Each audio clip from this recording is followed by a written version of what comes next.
Alright, let's get this thing started. I was hoping to do some more testing, but it's difficult because no one seems to want to be joining the match for me to check if things are okay, so we're just going to see if things are going to be alright. So, I will get my co-host, Mr. DDH, in here, and then we'll get things underway. Hopefully the tournament will start soon. Let's see. Start voice call.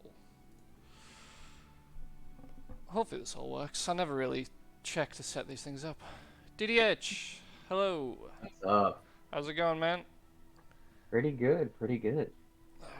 Are you ready for the next tournament?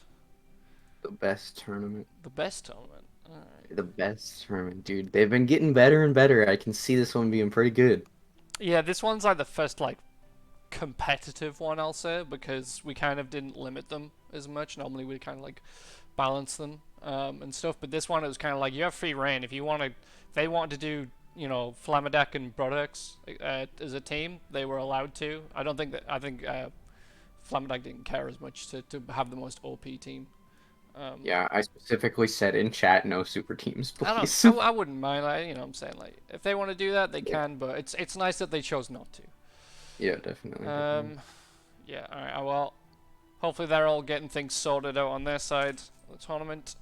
I don't know if the bracket is completely finished yet.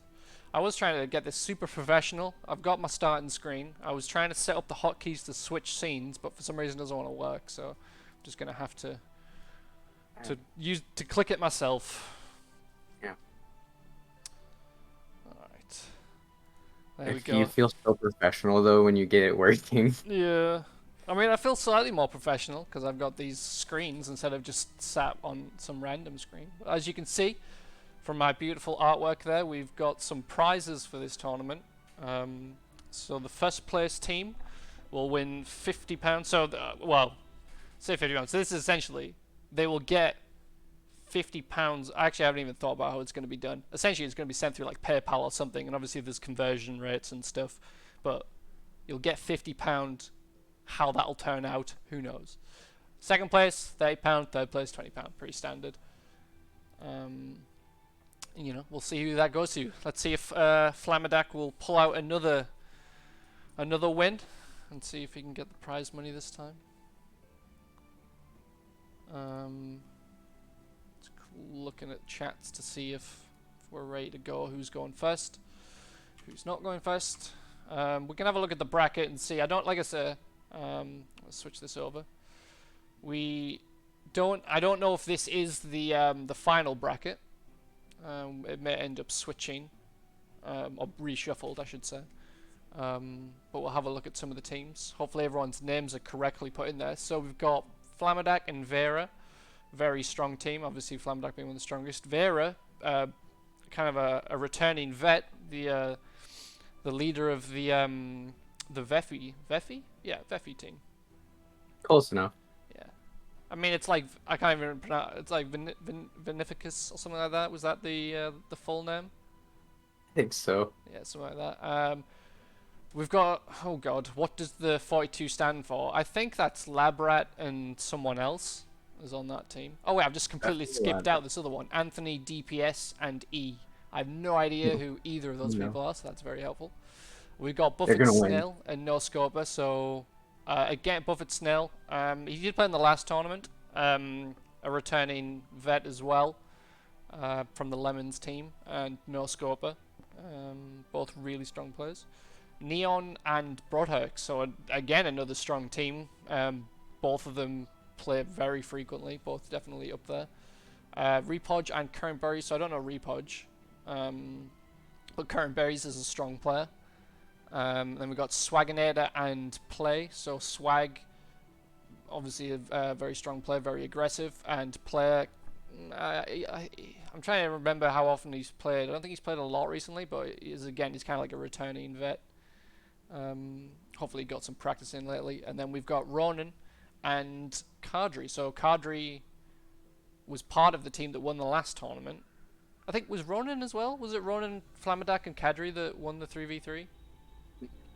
Maybe. I can't quite remember, but Wonder if we can find the old bracket. Well, if you can do that, I can't bother to search for it. It's too much effort. I'm gonna see about reading these channels and seeing if we're almost ready. So far, it doesn't look like anybody's doing anything. So Yeah. Let me switch back to my other things so I can see what's going on. Yeah, I don't even know how to pronounce it. Demi. But you got it right. yes, the team that won the last tournament was Fumadak, Kadri, and Ronan.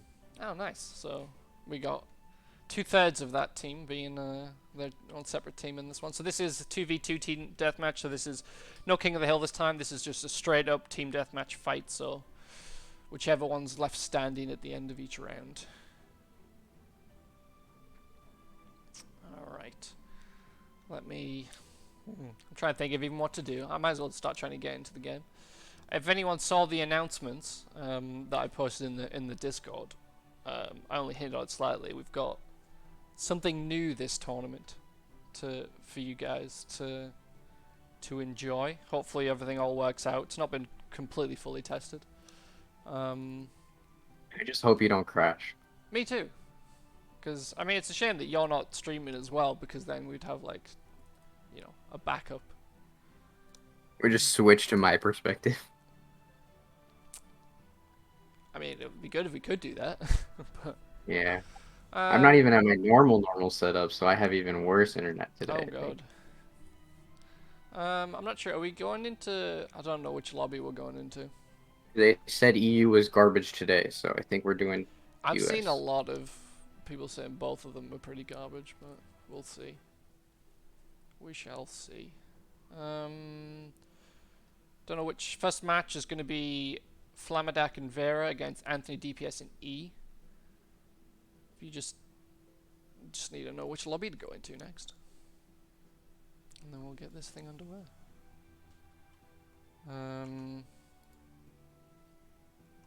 There you go.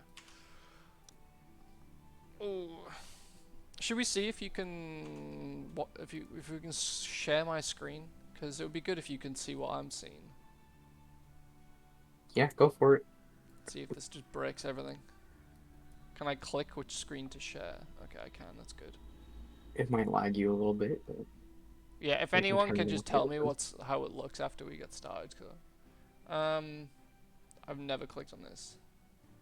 Oh, I can't. Oh, I need Nitro to share with 60 FPS for you. I'm sorry, you're getting 30. It's okay. I don't mind. I don't mind. Oh, so beautifully pixelated. Is it actually? No, it's actually good now. It started really God. bad. Alright. I've got to like... Oh, there's so many things I've got to click through. Alright, let's go back here. Did they say which lobby it is? The US lobby. Okay, cool. Alright, we're going in here. Wait, so you're going to join as well as watch my screen? Is that how this is Yes. going to work? We'll have to see how it turns out. Some I will people want an minimize interview if Discord. they win the tournament. I mean, we'll see if whoever wins, if they're around, we can, you know, if they're willing, we'll try and get someone in for interviews. Yeah, I was thinking about doing some just like interviews for between the games at some point. That'd be pretty cool too. Just like pre-recorded ones. What? To see how they're feeling prior to the tournament. Yeah. Yeah, could do. Who they think who they're scared of. I don't know. That one doesn't really work because we don't have like set teams. It's always gonna be Flamadak. Alright, let me switch this over so you guys can see, hopefully. I think I have to turn down my volume a little bit because I don't know how it's going to be in the game. Alright, we're waiting for people to go. So there's no restrictions on this one. People can use whatever they want. Well, you know, with the... Obviously, there's certain limitations in weapons and magics that can cause the game to crash, which obviously we want to try and avoid. So we'll just wait for this.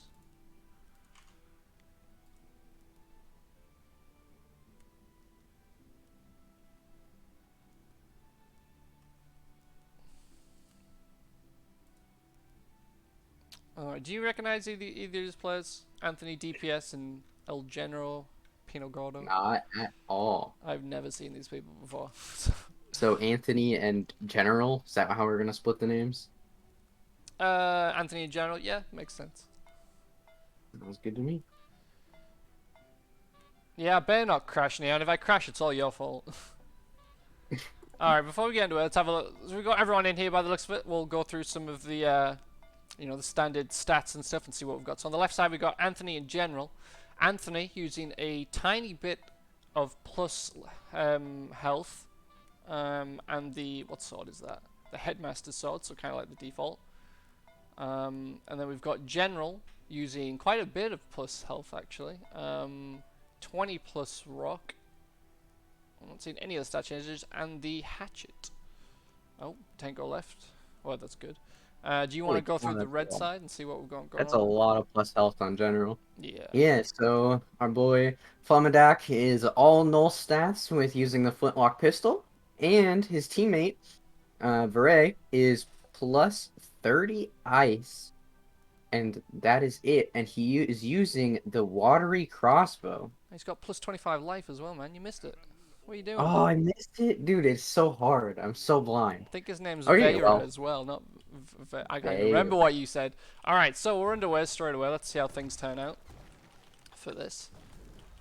So we've got, well, it looks like green team don't really know what they're doing exactly, and then we've got Flamadak and Vera pushing in straight away. I think this may very well be a very quick match. Anthony DPS may be about to go down. El General not even trying to heal his teammate. Anthony DPS definitely does need to heal here, but he is in a half healing ward, so he didn't get very much heal from the mines. Looks like Flamadak is gonna back off here, and they're gonna give him some time to figure out what the fuck's going on. Yeah, I'm not really certain. I think this is, I mean, are they playing this as is this the match? Is this what we've got? Are they going to restart or something? I mean, these were two unknown players, so they very well may be completely new to the game. But we'll see how things turn out. I remember Anthony DPS at some point. I don't feel I recognize the name at all. But we can talk like a little bit more about the team. So obviously, Flamadak and Vera, we're going to be seeing these throughout the tournament. They're definitely one of the top teams. And so the fact that Vera's gone for plus cold and plus life definitely already screams at me that he's playing the support in this. I mean, granted, Flamadak is always going to be in the front anyway because he's such a strong player, such a well-rounded player. But yeah, having that plus healing and the plus cold to like firing cold rocks from behind, maybe get some freezes. Definitely how I see that's going to go. So they've won the first round after whatever that was. And then they forfeit. Question mark? I don't know what's happening. I have no idea either. It was an interesting first match if that was the first match. So, yeah. Flame said they messed up in chat. Lots of question marks going on there. Or no, Flame said they forfeited? Is that what that? Oh, they forfeited.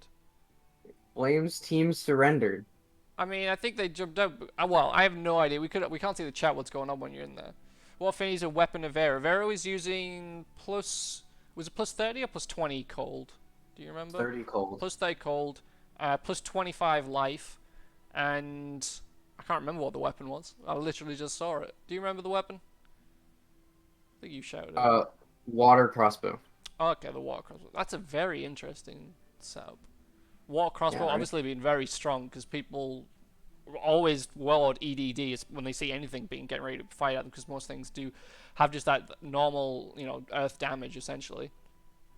So, does that do like 300 damage, just pure water damage? Yep, it's full water damage, so you have to wear EQQ if you want to negate that.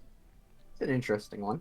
Yeah, it's definitely really strong. Obviously, like for people that know the game, and obviously they'll see that he has that, they'll know to ward it, and they will do that. But for a lot of people, they just don't react quick enough to it. So it's very good. Are we going back into US again? I'm sure. Oh, we have voting again. Oh, do we? Do we? Alright, I'm in the lobby. I'm gonna. So I'm seeing I'm seeing in the Discord chat. So this is obviously where they're kind of organizing the tournament. The dragon of the Flammedak obviously forfeited, but I don't think he means he forfeited the match. I think they just forfeited to get out of the match.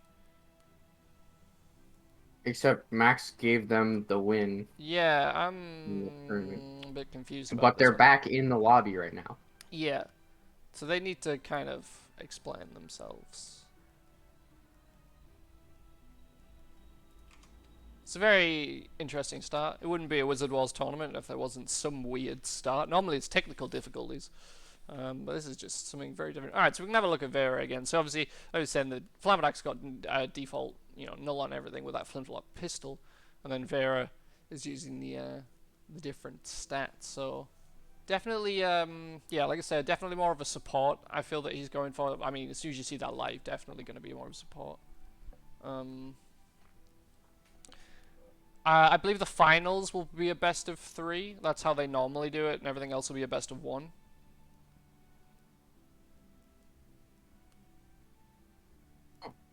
Expressed doubt on who his teammate. So, I mean, in the bracket, who was it? Anthony DPS in E? It just said E, so, I mean, that doesn't really explain who it was. Oh, okay, apparently we're just... Are we going to the next match? Very, very interesting. I didn't even get to show off the specials. How did it look for you, DDH? Were you watching through the match or through my screen? Through the match, but I also have your screen up on the side. Okay, cool. It's just I didn't know whether you'd see it. Alright, we got I love SuperMickyJay. Thank you very much. Everyone loves me. I have no idea who that is. Whether that's the correct person to be coming in. So next up, we're going to be having Buffett, Snail, and No Scoper against Karma. I'm going to call him, and Bodiapa. That's his name, whether you like it or not. I think this is them. I think Karma normally wears the Jester outfit. I have no idea. We'll just have to see. Stop changing their names. We need to make that a rule. Yeah, I feel like people should really do that. Because otherwise it's just makes it awkward and we have no idea if you're supposed to be in here. But looking at the stats anyway, so if this is the correct teams, it's going to be very annoying actually, because what do we call the player I love SuperMickyJay? Do we just call him SuperMickyJay? Even though it's not him? It's me? What do we do, DDH? He's not even dressed like me as well. Real name.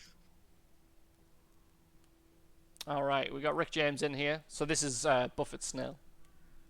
He's, uses both names a lot. This is I'm fine with because he's played with Rick James the entire time. He's just on Discord. He's called himself Buffett Snail. But again, try and have the same name, people. It would be so much easier. And looking at the stats at least. So the person, Bodipa? I'm going to call him Bodipa, whether that's his name or not. He's running plus 25 shield, plus 10 lightning, normal health, and the rusty knife. Is that what that was called? Rusty knife? Yeah, the rusty knife. Yeah. And then We're seeing a lot of... Hmm? We're seeing a lot of affinities still after the last tournament. Oh, great. Now we got a different name coming in. And he's left again. Alright, and Rick James running in the default with the hatchet. So nice and easy on that side. Otopa has removed his lightning. Oh. Do you think he noticed that we said that he's got lightning? Yeah, he literally said what lightning in the chat. So I'm saying about this, people hear us talking about what's going, like about all the stats and stuff, and then they're like, wait a second, that's a good point, I'm going to change what I'm using.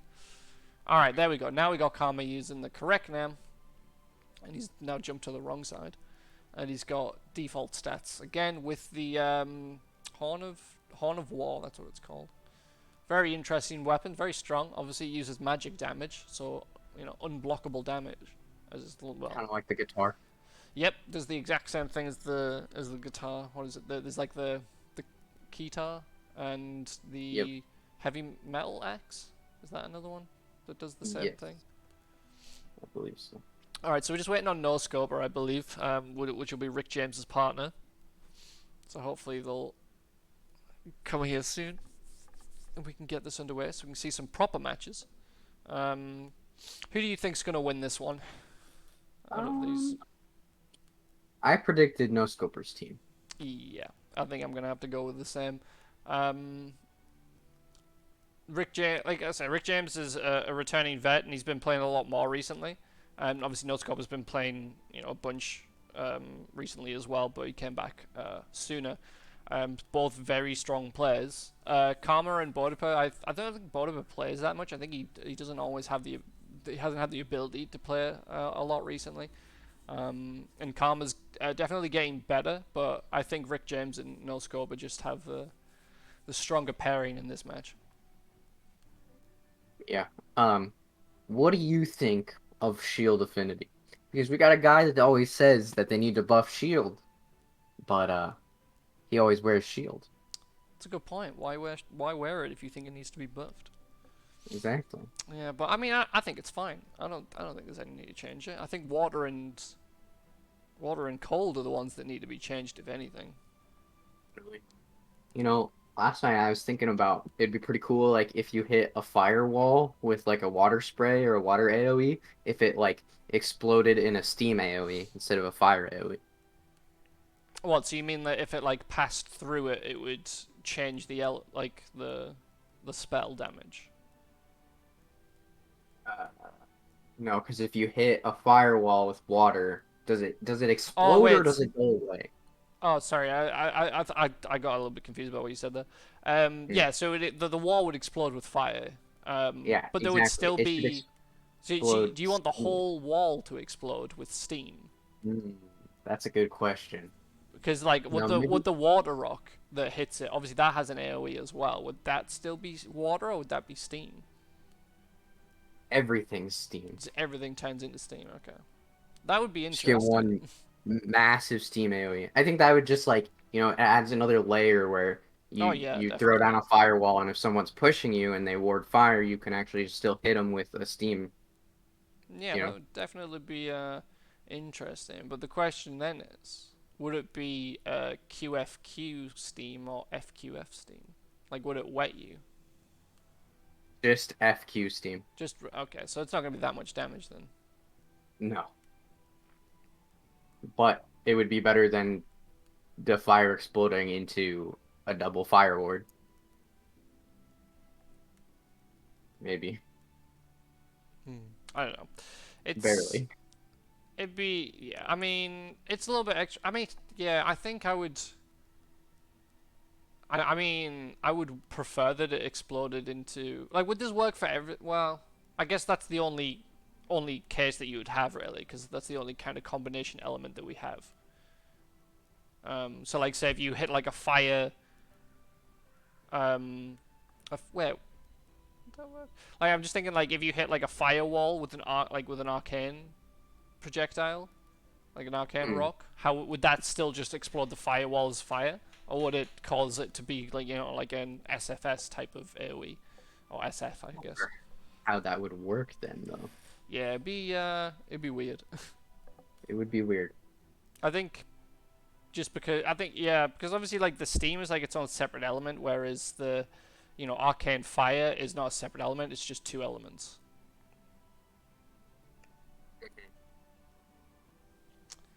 All right, where is no scoper? He's taking a while.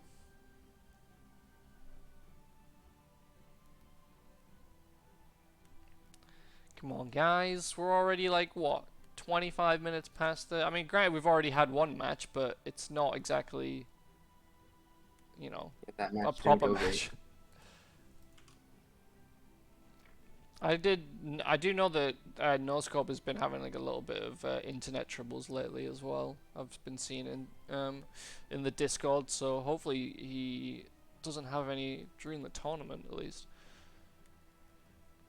Yeah, that was so.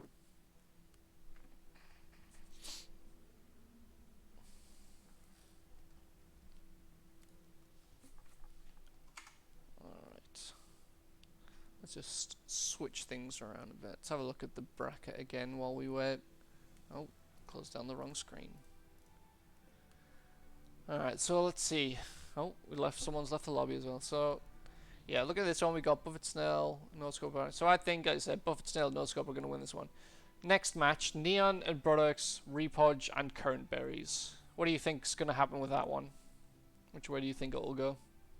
Definitely to Neon's team.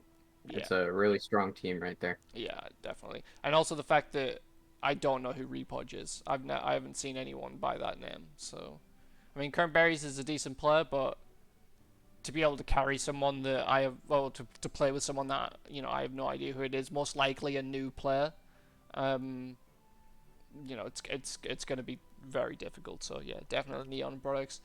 And then we've got Swaginator in play against Ronin and Kadri. Which way do you think that one's going to go? Probably to Swag's team. Yeah, Swag. So they haven't played as much lately.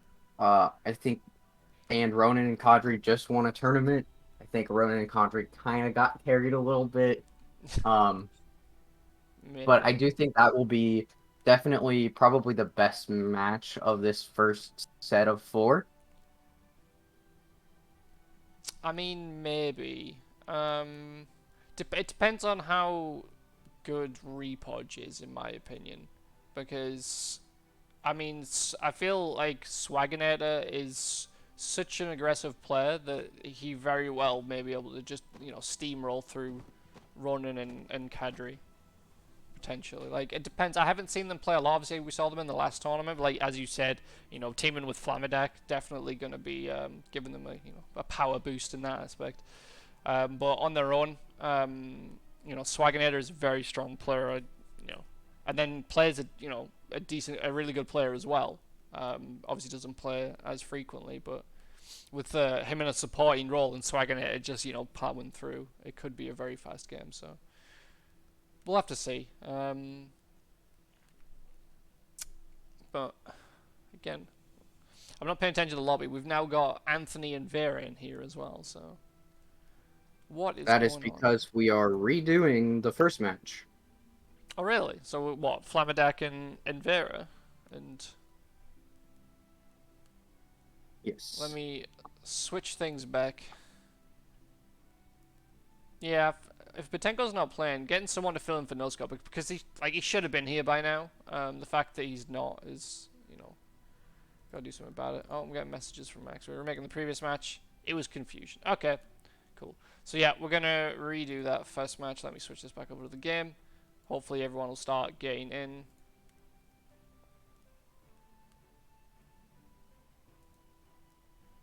Okay, and interestingly enough, they said that they're gonna postpone the No Scoper, you know, Buffett Snell match until the last round, and if he doesn't show up, it's gonna be an auto win. Like, they're not even gonna replace him. So interesting choice. I mean, that is the way we should be doing things. If not, just auto win. I mean, I guess so. Yeah, it definitely should be the way. But I feel bad for, you know, for Buffett Snell not getting to play because his teammate didn't show up.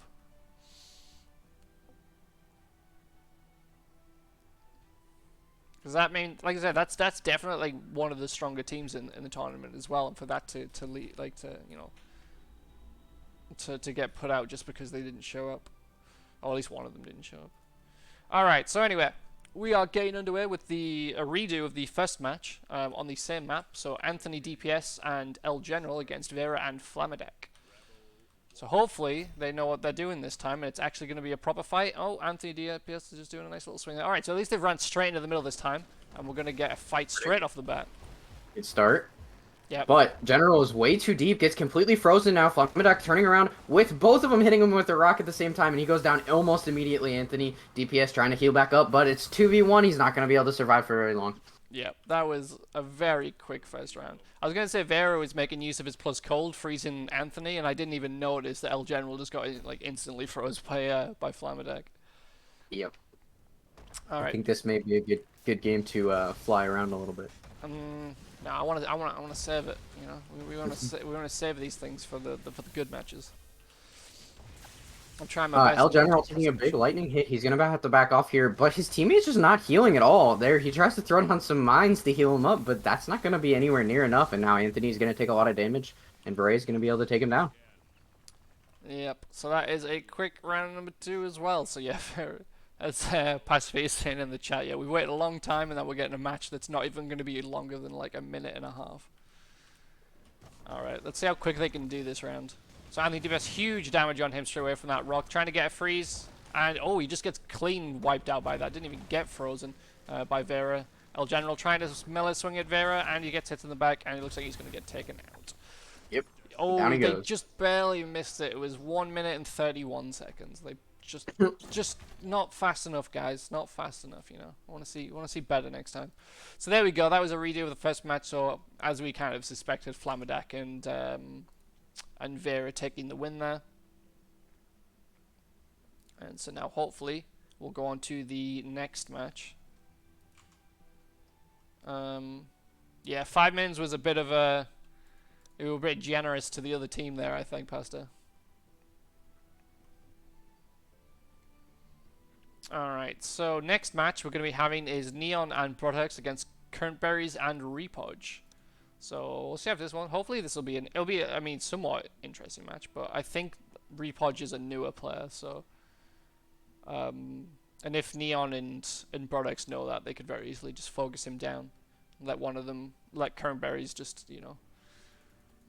Well, one of them just kind of keep him busy while they take out the other one, then straight away it's going to be a 1v2. Yep.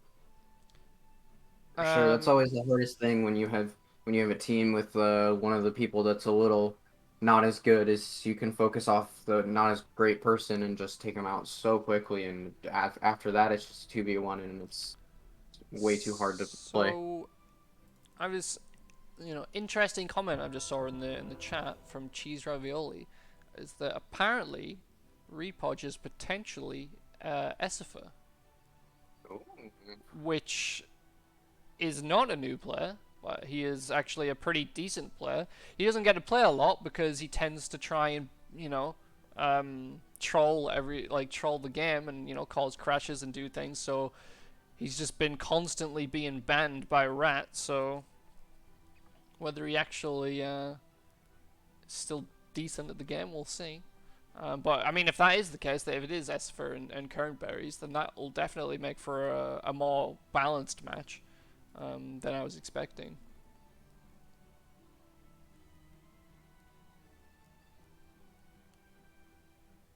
For sure, for sure.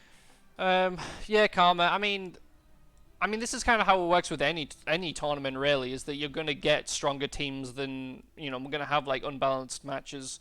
It's going to be later down the line when we get, you know, like the Brodex Neon team against Flamadak and Vera. Like, that's going to be a much more balanced team and a definitely more entertaining fight. Same with Buffett Snail and No Score. But, you know, you're going to have these stronger teams, but you're going to have to just, you know, get through the unbalanced ones first, because it's, you know, luck of the draw with how you get paired up. Alright, so we're waiting for Neon and Repodge. They're currently trying to get them to go to EU. Okay.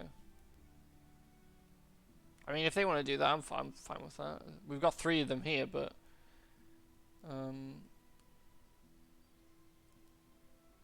Alright, well, Currentberry's just left. I guess it's down to Neon and Brodex, if they want to actually do that.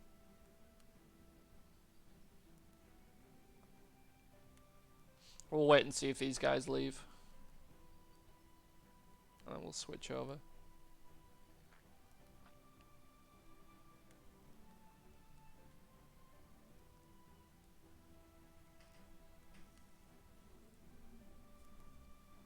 Oh. Alright, looks like we're going over to the EU one, because everyone's leaving. Yep. Alright, EU TDM. Let's click the right one this time. Make sure we get in the right one. It's so hard, though. I mean, you'd think it would be pretty easy, but the number of times we click the wrong one is actually pretty common. For sure. Alright, so it looks like we got everyone in here. Looking like null stats all around. Double blaster on the green side. And then flintlock pistol and the, what is that, water crossbow for Neon? Yeah, watery crossbow. Second water crossbow today. Yeah, so again, I think it's a very strong weapon for that immediate damage, hard to block. Well, not really say hard to block, but it's it's so uncommon that you don't think to try and block it if you don't know that it's there. Obviously, the downside of crossbows is that they have a very slow reload time, but if you're firing them from the back, you should be fine. So Did interesting. we The ever double see that blaster. Hmm. before? Have you seen what? Uh, the watery crossbow. What you mean in like previous tournaments? Yeah, and even before shutdown. It wasn't that common back then. Obviously, like the common ones were the earth crossbow, at least in terms of the crossbow line. But I mean, it is really good. That and the lightning one. I think it's just because not many people make use of their weapons, and they really need to. Like weapons are such a vital well, not really a vital, but if you start incorporating them, it makes you a lot stronger of a player, in my opinion. Um, Especially in like team fights like these, like that water crossbow. If you hit someone with that, and then they go to try and use lightning straight away after, obviously getting wet from the crossbow, it can be like cause have like a big impact. And then the same as like if you're using like the lightning crossbow and you manage to hit a wet target from a distance, all of a sudden that's 600 damage out of nowhere. I would like to see water and lightning crossbow, Yeah, and and then get the like a water double hit first for and like lightning. 900 damage straight off the Yeah, bat. definitely. Be cool. You ready? I'm ready to go. If you're ready to go. Everyone's ready to go. I think my stream is on the correct screen. Alright, here we go. Repodge and Current Berries against Neon and Brodex. Oh, we got the green map as well. Alright. If this one's entertaining enough, I might pull out some of my secret tricks that I've got. So both teams going down to the bottom first. Repoj is going to be the one sitting in front. Current Berries is sitting in back, but he's not doing a great job cleansing the all of the status effects. He needs to back up a little bit more so he doesn't get hit by those lightning things. And Repoj is taking a ton of damage standing in that lightning storm that was perfectly placed, so he didn't quite notice he was in it. But Brodex is just not really able to push in here. Repos is just kind of throwing down stuff and keeping them back. Yeah, he's doing a good job of kind of like stalling this. Like obviously that that huge damage at the point of the storm was his point to push, but he just didn't capitalize on it. Yeah, Neon's now starting to fire in some things from the side. Water crossbow hit 306. Was that 360 damage from it? I thought it was 300. But yeah, but now we're kind of back to this kind of like stalemate in the middle. Water push from Brodex. They're trying to push them back into this. So obviously it's a nice choke point. But it's, I mean, even if you push them further back, you're still in this kind of like thing. But huge damage coming out for both Brodex and Repodge. Repod, yeah, he decided to push up, and I don't think his teammate was quite ready for it. He pushed through his own shield, so his teammate wasn't able to heal him up. Double Stone Prison, so that green team can back off. Yeah, that was nicely done. It was, I mean, it was potentially a little bit of a waste. They could have gotten out of that themselves, but it's a nice use of it. You never normally see it, so. They're back to now they're able to get back into their strategy where they're just holding. And now Broadhurt's looking a little low. Current Berry's going to go try to cut off the heals, but Repost is now in a pretty bad position. Can't quite get the heals to him, but now everything's just going to reset here. Yeah, I think Brodex and Neon weren't really in a position to capitalize on Repodge pushing in because they were on low health, which then allowed Current Berries to heal them back up. So. Yeah, we're just kind of going back into this. Is a pretty balanced match. Oh, big freeze coming in, but not quick enough on the on Brodex there to capitalize on that. Repost is kind of just reading Broadhurst like a book here. Everything that Broadhurst throws down is always warded or has a storm out for it just in time. Like, this is really good from Repoj. Yeah, definitely. But I mean, it's kind of like switching back and forth. I think it's more in Brodex's favor though. Repodge is definitely taking a lot more damage in these fights, but Current Berries is just doing a good job of healing back up, and Repodge is managing to kind of like turtle up enough to come back into it. So we'll have to see how it kind of turns around. Neon trying to get in there a little bit, but he's starting to take a little bit of damage. I'm liking this little strat of Neon. He's putting down the lightning storm and then just healing Brodex in the back. So he just kind of gets that extra healing.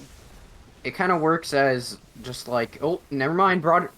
Repoj is gonna go in, but just gets kind of pushed away, and he's not able to do anything. Kind of wasted a teleport there, but he takes a ton of damage from a rock, and so now he's getting pushed around. But he's gonna be able to heal back up. But Current Berries is now getting focused on by Repoj. Perfect positioning. There comes out the Conflag.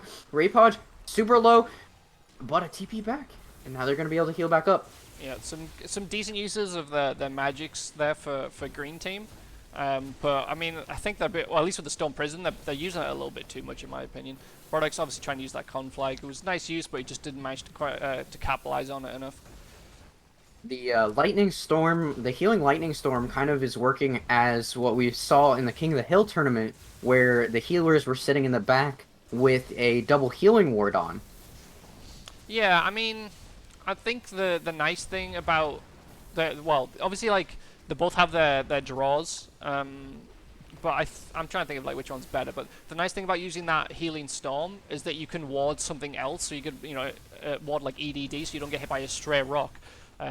Whereas if you've got the life ward on, then obviously you could get hit by something.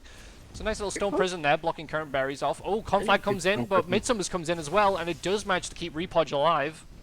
But Broadhurst is actually pretty far out of position. Let's see if they're going to be able. Green team's going to be able to capitalize on this, but no. Repoj just decides he needs to back up and get heals. Current Berry sitting at half HP, but the walls and the mines are going to heal him back up. But now they're kind of in this awkward little corner where if Repoj pushes a little more, it's going to be really hard for Current Berries to not get out of position and still heal him. Broadheart's looking pretty low, but Green Team just, again, is not able to capitalize on this. They're doing a really good job of playing defensive and sometimes getting damage out, but they're not doing a very good job of getting in and capitalizing on that damage. Yeah, Repoj is doing his thing, so he's actually firing beams back at Neon to knock him over to stop the heals abroad. I mean, it's doing like an annoying job of it, but it's not really allowing anything to come from it. Repoj taking a lot of damage. And again, now Neon's kind of doing the same thing, just firing in his arcane beams to block the heals from Current Berries. Too bad it's not like Magicka 2, where if a arcane and a healing beam collide, it just makes a massive black hole. It would be so good if they had something like that. So it actually did something besides just knocking each other down. Yep. Yeah, Dimmy's making a good point. If Current Berries and Neon need to start engaging a bit more, because we got obviously, they want to keep their team alive. It's the better play. Oh, guys are coming in. Doesn't go for the freeze though. Bit of a misplay on my opinion. Big damage on Brodex though. He does teleport out and he is getting healed back up. Nice storm place down there by Neon. But they're trying. Berry's doing a good job getting in between the heals, but now they're going to be able to back off and heal. Yeah, they have managed to push them across to the other side though, so nicely done by Green Team pushing out of that choke point, just kind of, pulling it back in. I say pulling back in the favor, but they're kind of in like the same position. But it just kind of shows that they're not just constantly the ones taking the beating and being pushed back. Alright, Neon's coming around the back now. He's going to see if he can get them. But Current Berry's nicely done. Does manage to just circle around. Teleport comes in. They're a bit low. Midsummer's comes in. Oh, Neon does manage to get the Current Berries out, actually. Oh, but they do have a revive. Comes out and another Midsummer's Blessing. And now we're going to reset here. Broad, looking a little frozen. He's going to get a nice hit of cold on him and get frozen up, but it's not going to be enough. One of the things I've noticed is Repoj does have his clicks bound to scroll wheel as well, so we can get out of the freezes, the full freezes, very quickly. Oh, of course, people pretty still do that. hard. Yeah, I think hard for them to do any damage off that freeze. Yeah, I think you kind of just have to come to expect it. Like, I mean, in high level play anyway, if someone manages to get a freeze like that close up, you don't normally manage to get like a shatter out of it. So do something different and kind of expect to like put down some mines and then try and go for like a knockdown or something to stop that. Oh, Stone Prison comes in from Neon, blocking Current Berries. Repoj taking a lot of damage and he does manage to take him down. Really nice work there. Does not have enough for a revive either. He used it all on Midsummer's Blessings. I would have liked to see him quickly swap over to a teleport and get out of that. Yeah, but I think he just didn't want to. I mean, well, it's just a matter. Did he think that Repoj could have stayed alive? Obviously, if he teleported out, he could have prayed the spot. But it's kind of, do you want to waste your magic on something that could potentially, didn't need it? Yeah. All right, so people are a little bit aware. So I'm going to use one of my first tricks here, and I'm going to zoom out so that we can see further. So we now have the ability to zoom in and out during spectator mode. which So I think fancy. is awesome. I mean, just so you Well, guys can see this, I'm going to zoom out. Oh, we've got a shadow coming in. That looks so interesting. So we can see like the whole map here. well, you can zoom out. Oh, I can zoom out. DDH doesn't have the ability, but you know, you I'm guys not are getting to see special. my screen, so this is where you want to see it. And So yeah, Broadhurst looking pretty low. Currentberry's going to teleport in, put down a nice bubble on him. And again, they're just trying to get in here as much as possible, but the water push is going to push them back. But it's not, I mean, they're just running. Looks like Repulse is just so quick here.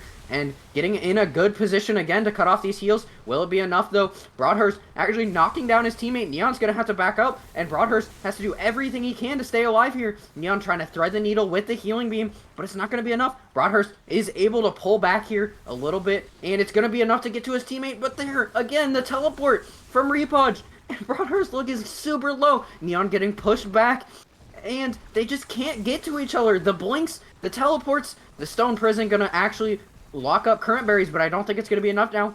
yeah. And Neon goes down. I saw at the end there that Neon was about to go for the revive, and I'm just like thinking in my head, I'm just like screaming, just like, don't do that. It's such a waste. As soon as you go down, as soon as you get that, Brod's gonna go, oh, you're gonna go down, and then Brod's gonna be on a 1v2. It'll be a huge waste.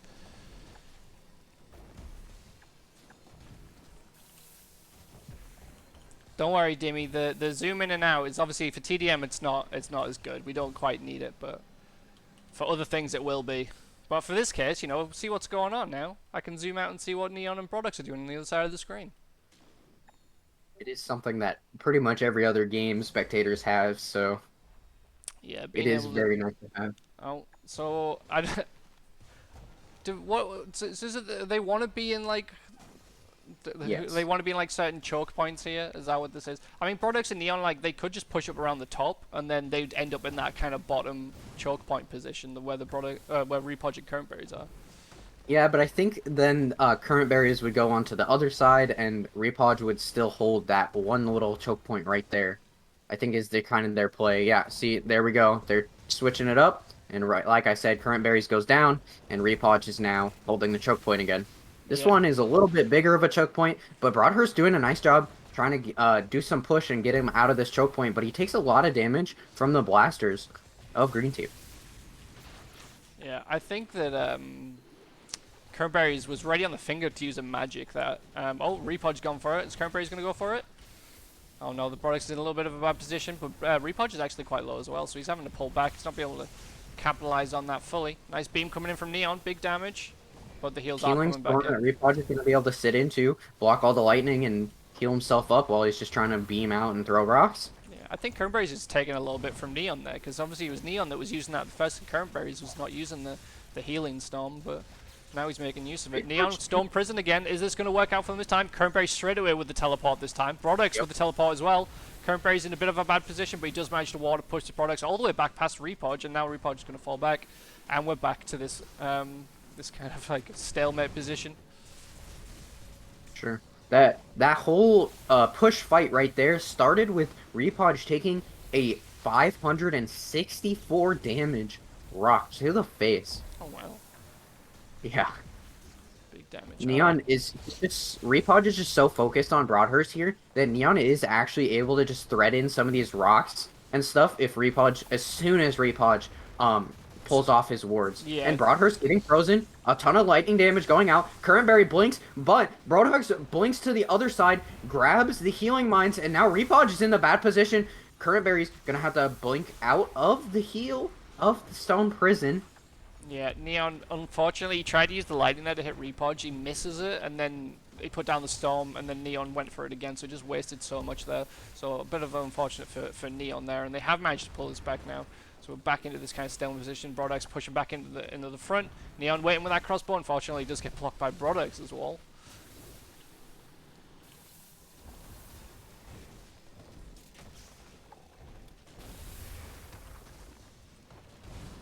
Alright, so again, back in this kind of stalemate position, Neon in the back. So yeah, we're going to see like a little bit more. Obviously, it's kind of whoever makes like a little bit of a mistake slash who, you know, makes like an advantageous play first.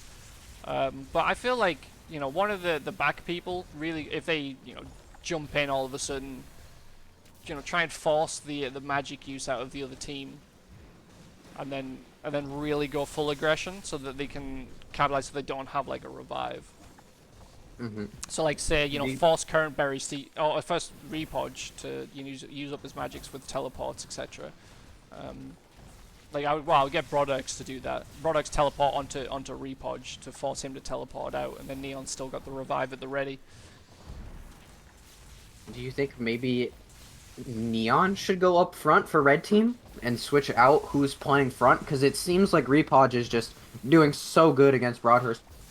Oh, possibly gonna go down. He does manage to barely stay alive. I don't think that. I think Brodux is definitely better up front than Neon, and so I think it is wise for them to kind of stay at the back. Plus the fact that Neon obviously has the magic.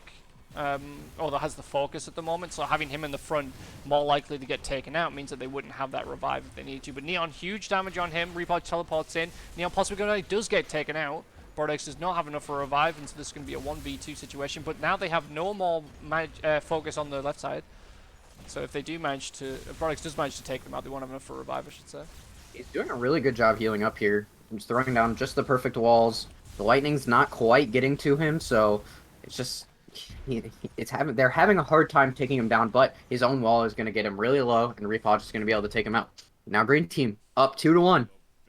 Will this be our last round, or will red team be able to bring it back a little bit? Yep. All right. I do love this zoom out. It looks so good when you can see the whole map. All right. I'll zoom back in as we slowly get closer. Cranberry knocked himself down twice there with his own healing beam. But now Repodge back into his little favorite position and able to get out of that freeze really quickly. Broadhurst, same deal. And Broadhurst throwing down those QERs, pushing back Repost, doing a little bit of damage. What I'd like to see is Broadhurst try to get it into a wall, into a position where Repost actually gets pulled towards them. And I think that bringing him out of position enough there could actually do enough damage to bring him down. Yeah, like at the moment, like this isn't just doing anything. Kernberry's is literally just staying with a beam on him. Like Neon's actually like firing rocks in, but Kernberry's isn't even trying to deal damage. He's just keeping Repodge alive. And so like no matter how much Broad is going to do, it's not going to do anything. And they need to separate Kernberry's from Repodge. For sure. Zoom in a little Neon bit. has one extra focus. You think it's worth him trying to go in? Yeah, I haven't seen Neon teleport teleport's in. coming in. Teleport out, teleport back in. Huge damage on both of them. Taking so much damage here, but the little healing beams for just a few ticks is able to keep him back up. But now Neon is the focus. A good block of the blaster's damage. He's going to have to blink back a little bit. He does still have just enough for revive. But down goes Broadhurst. Alive, back he is. But Neon is going to end up going down here too, to the QFF of his own teammate. Yeah, like a little unfortunate thing there for Neon is the fact that Current Berries, he tried to put down a wall, which pushed him out of the range of the revive, so that meant that Neon did not get the healing from the revive as it got Broadhurst back up. That was like a big impact. Like if he got the heals, Neon could have stayed alive and managed to push out, but the fact that he didn't meant that he just went down straight away. First needs to really clear off this cold. There he goes. Now he's just going to try to back up. He needs to heal, but he's just not throwing down very many things for him to heal. And green team is doing a very good job keeping the pressure on between these blasters, breaking the walls, and the lightning coming through to just do as much damage as possible. Current Berry's not feeling comfortable with his position. It's going to teleport out. And now, Rockers pretty low. And honestly, at this point, like, it's completely fine for Current Berries, making use of that magic. There's no, play it safe. You're winning. You don't want to allow him to get, to take one of you guys out especially when you don't have enough for revives. So yeah, but yeah, one thing I was gonna say. Obviously, you mentioned it a little bit earlier about Neon obviously having that, that one extra. All right, so there we go. Green team have managed to win this, so that is Current Berries and Repodge progressing through in the winners bracket. Products and Neon will be going through to the losers bracket. That's a pretty big upset right there. Yeah, I didn't know. Well, to be fair, once I found out that who Repodge actually was, it definitely was a lot more balanced in my opinion. So I was like, it could go either way. But yeah, I think Brodex and Neon is definitely the team that I would have expected to go through. Yeah, so next up we're going to have Swaginator and Play against Ronan and Kadri. So hopefully they'll let us know which one, which lobby we're going to be going into. Hopefully they'll say. So yeah, to kind of to reiterate, well, not to reiterate, but to kind of go back on that point that I was going through earlier. So you're saying like Neon has that extra bar of focus when he's sat at 4, and when they have you only need 3 for revive. In my opinion, people need to start making use of that 1 bar of focus because it's sat there doing nothing. Like you're not gaining, you're normally gaining focus throughout the match, but if you're sat there with a full 4 bars of focus, it's wasted. So you should try and make use of that. You don't even have to use teleports, to go in. You could use anything, fire tornadoes, geysers. Just try and give your team a little bit of advantage. You don't have to use to use all of your focus and make it so you can't revive anymore, but at least use that 1 bar of focus to your advantage. So I'd like to see more people kind of trying to do that. It was nice to see like a lot of teleports, stone prisons, and conflags coming out in this match. So not everyone just saving their focus. So they're really trying to, to try and get the advantage in the match.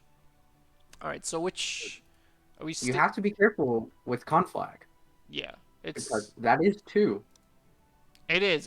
I mean, especially like in this like obviously, normally you would get focus from killing players and stuff, but I don't think that is currently enabled. But at the same time, in a 2v2, you're not going to be killing that many people. At least, like, not enough for it to make a difference. So, yeah, doing 2 conflags with it, you need to make sure that it counts when you do it, because obviously it's a lot to use. So just having a look and see what's going on. So, yeah, we're going to be having this next match coming up. Who is this person? I don't know. Is this a teammate? No, Kadri and Ronan play and Swag. So this is a random person that's come in. Let's see what's going on.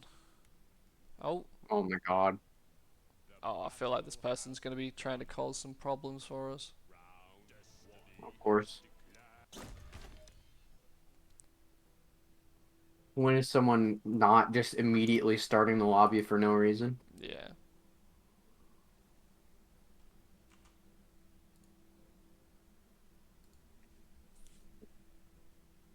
Also, Ply wants to play on EU, but didn't ask. Yeah, he sent me a message. And I'm like, I have no control over this. Yeah. You gotta ask Max and the other players.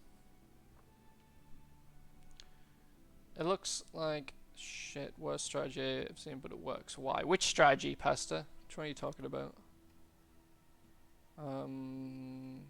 So we're going into EU. Okay. Let me jump in real quick. Oh, and the guy. I'm assuming that's Russian. The Russian guy is here again. The EU TDM lobby looks is. Are you in the EU? Yeah, I'm in the EU one. Okay. It didn't say open for me. It just had a Yeah, blank status. So. yeah. I think it was just bugging out a little bit. Sometimes it does. So we've got 3 of the 4 players. All right, now we've got 4 of the 4 players, but we've still got this additional player in here. Hopefully he leaves. That's why we need the ability to kick players. Yep. Rat, please. Yeah, I may have to go get Mr. Rat.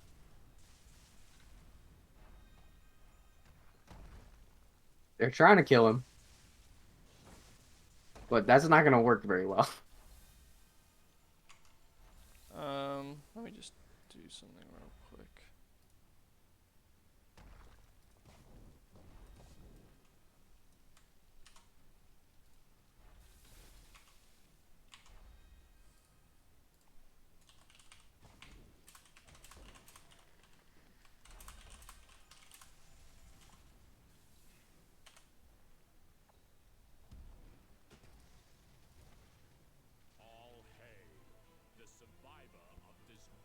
We're not going to do that every round. That's ridiculous.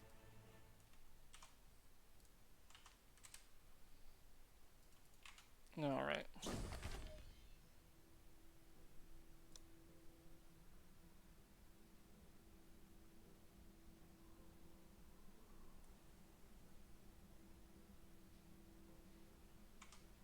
Okay, get in the lobby. All right. We'll try UTDM. to. I mean, I don't think we're gonna be able to until they just give up. All right, you're in. I'm in. Yep. If we get the correct players in and the correct teams, so you know, Play and Swag on the same team, then we can start straight away. Kadri needs to swap.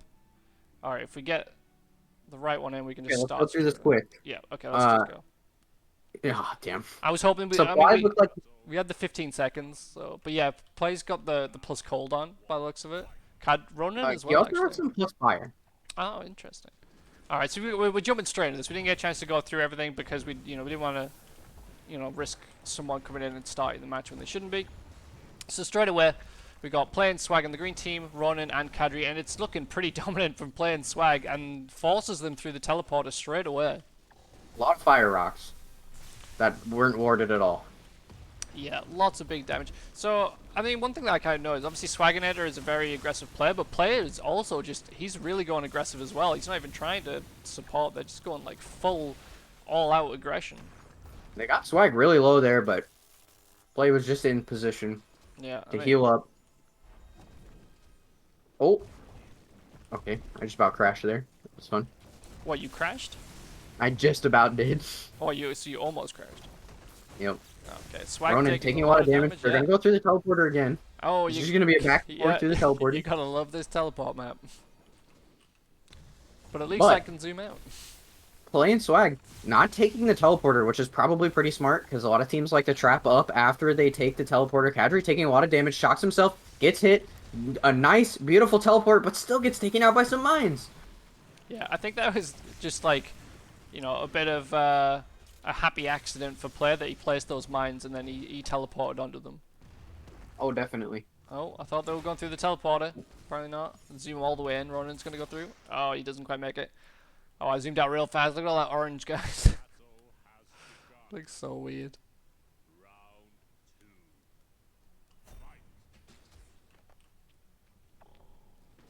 We got Kadri typing in the chat. Yeah, literally, as they're playing. Yeah. So this time they've actually opted to kind of like fall back away from the teleporter, so they're not going to be able to start, kiting through the teleporter. Ronan taking a huge amount of damage. Play as well, but the heals come in from Swag, and they do manage to take out Ronan. Yeah, unfortunately, if you have one team that is trying to prioritize damage and one team that's trying to prioritize support, the one team that's prioritizing damage is pretty much always going to lose a player.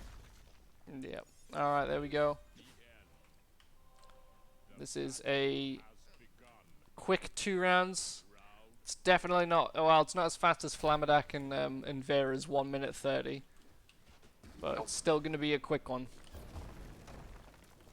And again, they're kind of like fighting towards the bottom. Like, as much as I hate the whole teleport kiting, they need to fight upwards. Nice heal blocks there from Swag and Play, and they do manage to take out Kadri. Teleport from Ronan. He's trying to stay alive as best as he can. And that rock just goes straight into his face as the wall drops. Massive rock. Yep, so there is a quick win for Swag and Play. And we'll progress on to the next one, or the next match. I think that's all of the round 1 winners brackets, right? So now we've got to go on to the losers brackets, I think. Yes. No, we still have no Scoper game, don't we? Oh yeah, that is correct. No Scoper and Buffett's nil. I think No Scoper is actually being replaced potentially by Patenko. Yes, so I've heard. Alright, cool. So still a very strong team. Patenko switching out for No Scoper is still. They're both very strong players. So I don't think the skill. I'm trying to think. I think Patenko is more of like a well-rounded player. He's definitely more defensive. No Scoper is definitely better with the aggression. So I mean, it would be interesting to see like how it kind of changes. Obviously, we won't get to see how they play, but it'll be interesting.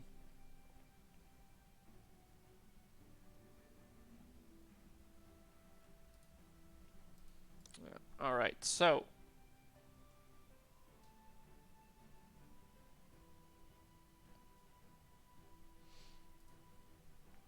All right. So which lobby are we going in for this match then? Let's do weird ones. Yeah, I mean that match was definitely a lot. You know, there's a lot more kind of action. But just because it's obviously it's one-sided. But yeah, as we know, Ronan and Kadri are newer players to the Wizard Wars scene. But nice of them to actually like play in the tournament. I really Oh, appreciate that. for sure, for sure. I'm seeing 4 people in the TDM lobby for US. Is this? Yep. Yep. All right. So we Yeah. got. Okay, we got some No, random people in here. I joined, but you know, I'm just gonna leave straight away while we wait for the yeah. next one to go on. Oh yeah, Ronan's definitely getting better. Um,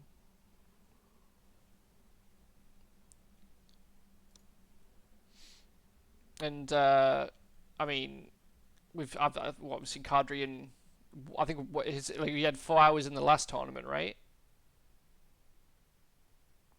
And then you're in this Yes. one.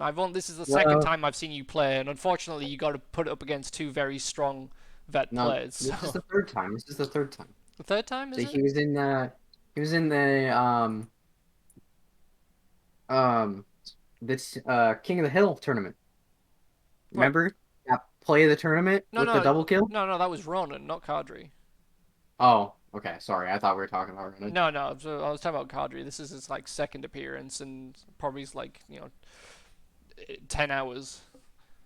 I mean, I think some people technically have 8K hours, but that's because they just like sit with the game left open. Like Rat obviously has a lot of hours. Neon as well. I've Yeah. got like, oh, I don't even know. I'm over 2K hours. I know that much. Oh, 2,300 hours I have.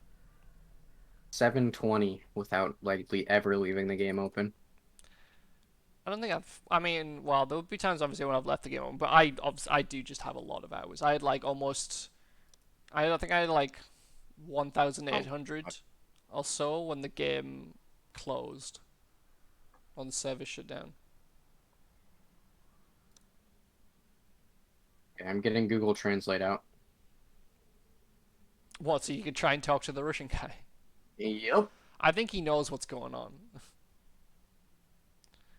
Which Why would you lobby are we continue to going do it? into? US. Well, currently it's 3 players in match, so Yeah, because they started it again. I mean Elmo was in there as well when he shouldn't be. So Okay, I got the copy pasta. nice.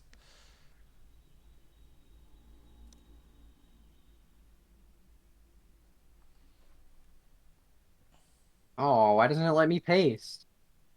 Wow.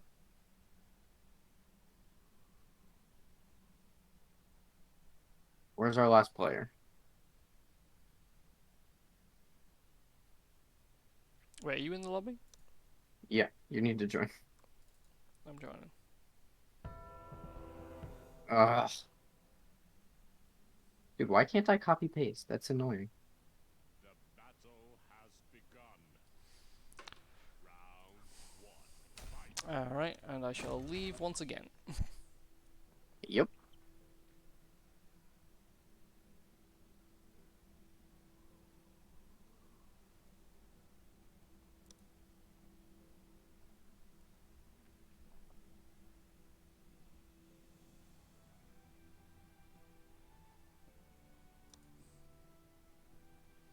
I think our best bet is to probably switch to like the EU lobby while they're waiting in the US one. Yeah. I think he waits until people are in a lobby though, because he's always the last one. Oh really? Okay. Whoever is just not joining the lobbies needs to just join faster. Yeah. I mean, I'm being pretty slow to join, to be fair.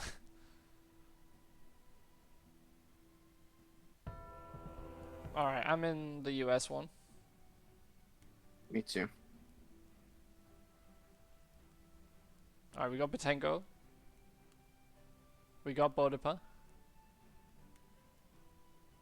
We got Rick Where's both of James. Are you in the- the Are you in the lobby? Yep. All right, so we just need Bodipa's teammate. Who's Bodipa's teammate? I can't remember. Is it Karma? Yep. Um, Oh my god.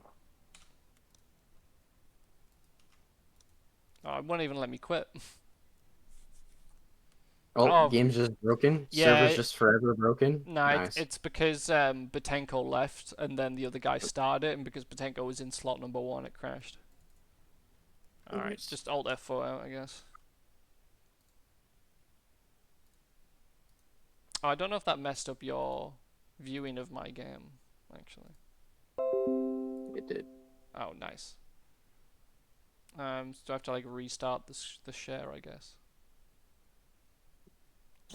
Alright, hopefully... Oh, I've lost a thing. Reshare this one. There we go.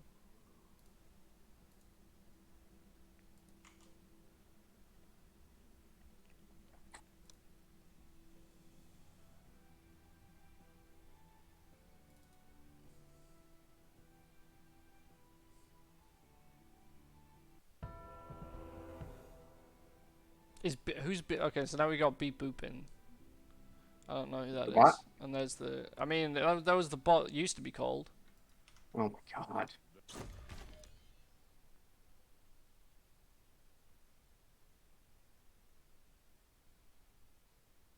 Yeah, it's definitely the bot. Why is the bot in here? I don't know. I don't know why people aren't leaving either. Here we go. I mean, I just left straight away.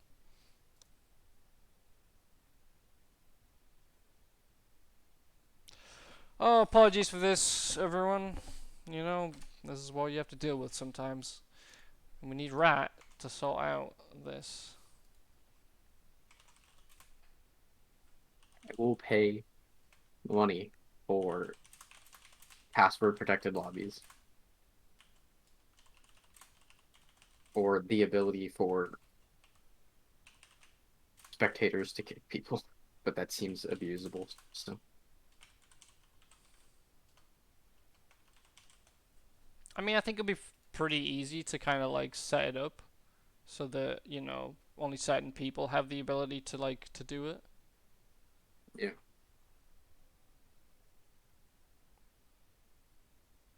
Why is the US TDM lobby in a match? Apparently, Neon's trying to trying to fill the lobby with bots to stop him from joining. That's a big brain. I mean, it could potentially work.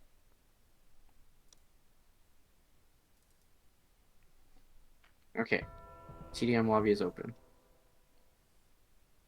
But now the You gotta problem, fill it Neon, faster, Neon. the problem, Neon, is that if you have the bot in place, then it means that we have to wait for you to get the bot out. Like,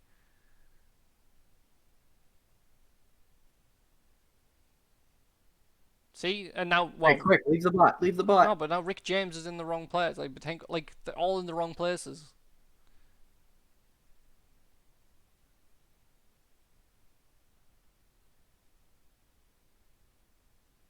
I think you have to do /kick to get rid of the bot. And there's the person. See, that would have worked if Yeah, if we didn't people have the bot. actually was on. Wow. And 5v1, I like it. now it's crashed again. So, oh my God, people just like that. We had it there. Like Neon, don't put the bot in. The bot is just gonna make it worse. People need to be on the right side. Switch over to the correct teams. We can do this. We can do this. I'm just gonna wait for it to crash me out, so I don't have to bother re-clicking everything.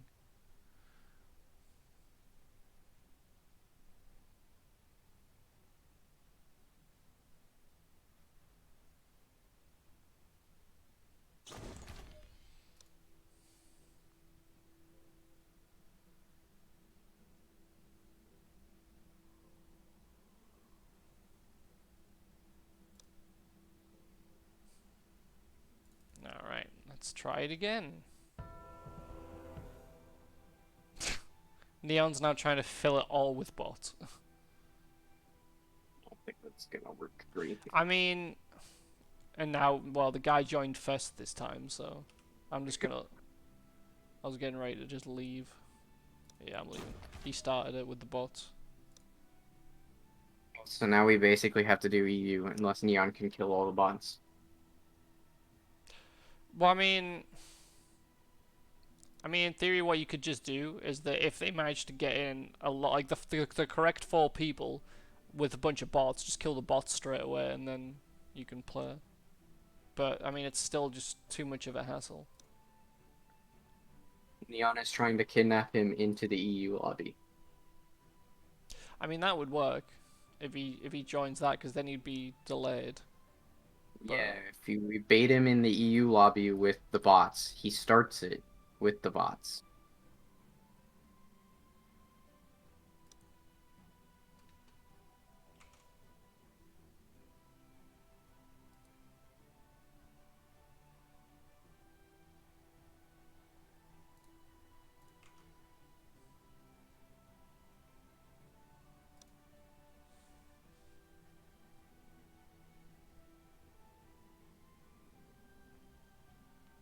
But now both TDMs are in match with 2 people in them, apparently, so...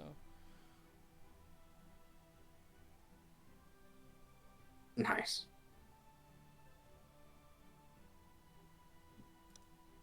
Four-man dual lobby. Woo!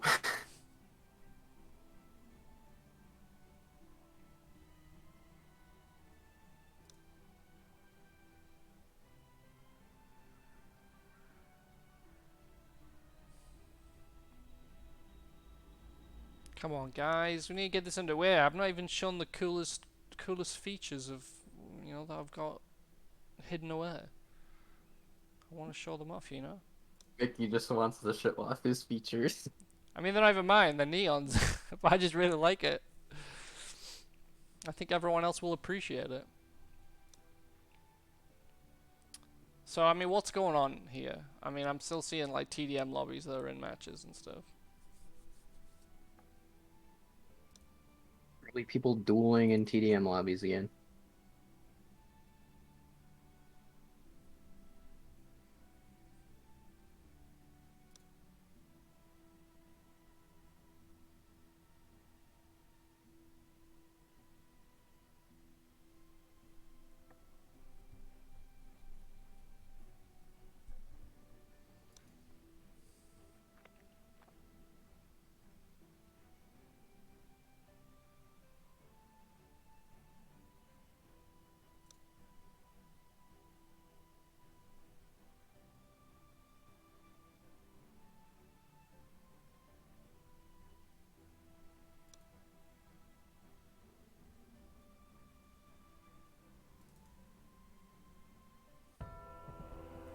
Oh my god, I think Karma's gonna join, is he?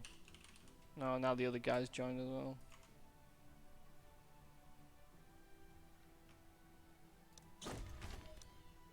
My God, dude.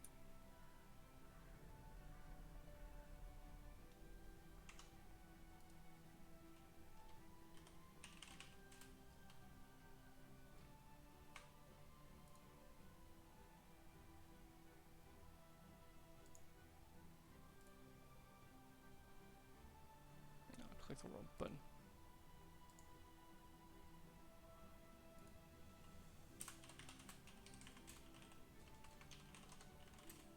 At least when we had the old one where we had to use Hamachi, we could have just went into a different Hamachi server. Yeah.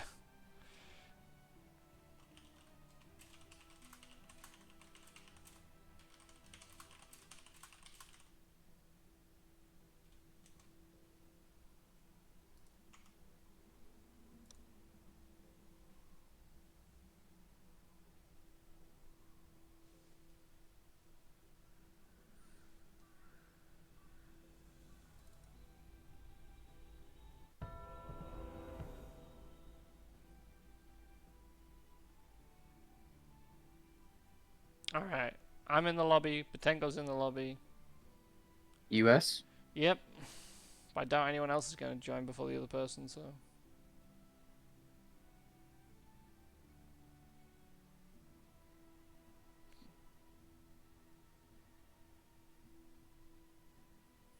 Alright, Rick James and Patenko are in on the same team. Come on, everyone, join! But now... Let's go! And he's the other God guy. damn Like, it. what is... Like, where are the other guys? And why does he start immediately? Well, it's because he's trying to obviously hold it up.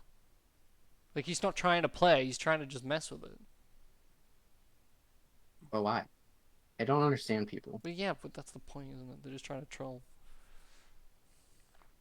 Rick, go get the team switcher.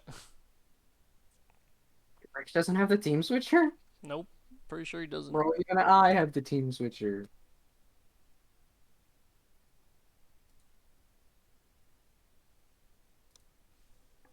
You just gotta get like a file from the #dev thing. What, bro? That makes, dude. It's not this match that's the problem. Yeah. He's gonna do it for every match. What we need to do is just switch to like one of the other. Who's in the EU lobby right now? It's Kadri and Ronan who are in the EU lobby right now.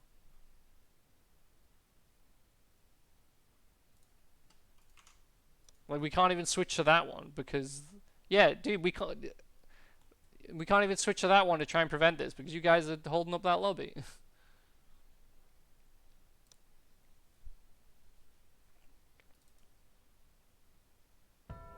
The lady's already in the US lobby. Yeah. Right?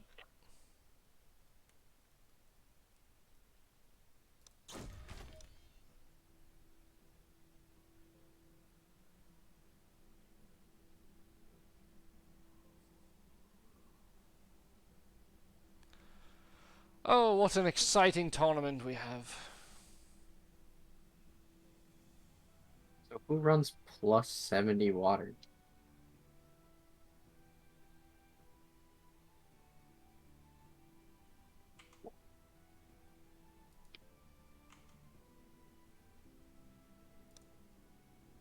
Alright, I'm gonna go in the EU TDM lobby and see what happens.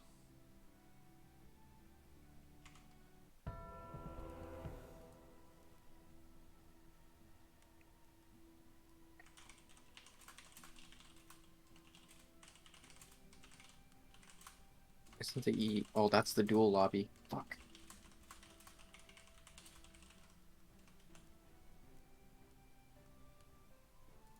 Alright, Butenko's in EU. Rick I am James in is in EU. Yeah, Swag, the problem is that it's starting, like, because he starts it straight away, and we don't have everyone on the correct teams, like, you know, and then if we don't have everyone in as well. Like, it would be fine if we could start it with him, and then kill him. But, you know, even getting that is just awkward to do. Gonna fix up the teams in match. Alright, now we just Okay. need both of it. Like, come on, this is not difficult. Hey, there we There we go. go. Start the fucking match. Finally. Oh Okay. my god. Thank you. Heaven or hell?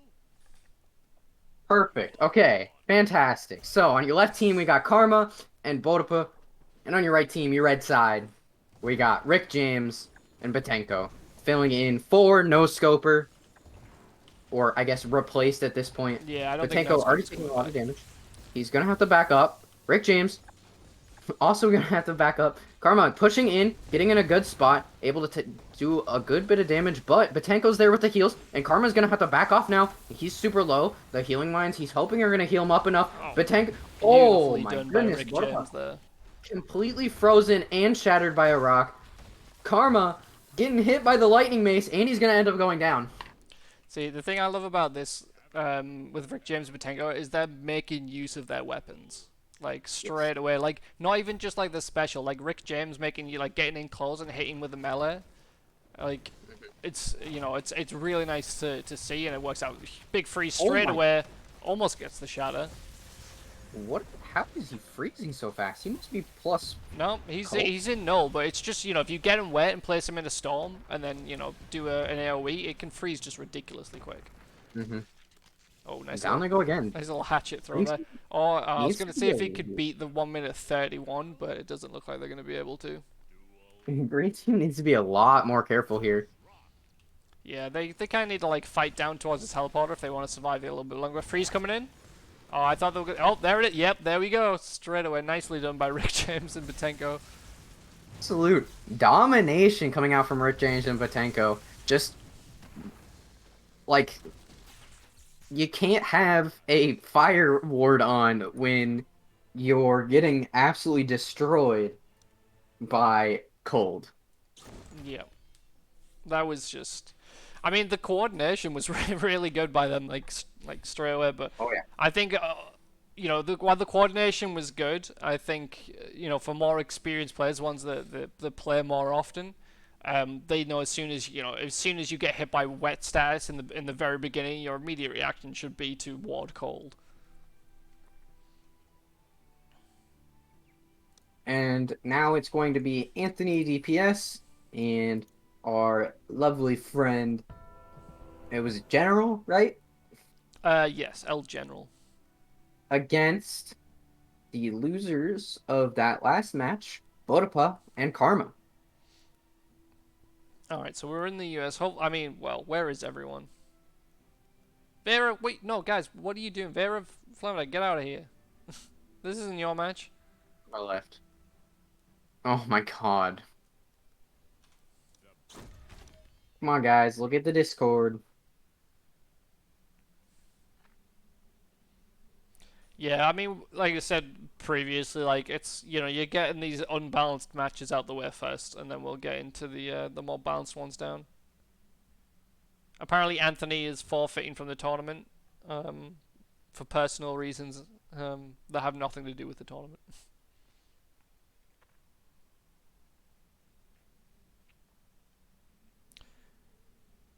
It was supposed to be so if I'll switch it over real quick so that you guys can see. Because honestly, I don't know who it's going to be now, but it was supposed to be this loser bracket match here, but apparently wait, is that not updated? Okay, they just haven't filled it in. But yeah, um, Anthony and El General have forfeited from the tournament apparently. So I think next up we're going to be doing Ronan and Kadri against Neon and Brodex, hopefully. Correct. So let me try and switch everything back over to the correct thing. I don't know which lobby it is. I'm not ready. US. Alright, so we got Karma and Kadri, and then we got the random guy again. Yep, there we go. I've left. Yeah, I think we're just going to have to do EU again. We need other people to come join the lobby as this guy, and then just slow fight him and keep him in the lobby. I think he'd probably just leave straight away once he realizes it's not the tournament match. Alright, are you in the lobby? No. Hurry up, get in EU, man. Well, they're like literally fighting, so in Wait, the just- lobby. So What do you mean in the lobby? Just quit. What? What are you talking about? or not in the lobby, but in the match. Kadri's still in that other match. Oh god. Kadri, get out of that match.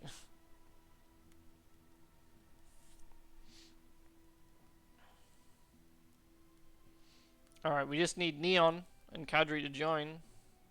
Where you at, Neon? Alright, we got Neon. Now we just need Kadri. Kadri, hurry! Get out of there and get into EU quick.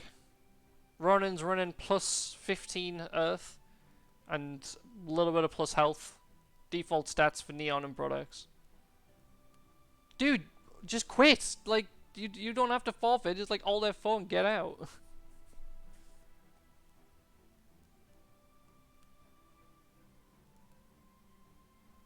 Go EU fast. Go EU fast.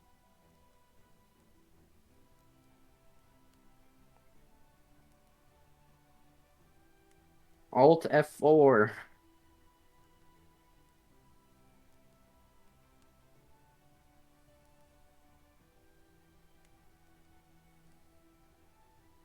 Wait, who was even in that lobby? Was it just Kadri and... Okay, there we go. Here, start. Stan. And Kadri's got plus 25 healing. Yeah, we saw that. That's all we got. That's all you get to know. Oh, his products crashed. Oh no. Look at his focus. Yeah, okay. Good job, products. You know, we finally get working and you ruin it. How dare you crash? How dare you do something out of your control? Alright, I quit. Alright, let's try that again.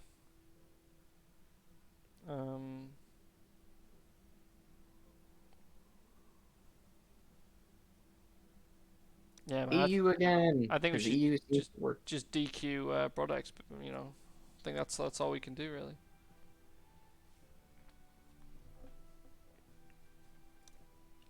All right. EU TDM.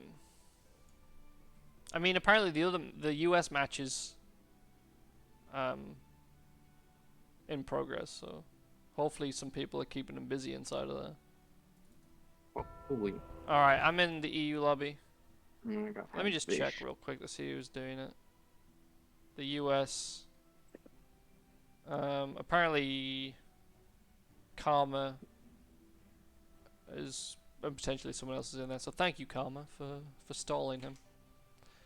All right, so we got products, Cadre on the right. Okay, there we go. All right, we're gonna have a look now. Are you in the lobby, by the way? Yes, I am. All right, cool. Okay, we can start. Oh, guys. Oh, okay, guys, don't start it straight away. Like no, you can that's press. fine. That's fine. We don't want the guy. No, no, no. But Cadre's no, like no, a little no. bit Listen, extra death. listen. No, you can press it, and then we have 15 seconds. He can't join during the 15 seconds. Gotcha. I did not know that. Oh, Neon and Broadhurst actually go up top this time. That's a very interesting strategy. Don't see that one very often. Broadhurst actually takes a big rock to the face. Ronan gonna have to back off here. A nice heals from Kadri, but Kadri's not in a really good position to heal here. It's really easy for Neon to get the cross beam here and do a ton of damage. Broadhurst looking pretty low, and now it's Kadri trying to block out the beams, and down goes Broadhurst. And And then Neon? he just stands there. I think he's just in shock at the products just went down straight away. All right, let's see if Neon can bring this back. We got a 1v2.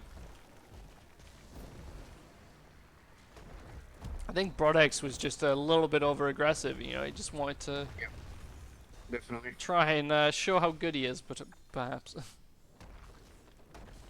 All right, so Kadri running around the back. This Neon's time to try and capitalize and take out Ronan if he can, but Kadri just managed to get around in time, and now Neon's taking a little bit of a 1v2. He's going to have to kind of back up, but he's just going straight full damage. Kadri's stuck inside of this, and he almost goes down, but he just barely manages to get out. From Ronan.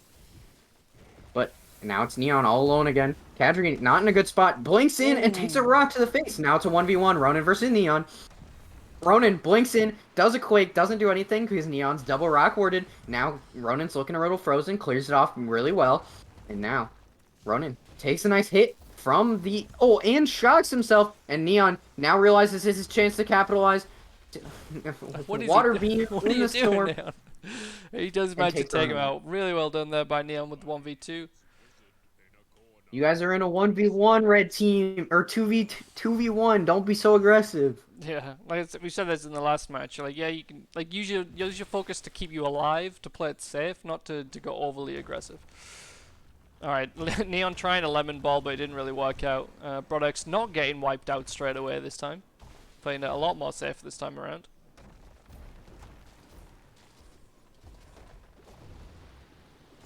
Oh, double teaming on a Brodex. Big rock comes Ton of in. damage, Brothers. Will they be able to finish him off? Neon's doing a ton of damage with that beam. Ronan blocks it pretty well, and the healing does manage to thread the needle and take it out. Ronan looking really low and is gonna go out to the water. Crossbow hit, and now Broadhurst gets healed up perfectly in time, and Kadri's not gonna be able to capitalize on that. He's gonna need to back off and make time so he can get the revive.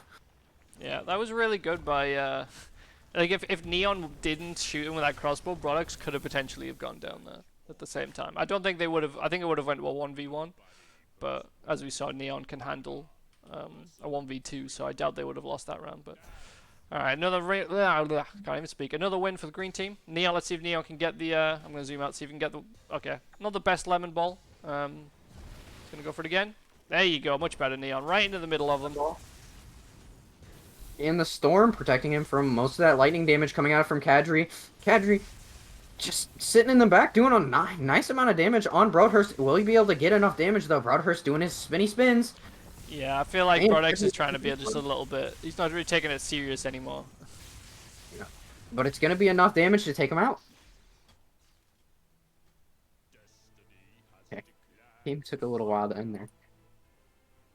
Yeah. All right. So that is a win. So that means that Ronan and Kadri are now out of the tournament, as I believe that was the a loser bracket match. And Neon and Brodex will progress through the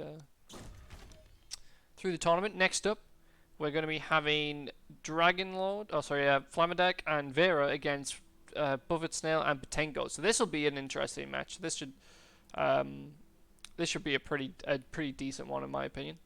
So I guess we're gonna have to go to EU again.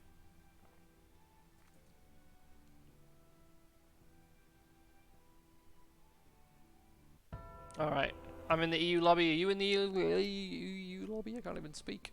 Ooh, you can do it. You can do it. I can get I'm there. not. All There right. I am. All right. Cool. So now we're just waiting for the players. I will be right back.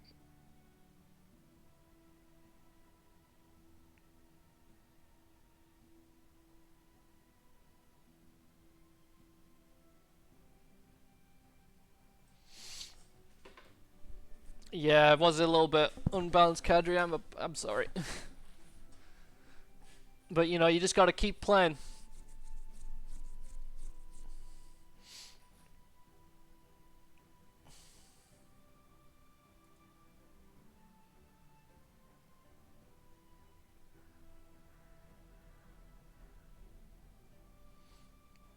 Alright, so just waiting on Patenko, and then Rick James and DDH to return.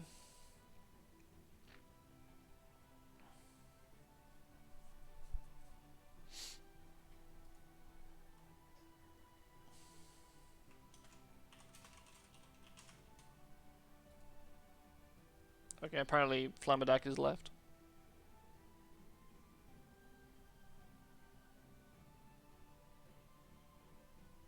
And now Karma's here, apparently. Tell you who wins. I don't know. I mean, I think, you know, most likely it's going to go Flamadak and Vera. Oh, now the guy's joining this lobby. Great. Great stuff. If only people would join when they're supposed to. That would require them to pay attention. Yeah, it's Patenko's fault this time around.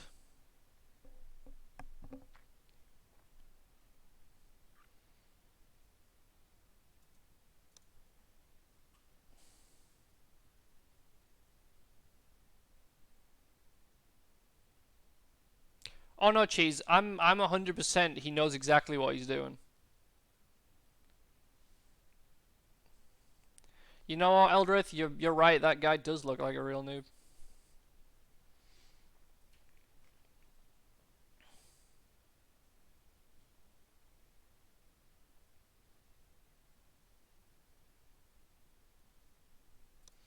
But yeah, I'm pretty confident he knows exactly what he is doing to stop the tournament matches. Like he doesn't care about.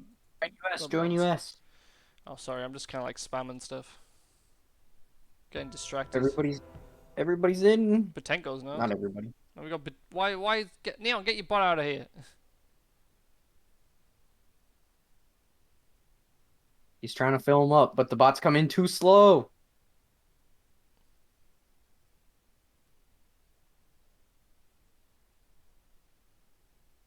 Plus, he won't be able to get in. I think Patenko's probably gonna go to the EU one because like he's just too slow to react to the messages. Patenko, get in here. All right, while we're waiting, at least we can have a look and see what's going on. So, Flamadak's actually using like 100, well, plus 50 arcane and plus 20 cold with normal health, and then we've got Vera in plus cold and 25 life. Rick James in default. So that's very interesting that Flamadak's actually chose to go with some stats, whereas normally you'd play in default. Does 0 fire mean his fire does 0 damage? That'd be dope. It would be interesting if that was the case. Oh, but yeah. Conflag on Flamadak's going to do a hell of a lot of damage. Wait, because it hits for 500, right? So that would do 1,000 damage to Flamadak. Is it 1,000 damage? Would it be double damage? Is it magic damage though? No. Conflag's full fire. Tactical Dragon Strike is fire and magic. Makes sense. No, Conflag's not 250 to normal people. That's too low. I'm pretty sure it's 500 for Conflag, right?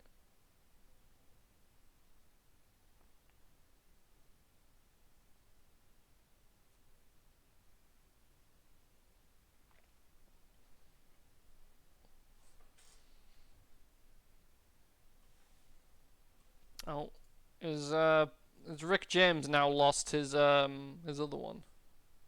His God on the damn it. tournament. Conflag is 450 base. Okay, that makes more sense if it's 450.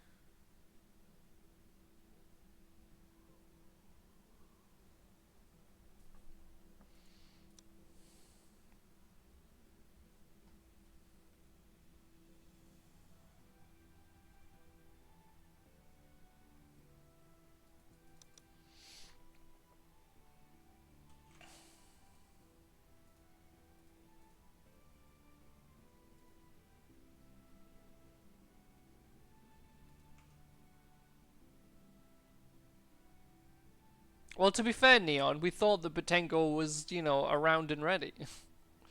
But apparently not.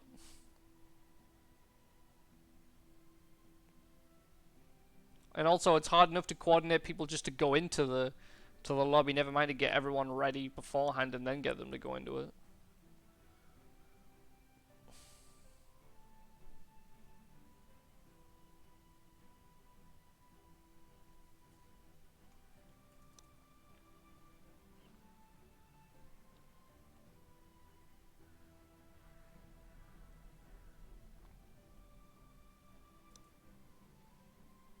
Probably just move on to the next match.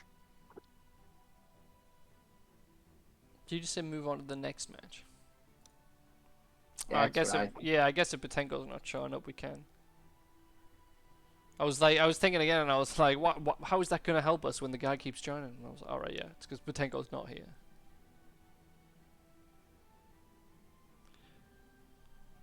There, he finally joined the voice chat. Who? Botenko did. Botenko. Oh. Okay. Yep.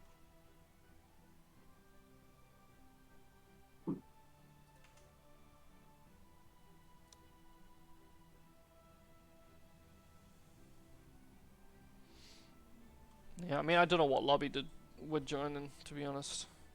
But yeah, you can see that I mean, well, actually. Someone's in the TDM lobby, the US lobby right now. Oh, join US, join US. We're just waiting on... Okay, yeah, quick. I'm in. Alright, go. Okay. No, we were Oh, just too late. Actually, no, As wait, I clicked it, wait, dude. just let him kill him. Let him kill him. Wizard in a corner. Lesson. Are they gonna figure out to kill him, though? Yeah, they're gonna do it. Hang on. They're just gonna kill him. Why is Flamet? What is? I thought Flamet was gonna just kill. Why kill him? What are they doing? Flamet, kill him. What are they? Oh my god! For apparently two really good players, they should be able to just kill this person.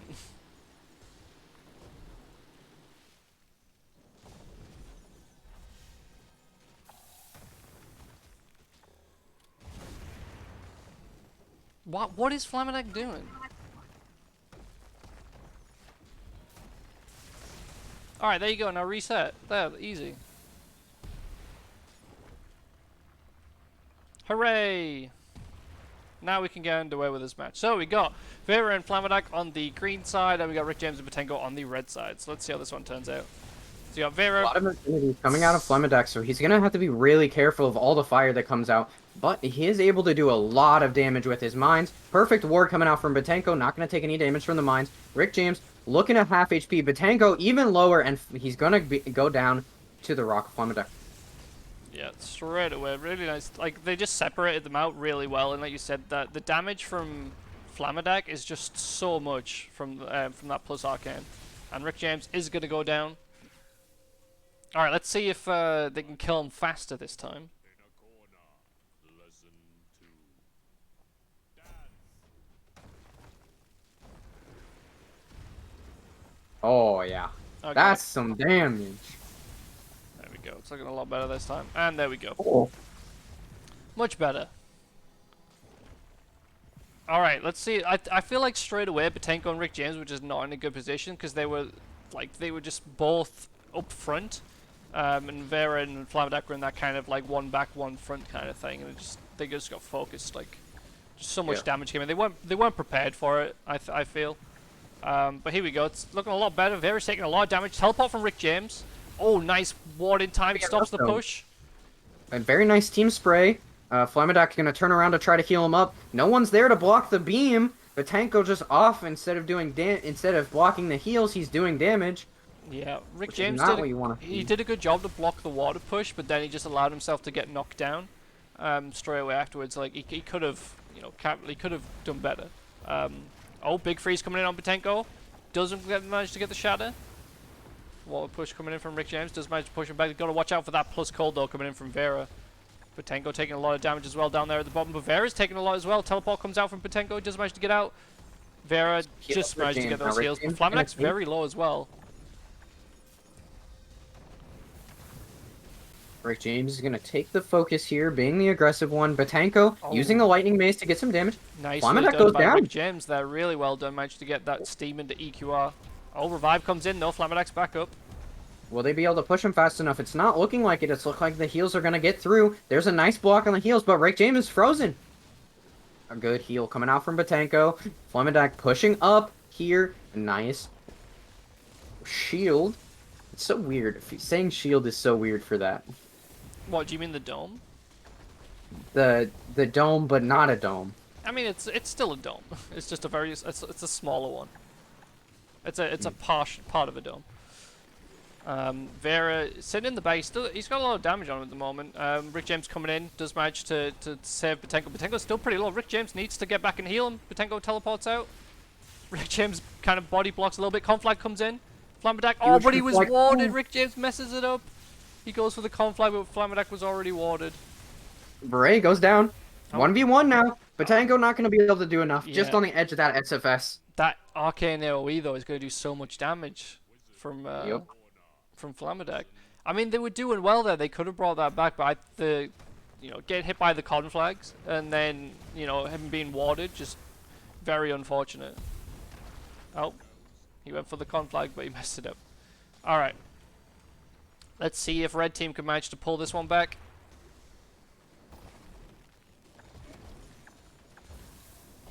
Rick James already taking a ton of damage, but damage. Botanko's gonna be there. Botanko needs to start using his Hulk key though. When he heals, he gets way too close to his teammate. Oh, And Rick James super low. A nice teleport out, but Flamadak follows him up and is able to kill him. Botanko just a little bit off, having revive here, but the cold is gonna come out, freeze him a good bit. He needs to clear this off. Ray clears it for him. Is that if he gets the revive, he'll revive the other guy as well. But he does get taken out in time. So that is a win for the green team, Vera and Flamadak. Yeah, that was just unfortunate. So what basically happened to Rick James there was that he was stood beaming Vera, and he was doing like a lot of damage, but then Vera placed a storm over Rick James, and he just took so much, and then by the time that he was ready to teleport out, he took like a hit from Flamadak in the back, and he was just so low. Yep. Yeah, so that's definitely, I mean, we knew that it was going to be the case. Flamadak and Vera are going to be a very strong team to beat in this tournament. They need someone to, it's basically going to be like they need someone to hold off Flamadak long enough that they can take out Vera, I feel. But then again, Flamadak knows that he's going to provide the support, so it's definitely going to be a tough one to beat. All right, I'm going to jump into the US lobby. Swag and Current Berries are in here. Are you in? Yep, you're in. Yep.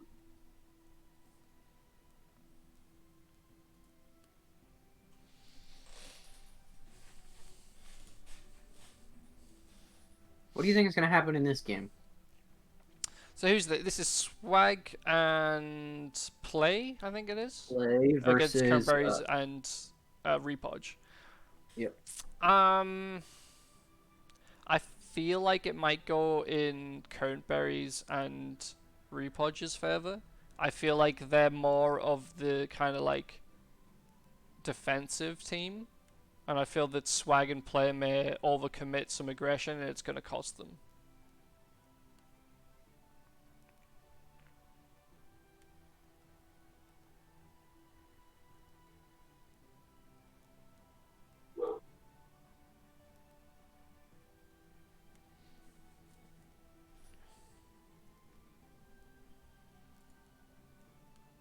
Are they switching out? This is just annoying.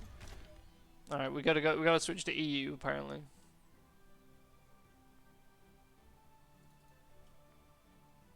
So Rat did get on, so our little problem maker may be banned now. Yeah, I mean, I did ask him to do it, but it's kind of a luck of the draw with with Rat of whether he actually does things when you ask him. Or it's actually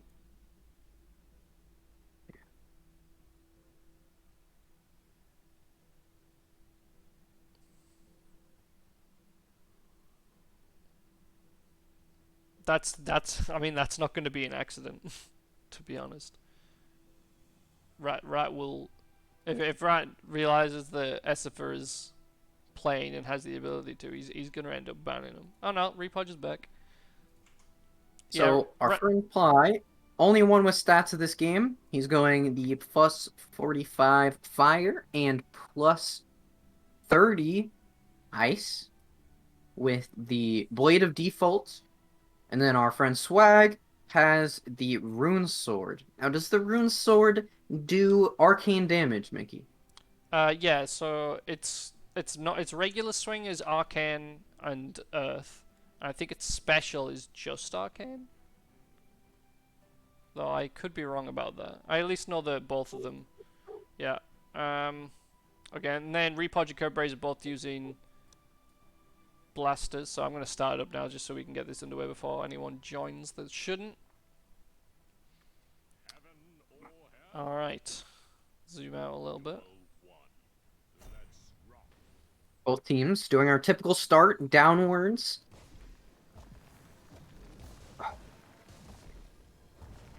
And Repodge, again, in this position that they really like to have, just sitting on this choke point, right between the shield, and just getting healed up from Current Berries. Current Berries actually moving into a position, trying to block off the heals,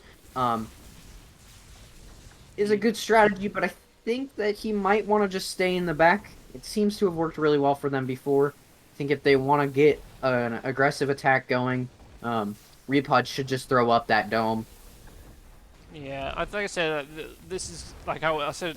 Can't even speak. How it was going to be at the start is that they're playing very defensively, and Swag's going to overcommit, and he's going to be a little bit too aggressive. And like I say, he's taken a huge amount of damage already. Kernberry's getting flung in the air like a little bit there, but Kernberry's very bad position. Nice melee swings from play coming in. Kernberry gets pushed back. Teleporting from Swag, and they do manage to take him out. Really nicely done. Repodge is very low as well. Kernberry's actually very low. Oh, he gets knocked down inside of it, but it looks like Repodge may end up going down here. See if he can find it. Maybe he can pull off what Neon did and get a 1v2. Not sure though if they get a nice surround on him. Looks like they're just slowly rolling down, and they do take him out. Good round from Swag. Current Berries overcommitted a little bit there. Yeah, that was. I mean, they were doing well, but I think it was actually that water. So he got launched in the air, and it got put in such a bad position. So it was a little bit unfortunate, but yeah, he did push forward at that time. So, a little bit of a misplay. He's playing that supporting role, and it works better for him if he sat in the back doing that support. Definitely.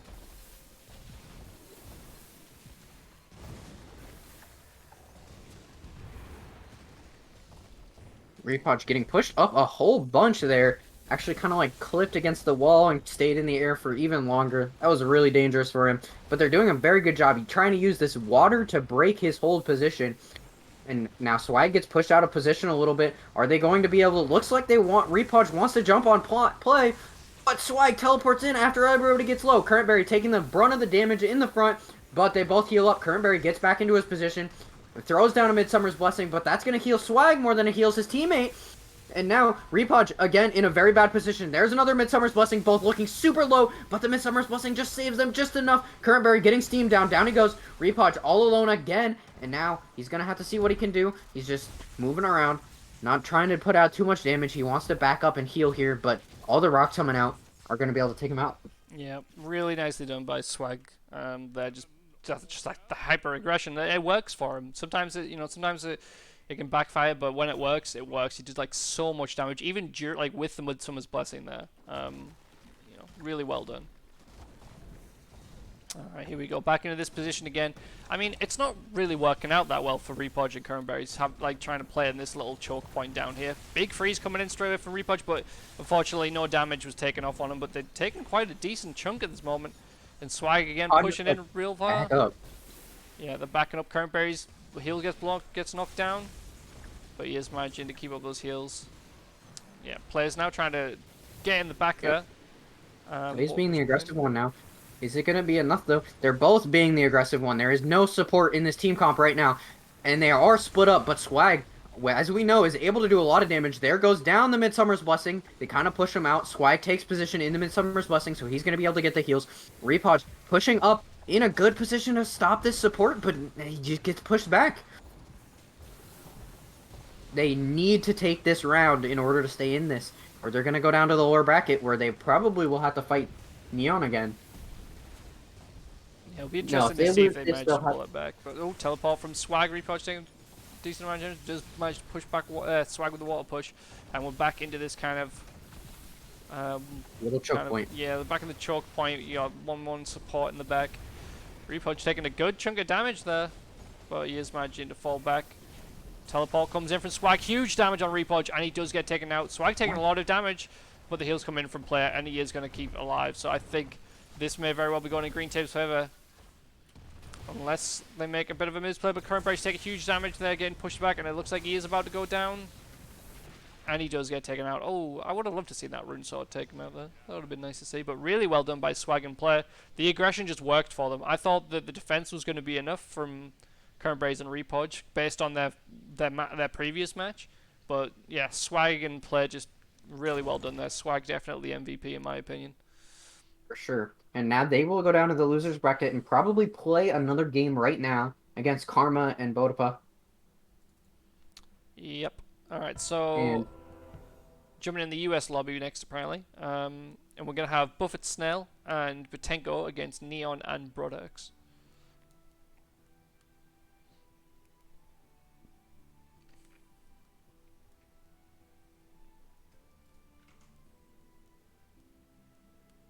Oh, okay, we got Regan in apparently.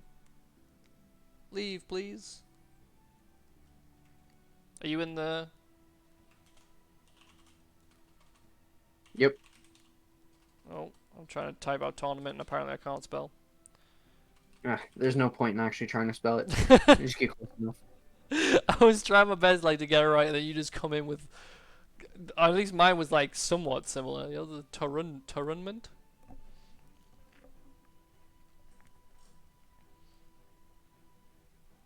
Alright, we got one person in. And we have a random person joining now.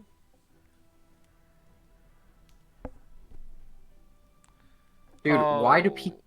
Maybe this is them. Maybe they've created a new account.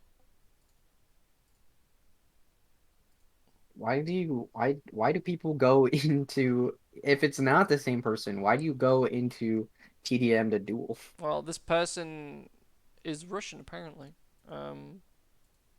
They have 0.5 hours on record.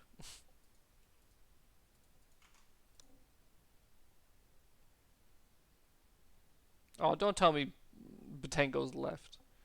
Because he doesn't know that there's a loser's bracket. Do people not? I mean, granted, Butenko kind of filled in. But just read what the tournament says. Why is there a bunch of people in US? Is that where the people are waiting? Or is this for something else? I'm going to join and have a look. Okay.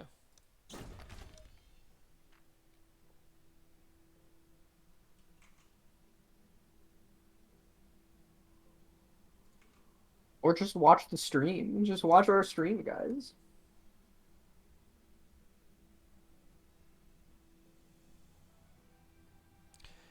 Yeah, Kadri, we know there's these things that we would like to have, but it's a matter of whether Rat can actually do them or not. Because, like, you know, you get very... Well, I'm not saying it varies, but obviously, you know, solutions are these. Password protected lobby. Give, you know, the spectators, like, you know, give me the ability to kick players. Make it so only I can start the match, etc.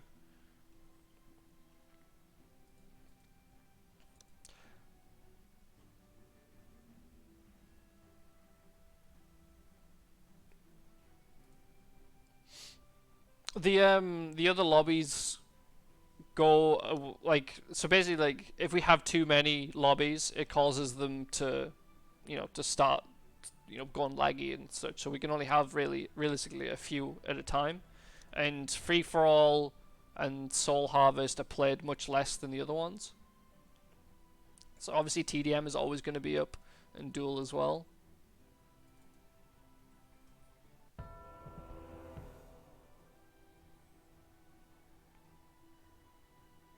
Oh my god. I mean, we just need Batenko to show up, but I think Batenko doesn't realize that he's supposed to still be around.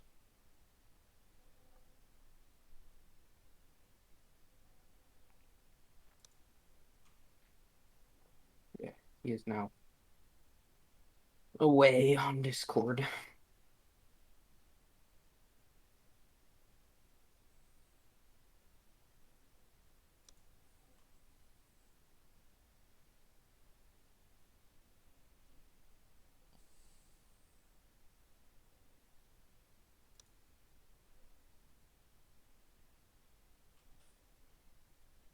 I mean, until Batenko shows back up, we can't really, like, join the lobbies doesn't really matter. Play the next game.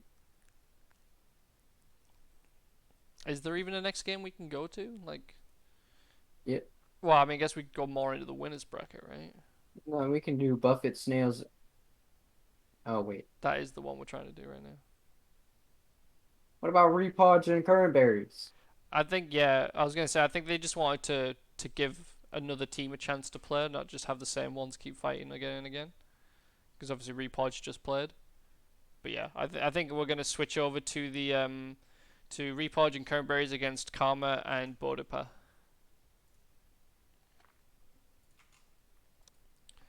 Alright, which, I mean, they wanted to play in EU last time, right? Oh, apparently EU's currently underway. Who's in that lobby? EU TDM. Oh, nice. Well, the two players that we need are already inside of that lobby, so that's nice. And they want to play on EU.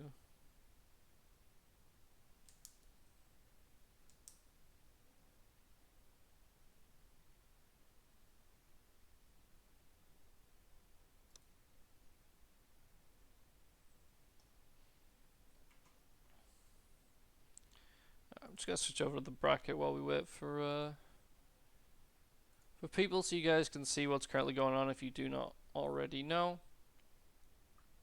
So we've got the net. Well, we're currently trying to get through these matches here. Null Scorpa, who is replaced by Batenko, is now disappeared as well, so we can't do this match just yet. So we're trying to get this one done, but I don't. I think, yeah, the EU lobby is currently busy, currently being used, and it's being used by the two people that we actually need for who are in the next match. So Kadri and Bodapa need to get out of that. Oh wait, that's not Kadri, is it? It's Karma. Karma and Bodapa need to come out of that one. Alright, looks like it's ended. Good deal. Alright, let me switch this back over to the game so we don't miss anything.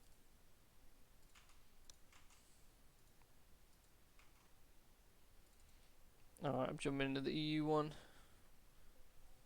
Hopefully people join.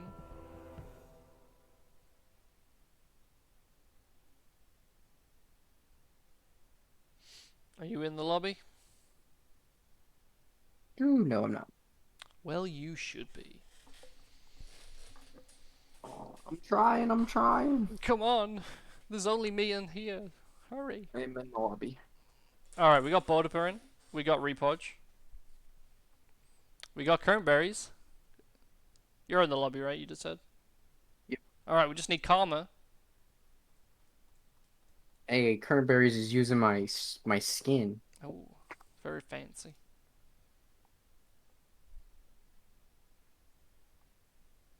Come on, where's he's also using plus 50 shield. Yep. Come on, Karma, where you at? Oh my god, he's not even paying attention.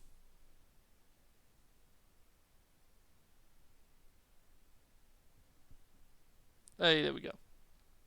Alright, I'm just going to click start. So I was going to try and read them, but we've already started again, so.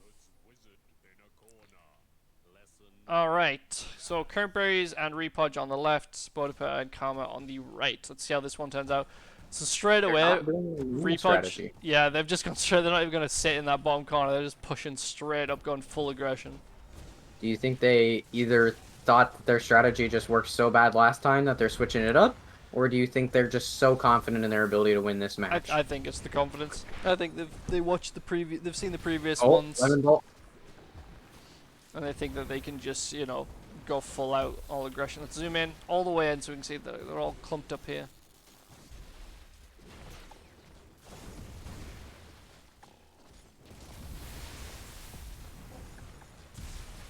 Vodoput goes down. Current Berries actually has done so much damage with this plus shield. He's just gotten so many mines off, and just the QERs are doing extra damage. And Current Berry kills everybody that round, including his teammate. Nicely done. Alright, so quick win in green team's favour. Let's see if red team can pull this back in anywhere. And Karma actually just water pushes his teammate all the way back.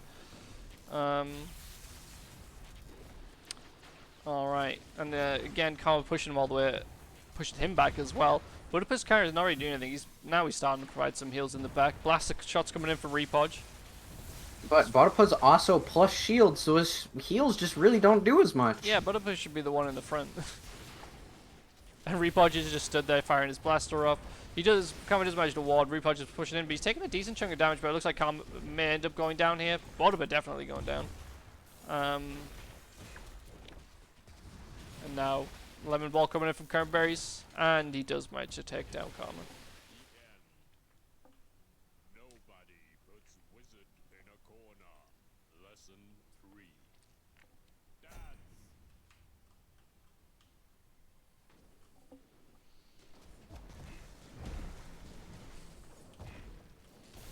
Alright, here we go. Everyone fighting in the middle this time. But huge damage going on Karma. That blaster shot from Repodge doing so much damage, none of it being blocked. And again, Tidal Wave coming in. Does manage to push Karma away from Budapest, so it did actually work. Big freeze coming in. Doesn't manage to get it, but it's still huge damage. Budapest does end up going down. Freeze coming in. He never warded. There Oh, it is. he did get the ward. Big hit, and Cranberries comes in to finish him off. So that is a win for Cranberries and Repodge. So that means Budapest and Karma are now out of the tournament, and the other team will progress through. Alright, so next up, we'll have Buffett Snail's match, I think. If he's found a teammate. Oh, Alias is in the chat. Hey, Alias, do you want to sub in for NoScoper sub in for Butenko, who's subbing in for NoScoper? Do you want to be the third sub for for Rick's team?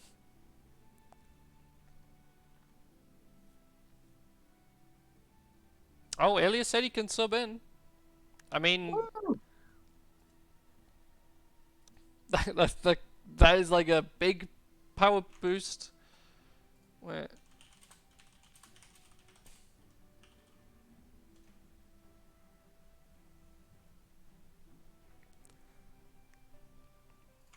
I hope they let it happen, because that is Alias is again the leader of the is Alias? No, Alias isn't the leader of Legion. Like, it's kind of like their strategist, I think. But yeah, definitely one of the strongest players in Legion, returning vet.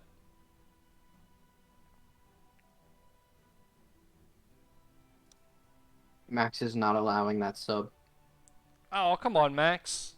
Let him keep playing. Oh, yeah, SD was the leader.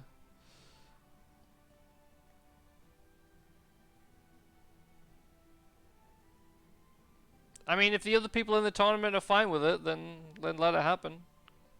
Swag says it's fine. Bear is fine with it. I'm sure Flamadek's fine with it as well.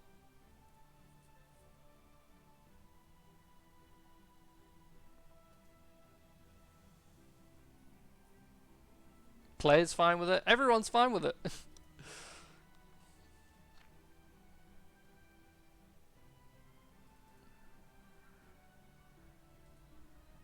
I mean, we're fine with it. I just want to see good matches. Bringing Alias in is going to make it a good match. They've brought in Neon.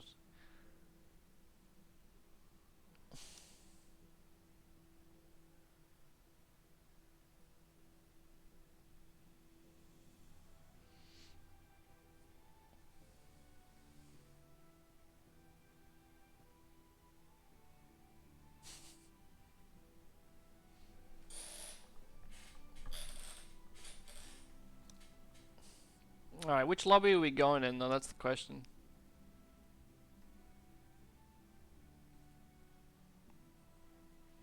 It's a good question.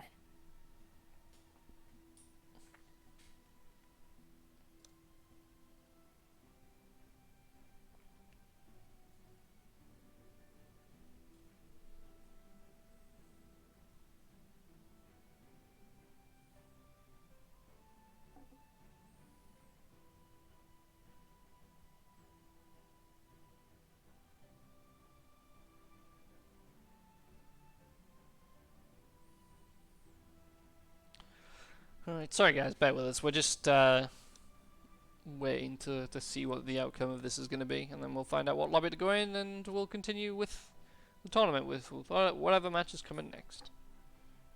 Where are we at in the terms of the bracket anyway? Let me switch this over so we can see.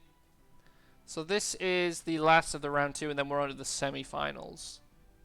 I mean, this would be a decent match if we do play this one, but we'll see. But I think because the next matches we're going to have are going to be a lot more interesting, I think I'm going to finally whip out my the new trying to think what did it say, like the new abilities I have as a spectator.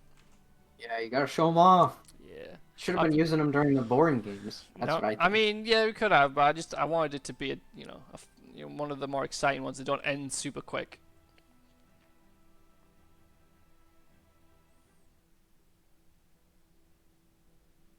Alright, I think Alias is going to be allowed to sub in for Patenko, who's subbing in for Nilskorber. I want to say, like, let's just have, like, they manage to go through, and then Alias has to leave, and we get someone else in, and we just, every match is played with a new sub for, with Rick.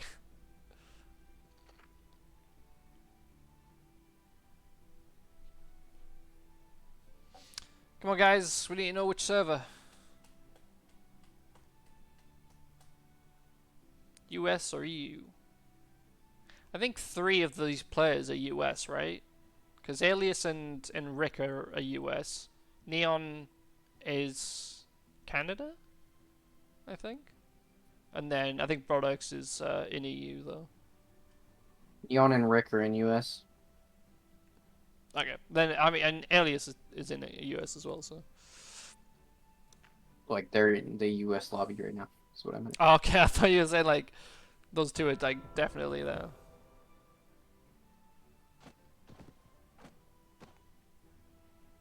I don't think Broad particularly minds, to be honest. I think the only people that actually care which one we play in is Current Berries and Repodge. Oh, so Neon's actually switched to the Lightning crossbow this time around. Interesting. He's trying to bait people, make them think it's the water crossbow. Elias, if you can join the US lobby. So I don't think he's in the Discord. Yes, Alias, join. Let's go.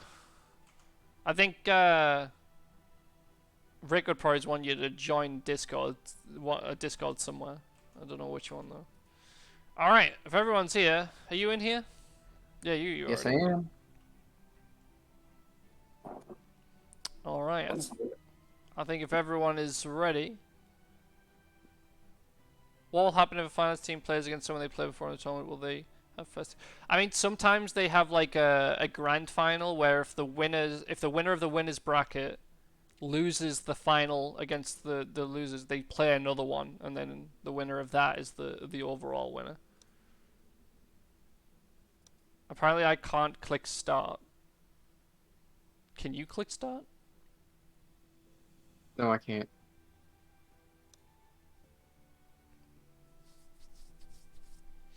Well, it seems that we broke it.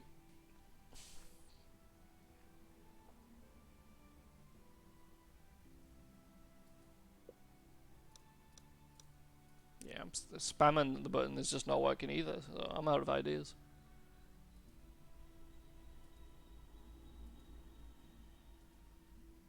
It's like Broad's gonna try to fix it. I mean, hopefully it works. So this is definitely going to be interesting. Who do you think's going to win this match?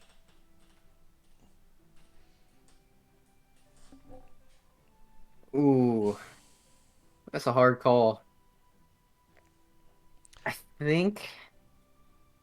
I don't know. Neon and Broad are in the lower bracket for a reason. Yeah, they've not been playing the best this time around. Yeah. Okay, I still can't start. I think we might all just have to reset.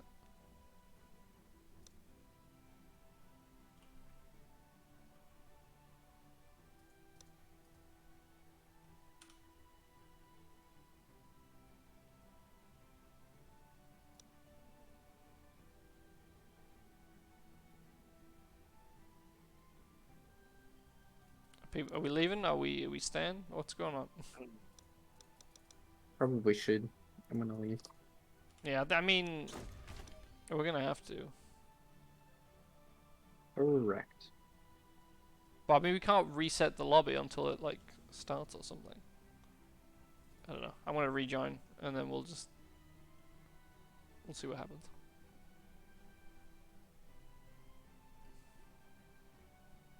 Oh. Now I'm getting hagfish. Oh, now I'm back in. And it still won't work.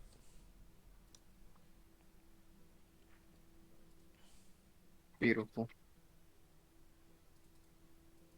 Wait, like, even if we all left, like, how does that even, like, restart the lobby? Like, well, it's not gonna restart the lobby, is it?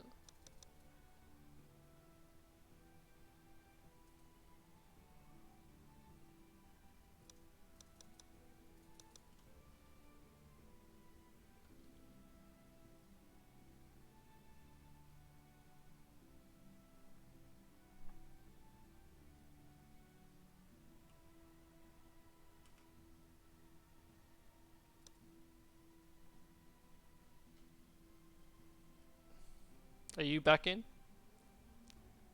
No, not yet. There's no one in this lobby for me. What, in the US one? Yes. It's a Interesting. ghost lobby. Go. Keep getting ghost lobbies.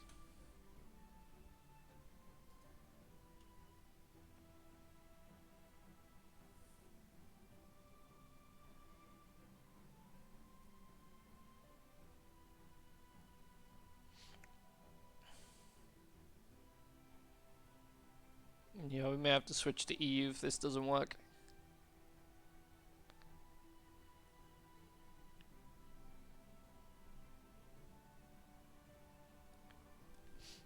Are you back in? Or is it not showing?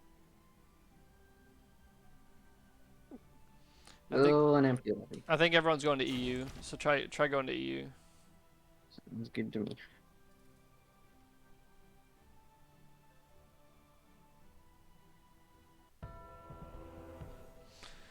Alright, I'm in EU. We got Broad. Hey Demi.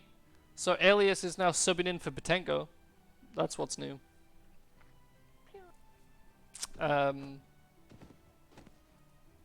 That's kind of it. I'll bring up the bracket so you can see while we wait for people to join.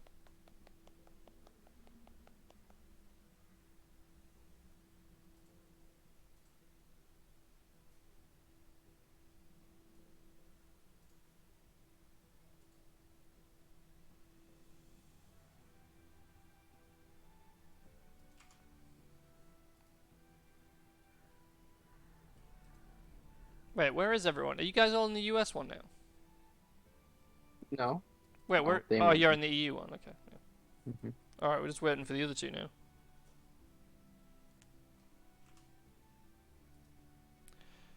Alias, join the EU lobby.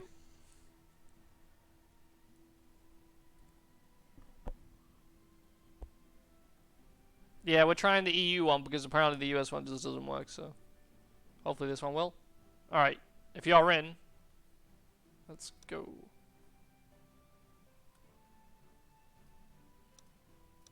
And apparently, oh no, EU's dying. Alright, let me switch this back over real quick so you guys can see what's going on before I forget. Alright, so we've got the Broadhex and Neon against Rick James, and now Alias subbing in for Batenko, who's subbing in for NoScoper. So let's see how this one turns out. So green team actually going for the split top and bottom. Red team down at the bottom right. So Alias pushed right in. Broadhex taking a big chunk of damage there right at the start. Big rock hit him in the face, and now he's going to need a lot of heals. Neon doing nice healing rocks, keeping him up just enough. And Alias is trying to push into the middle, going for Neon, but he does end up getting a little bit frozen, so he's going to have to back up. And Rick James is going to be the one that's starting to take damage. All right, I'm gonna try and switch this up. So hopefully this works. I don't know if it will. Change up my view. Oh, there we go. Alias super low, but he does get healed up. Neon is now the one that's at half HP. Is he going to back off? No. Alias is going for him, but now he changes onto Broadhex because Rick James was looking pretty low. Neon's kind of having to Alias is fighting both people here, and Broadhex is able to heal back up. How's your third person? Is it working for you? Yeah, I'm flying around. It's so strange to see it. On my screen, Broadhex is under the map right now. Yeah, he just went under the map and has now died. So that was a very interesting turn of events. I blame your third person. Nah, I think we're all good. So Neon is now pushed around to the back. He's being surrounded by Rick James and Alias. And he's taking a lot of damage from them. And there he goes. Down he goes. He does end up getting taken out. Yeah, this is gonna be it's very strange. Like, we need to find like the best way to get this to work out. All right. Oh my, that is weird. So is Broadhex and Neon who I've gone under the map? I can see them. Alright, I know I went under the map, but it seems that they weren't doing anything. Alright, I can switch it back, but that is just such an interesting way to view that.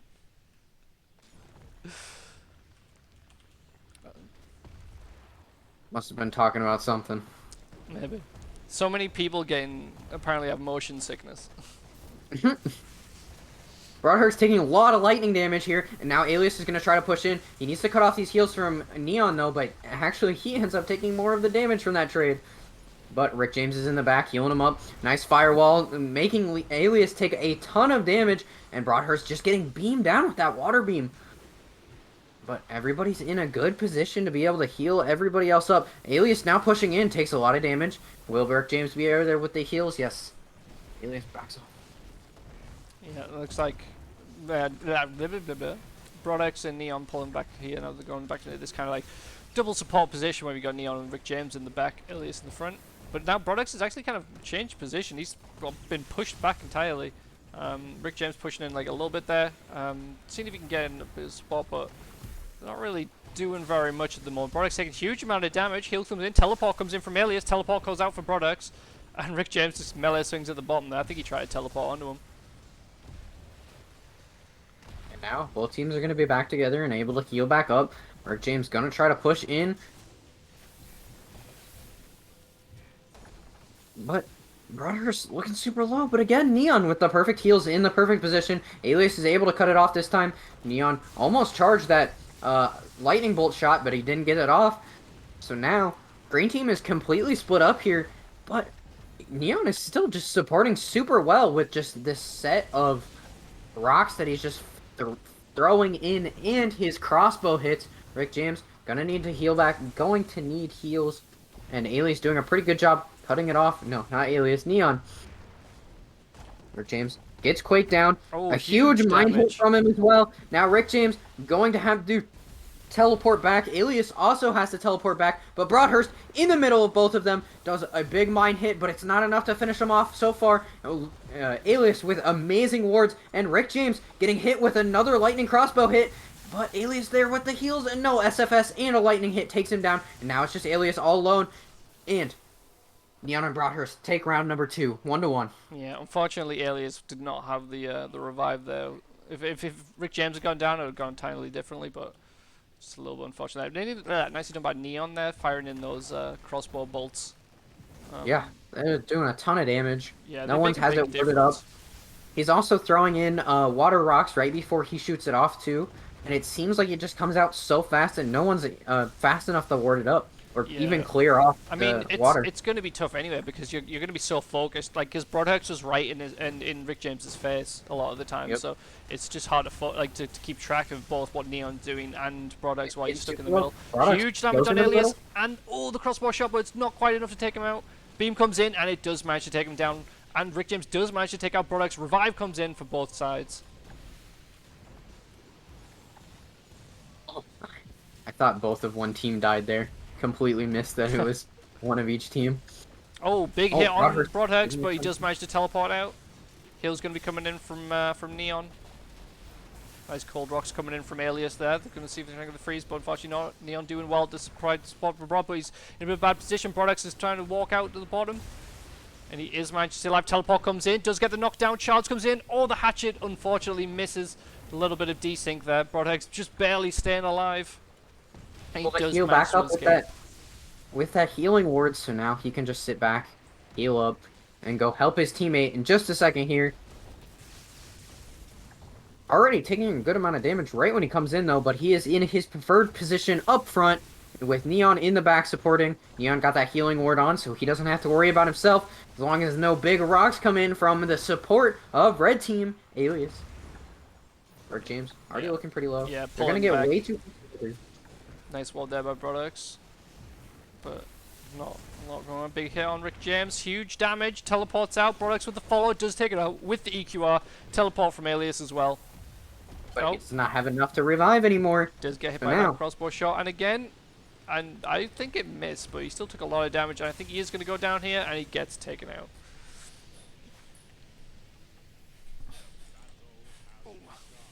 Yeah, I think these teleports are just doing like so much. Like, yes, you can teleport out, but if the other team have that teleport, it just completely negates what you're trying to accomplish by escaping.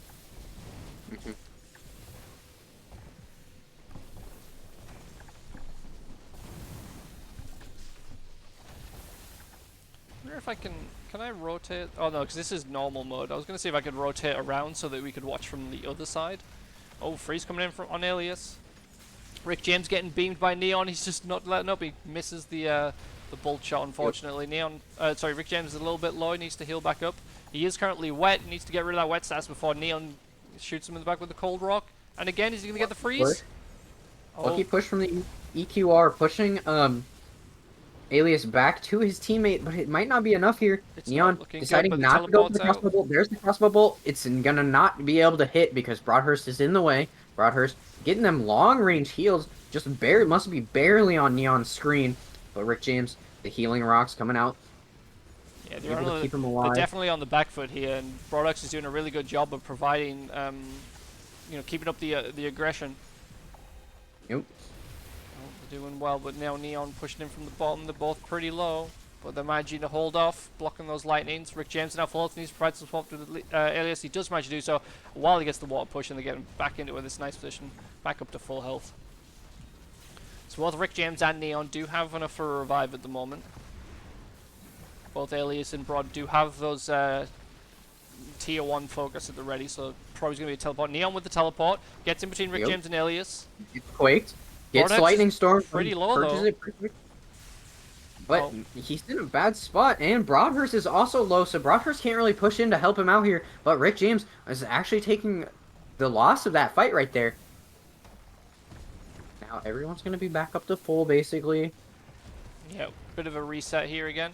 Alias trying to push around the top. Does get the knockdown. Nice heal blocks. Yeah, nice block. Oh, big freeze. Oh, big hit on frozen Alias. wall. Huge Wait. damage. But he does get pushed back by that wall, and Rick James is going to provide the heals. Rick James is currently wet at the moment. See if Neon manages to capitalize on that. Oh, but he does get the ward on.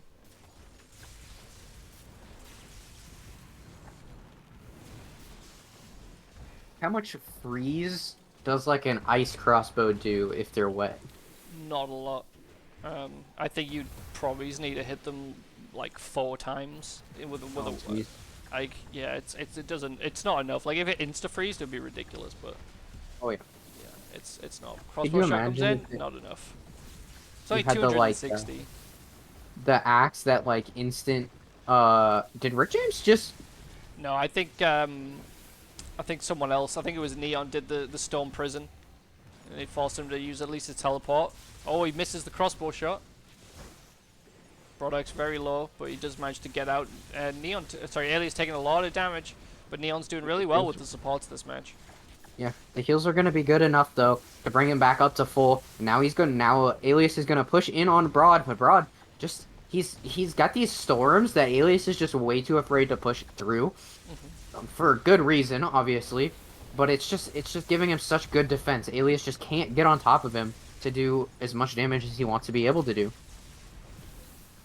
Yep, and Neon's doing a really good job. Like they've got this kind of like split here where the Neon's managing to fire stuff into Rick James's back, and it's stopping Alias from being able to get a good push. And a huge damage coming in, but they do manage to get the heals off. Broad now pushing in, changes focus to Rick James, both of them actually. But Neon is a little bit low. Crossbow shot coming in, does miss. Rick James now focusing down Neon. He's pretty low. Teleport comes in, does manage to wall push him, but both Alias and Products are very low. Alias possibly going to go down, uses the revive on himself. Wow, that is a lot of focus to use for that. I mean, you could have just used a Midsummer's Blessing.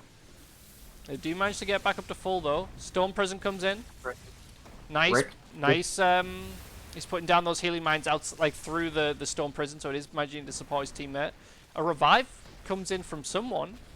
I'm not even. Wait, was that a revive? Or was that just the mines? I don't even know.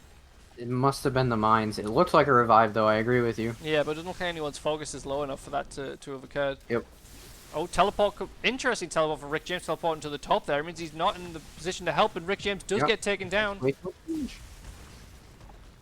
And Alias used his own revive, so now he's not going to have enough. He's only on one focus, so and down he he does goes. go down. So that is a win for Neon and Brodax. Unfortunately, Alias subbing in did not manage to bring their team through to win that match.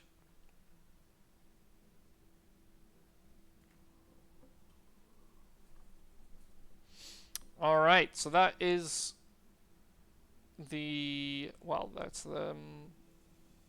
was that the second to last? Oh no, we've still got like 3 more matches in the loser bracket. So next up we've got... What are we doing? Match number 11 apparently. We're doing Cranberries and Repodge against Neon and Brodax. So rather than going to the semi-final match. So that's interesting. It is how it's ordered. I guess so, yeah, doing it by match numbers. I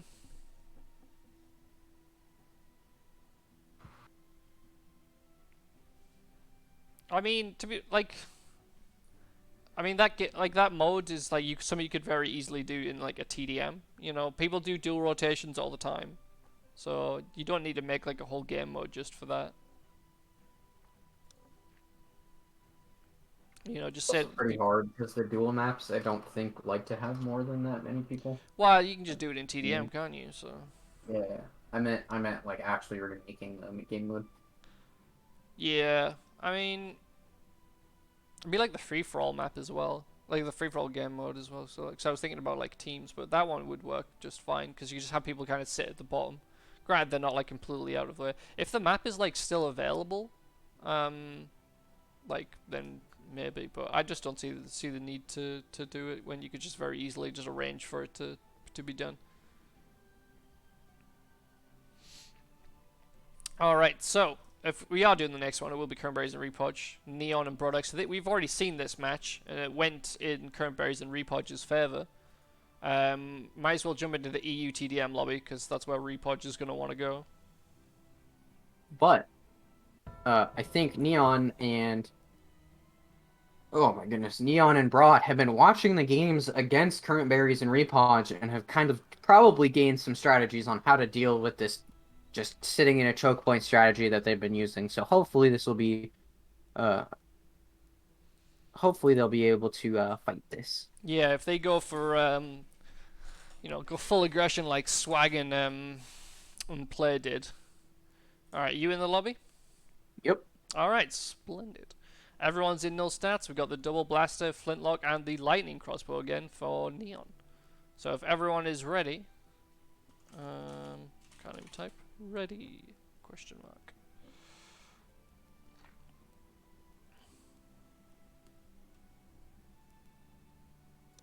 Alright, let's get this underway. I won't do any more spinning cinematics, because people just start throwing up apparently. But at least we got the zoom. But I think it'll be using that spectator thing would be really good for like kind of like cinematics of matches, rather than just for this kind of commentating. But Yep. we'll see what happens in the future. This is also not the same map they played on last time. Yeah, I was And gonna so say we this don't is have that choke point.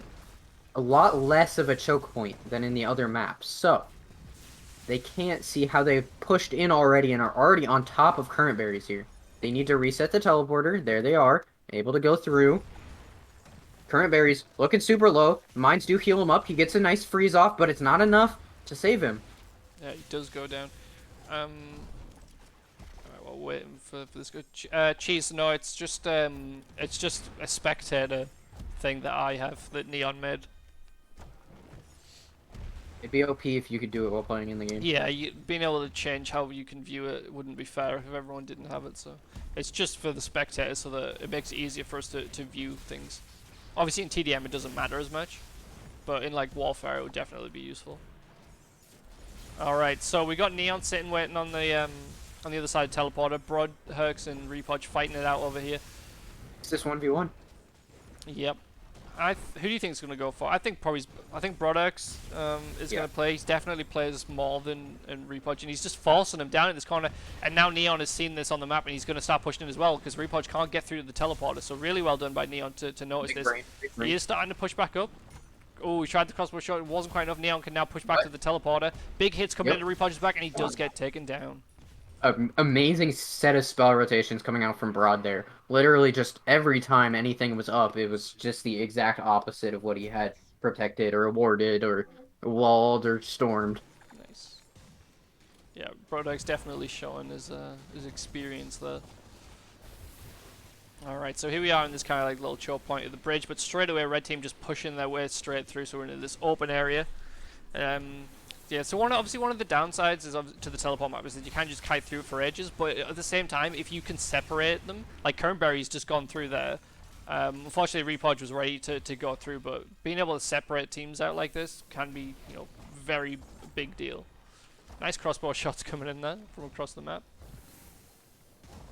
Teams have gotten nice and smart about not following other teams through these teleporters. Yeah, definitely. Just the damage that you can output if you get the right spells when they come through is it's just so much. There's no reason to risk it. Alright, Brodex and Repodge fighting out in the middle. Big hit, big damage on Broadhex, but he does manage to wall push away. Neon gets those heals into his back. Oh, this is a little bit of a downside for Neon using that lightning crossbow, is that you can't get those kind of like pot shots in the back when Kernberries is stood in that storm, because he's going to be warding that lightning to get as much heals as possible. So, but Brodex looking pretty low. Oh my god, so many blaster shots coming in. They are kind of going to be able to cut off the heals, but the healing rocks are just enough to keep him alive. And Neon's actually not focusing on healing here. Broad must have said just go, but it's just not enough.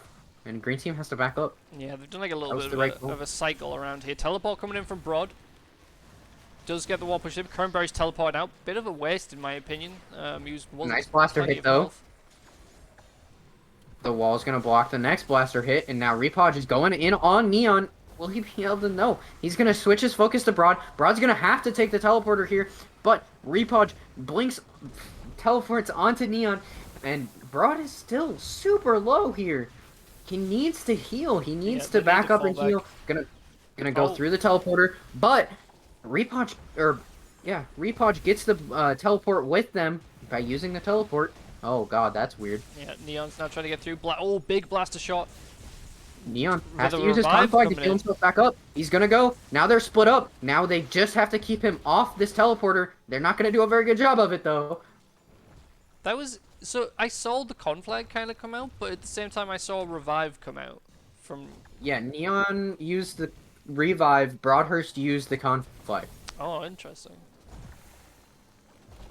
So neither of them have enough focus anymore. Yeah, they're And completely then Broad had to use a teleport, so he has like no focus. yeah. Neither one of them have any So green focus. team they have, well, they've got more at the moment, so they Teleporting. can use, they should try and make use of that. They can teleport onto the people. They can't get out, but it looks like they're about to regain that focus. Broadhog's taking a lot of damage. Teleport from Repod, just blocking those heals.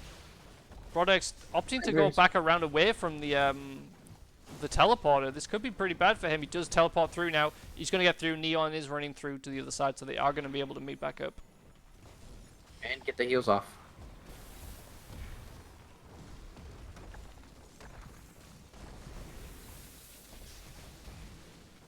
Oh, Repod taking a lot of damage. Oh, and the nice heals are just crossbow enough. shot.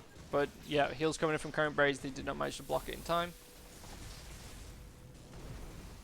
Yeah, this is the problem if you try and like you're both trying to do the damage like to say Repod, and it just allows current berries to just fully heal up. Like you need to at least try and block those heals, putting down a dome or something at least.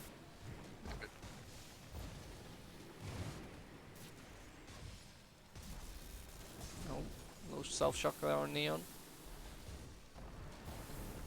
Back into this little bridge choke point. Repod, decent amount of damage. Neon with good shots coming in from the back, keeping current berries distracted. Both of them stuck in the middle. Huge damage coming in. Current berries with the teleport. Brodex is pushing forward. Brodex with the teleport. Does manage to take down current berries. Repod does not have enough. He's trying to see if he can bait Brodex through the teleport, but Neon is ready on the other side. Is Repod? Yep, he's going to go through, but Neon's ready. Oh, and unfortunately, he does override that wall, so he does manage to get off the big hit there. Brodex is going to come around this side, so Neon's going to want to try and stop Repod from coming down this way. Oh, but big damage on Neon. A little bit of a little accident there, but they are now here. Repod is going to have to price waste a teleport to get through. He's almost at enough for a revive, but he does actually manage to get through. But Neon with the teleport through. Brodex come through as well. Unfortunately, they were currently watered, so not a lot of damage coming from Repod. And now he's having to run away. Run here. Yeah, it looks like. Oh, Oh, nice hit with the crossbow. Nicely done. Down he goes. Yeah, Repod, you almost had it. Unfortunately, he fought towards the bridge rather than the teleporter. Like, you know, we hate to see it because we don't like the whole running away kiting thing, but getting onto those teleporters is definitely the best way to stay alive. Alright, so red team currently 2 up at the moment. See if green team could pull this back. Green team did win the last fight, but this time it's definitely going in the other team's favor. Maybe it is the map, or maybe it's maybe the tactics have changed and they realize what they're going for. What do you think it is? I think it's a combination of both. I think the map just is actually just so much worse for this strategy. I think it almost seems like they didn't even practice on this map, really.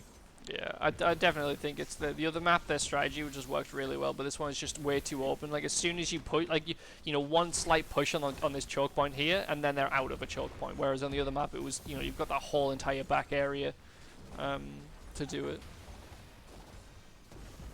Repod and Kerber is an interesting position. They're kind of, like, on each side of the choke point here. Broadhog's taking a decent amount of damage, but he does manage to ward that steam very nicely.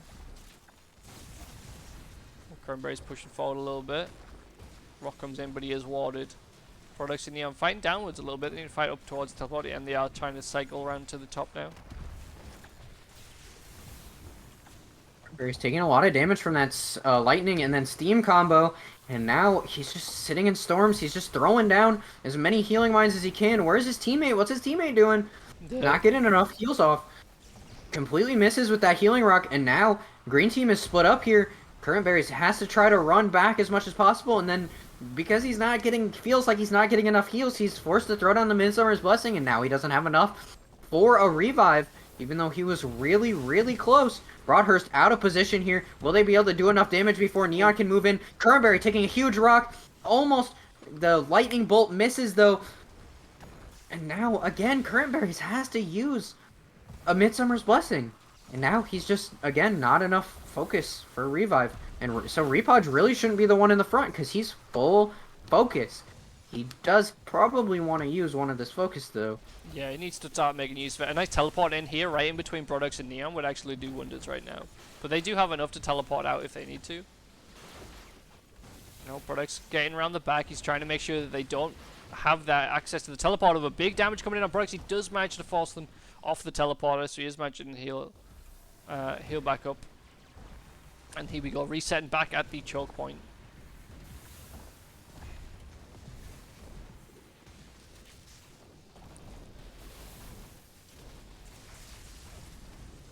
Repodge gonna look to push in. Here's the blink that we were hoping for, but he blinks right into a storm. Takes a ton of damage and now has to back off. Complete waste of that focus there. Current Berries is going to get blinked on, teleported on by Broadhurst. A nice QER pushes him back, gives him space, and does a lot of damage. And now, red team has to use the teleporters to get back together. What do you think of, like, teleporter uses one focus? Nerf. Wait, you mean what, using the actual teleporter on the map? Yep. I mean, that would, like, a huge... Uses, or maybe, like, uses somebody that's on its focus. Like, doesn't use... Oh, okay. Nice, Nature's Call. I thought Nature's Call was banned. I honestly don't know. Look at the rules. Alright, so Neon is currently on his own. He's almost got enough for a revive. He is going to go straight through the teleporter. Green Nature's team. Call is banned. Oh, interesting. Was that Repodge that called that in?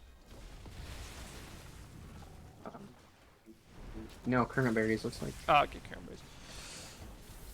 Well, Neon does get taken down here, so there's a win for Green Team's favour. I mean, that's a call of the organisers of whether they want to say that they're out, you know, they're DQ'd because they did that. But you know, let's just continue for now, and we'll see if Brodex and Neon do manage to just win this because they are one match away. Yep. Thought imps were fixed. I honestly I don't know, Dimmy. What has been fixed? I don't think Rat has done anything to fix the fact that Nature's Call imps can sometimes crash the lobby. Well, I'm just saying I lagged like super hard as soon as that Nature's Call came down. As soon as the imp spawned. I mean, I don't think it's because... I think it's because when the round restarts... when the match restarts, sorry, and there's like those additional imps, they can cause problems. If they're not dead. Yeah. Where'd the imps go? They got killed. That's where the They imps always were. get killed. Oh, do you mean the imps at the start of the match? I honestly don't know. I don't know. Rat just decided to remove them all, I guess. Oh, Stone Prison coming out. Oh, Will it guys be are enough coming to do any damage? Teleport from Repodge, followed by Broadhurst. Oh, wall push from Broad. Oh, big chill coming in. Midsummer's Blessing. Crossbow nice shot. Conflict comes in, but the heals are coming in, and Repodge is going to get back up. Current Berries on the Stone Prison, on the teleport. He does manage to get through. Oh, Repodge is actually stuck here. He can't get through. There he goes. And now he's going to be able to take the teleporter. Perfect timing. Oh. Did you see that clear on Repodge's cold from Current Berries? Honestly, I don't even remember what you just said. Did you see the clear on Repodge's like freeze from Current Berries? It was a fire healing. No, AoE. I didn't notice it. To be honest, I was like jumping from point to point because I didn't know if they'd gone through the teleporter or not. Alright, so back to this point. Repodge taking a decent chunk of Brodex taking a lot of damage as well, but the heals are coming in. Wall push does manage to get him back to his side. And again, Brodex coming in. Stone Prison comes in, launches Brodex a little bit. Current Berries, is he going to use his teleport? He only has one. So he just managed to... He saves it as Brodex does not manage to take out Repodge. Current Berries with the Midsummer's Blessing. That was a lot. Now, Repodge is going to push in, try to get in between the two of the red team, taking a lot of damage for it though, but Broadhurst is looking even lower. Neon is actually going to have to focus on keeping himself up. Repodge takes a lot of damage from shocking himself, and now they have completely split off Broadhurst, but Current Berry is looking super low, goes down to a QDS. Do get the revive off. One of them gets through the teleporter. Repodge is stuck in a little bit of position. Brodex trying to get the freeze gospel free shot, and he does manage to take him out. Current Berry has used too many Midsummer's Blessings. Doesn't have a revive here. Alright, Alright, so let's see if Kernberries can hold this off until he does manage to get revived. Brodex is coming in, opting not to go through and wait on the other side of the teleporter. But I think Neon's going to do the thing. Yeah, Neon's going to wait on the other side now. Brod is going to be on the side. He's going to go through the teleporter. Neon's waiting. Nice chunk of damage. Oh, and Kernberries is going in the complete wrong direction. Brodex is now coming in. Waits the teleport. Stone Prison to block him, actually. Nicely done. And a Conflict comes in with a crossbow shot. And they do manage to win this and knock Kernberries and Repodge out of the tournament. The absolute what do you call it? Revenge coming out from Neon and Broadhurks. Yeah, they did a really good job turning that around compared to the last match. Alright, so next up, it was the team that lost, Max. So it's fine, you don't have to worry about it. Reading the chat. Imps removed because they could go issues, but that was fixed. No, Demi, I don't think that those imps were removed because of the crashes. I think that I'm not sure exactly why they were removed. I don't think Riot just particularly liked them. In the original, like in the old days, imps were vial pop because obviously killing them would give you focus, but currently I don't believe killing imps gives you any focus anyway. I'm not sure why. I mean, because it did get fixed. I'm sure Rat did fix that kind of stuff to give you, like, for it to give you focus, but he just, things got taken out and things got put back in. Honestly, I don't even know anymore.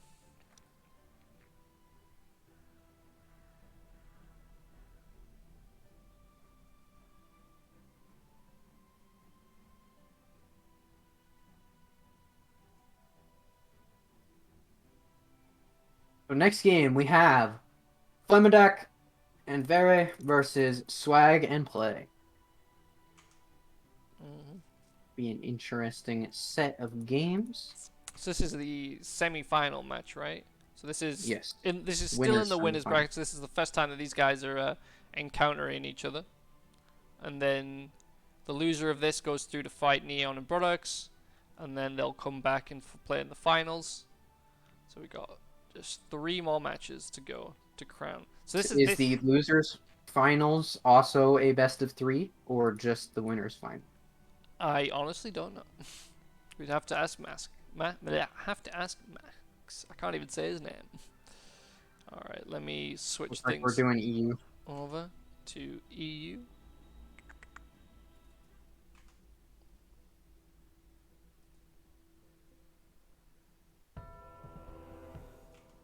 And apparently I clicked on the dual lobby. EU TDM.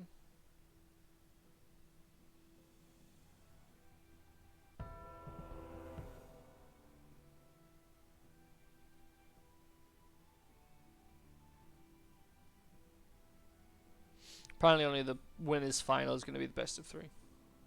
Or, well, the final, I guess. Lame. Yeah, a little bit unfortunate. Wait, so winners final, losers final. Honestly, I feel like the losers should be. Just because placing 3rd does determine Mickey, whether you get a you're in? prize or not. Yeah, I'm in. Okay, I'm in so and ready. Swag using the Leaf Blade. That's just a quick attack, right? Yes, that's basically like the exotic blade. Okay. And then we've got Play with plus 45 fire, plus 30 ice, and the default Blade of Default. And then on the red side, we got Flamedak in null stats with that flintlock pistol. And then Vera making use of that plus 30 cold and plus 30 life with the blaster. I don't think he had the blaster last time, did he? I think that's a new one for him. Alright, but if everyone is ready... is everyone ready? Yeah, it looks like everyone's ready.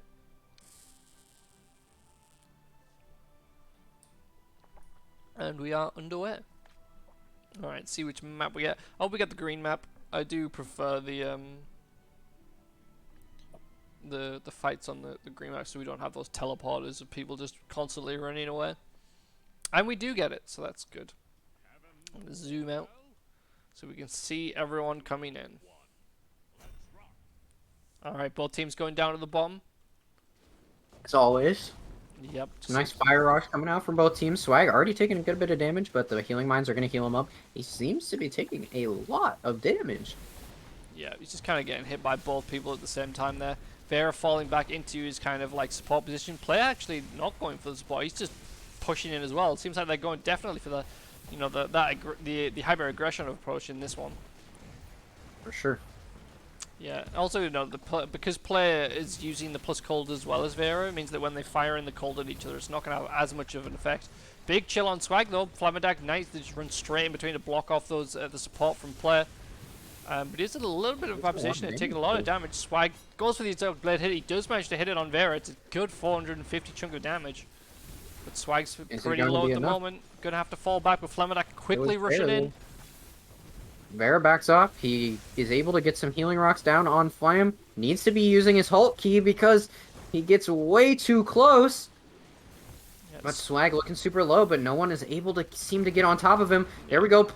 Play and focusing on killing people and not healing, and so he goes down. And now Flam trying to back up. Bray shocks himself. Swag gets lightninged and ends up going down without being able to kill anybody. Yeah, nice little turnaround from Flam there. Unfortunately for play, he just was not focused enough on the support between the team. He did end up going down.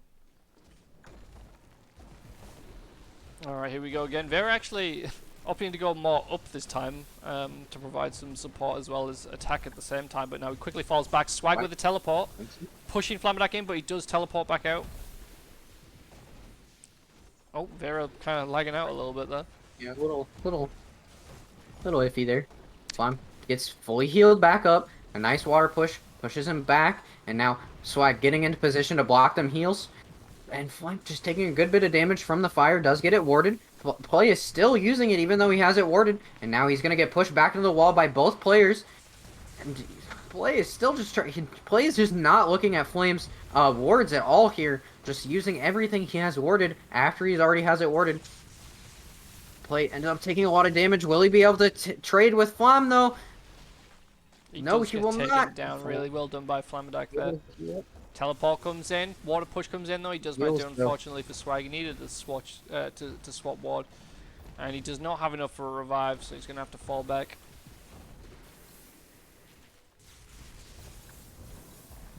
And Swag getting attacked from both sides now. I'm not sure how long he can hold off on this onslaught. Nice pistol shot comes in from Flamadak, and he does manage to take him out. Yeah, I think Flamadak's doing a really good job. Like, when Swag pushes aggressively towards Vera, Flam just instantly moves towards Play and just starts whittling him down. Yeah. So, like, they just have definitely a better tactic going on, yeah. Alright, here we go again. We got Vera in the back. Play pushing around the front. Again, going for a pretty aggressive. Swag gets pushed in between the two. He's getting hit by the lightning arc from Player. They got to be careful with that. But heals coming in from Vera. Big hit on Swag. A lot of damage. And he's going to get taken out. He does get taken down by those mines. Revive comes in. There's the revive, though. It's going to be enough. Bray really out of position. Will they be able to block the heals? Yes. Play turns. Perfect timing. But Bray, with the perfect water push, able to keep everybody back. A ton of healing mines go off. Reset everybody, basically, except Swag. But the heals should be able to come in. There's not a healing rock, which I thought he would be sending in, but that's okay. Bray, not in his healing support position, but way up. And now they kind of almost seem to have switched positions here. Flamadak also now starting to push up. And now they're back into where they've been playing most of the game. Swag super aggressive here, right on the edge of that bubble, so he is able to get heals. But he shocks himself, and now the lightning, and he's not going to be able to get enough heals from his teammate. And there's the conflag, doesn't get it warded in time, just barely. And now Veray inside the bubble, but now that means he's cut himself off. And now Swag with the teleport, but Veray with the beautiful water push, keeping everybody off him. The SFSs almost take everybody out though. And now Veray getting beamed down, and Swag teleporting on top of him. Flamadak way too far back in this fight, not going to be able to heal. But Swag decides to change focus to see if he can kill Flamadak, but I don't think that's the right call. They had Veray so low, they just needed to focus on him. But actually, Swag didn't have enough for a teleport, so that was probably the reason for their change. Yeah, really well done by Vera there, managing to just to stay alive and get out as best as he could. And then Swag switching focus at the last second, not the best of ideas, but has allowed Flamadak and Vera to pull this back and get back into a level setting. But Player taking a huge amount of damage at the moment. Swag pushing in front of them to try and negate some of that damage. With Swag now taking a lot. Player needs to provide some support, but he's often more to just push towards Flamadak rather than providing the heal to his teammate. And it's not going to work out. Huge damage coming in on Swag. He may end up going down here, but Player comes in last second. Big freeze coming in. Oh, and he tries to wait out the rock, but unfortunately it doesn't work out. Flamadak was ready. And Player very low, and he is going to go down. Oh, there we go. And that is a win for the red team.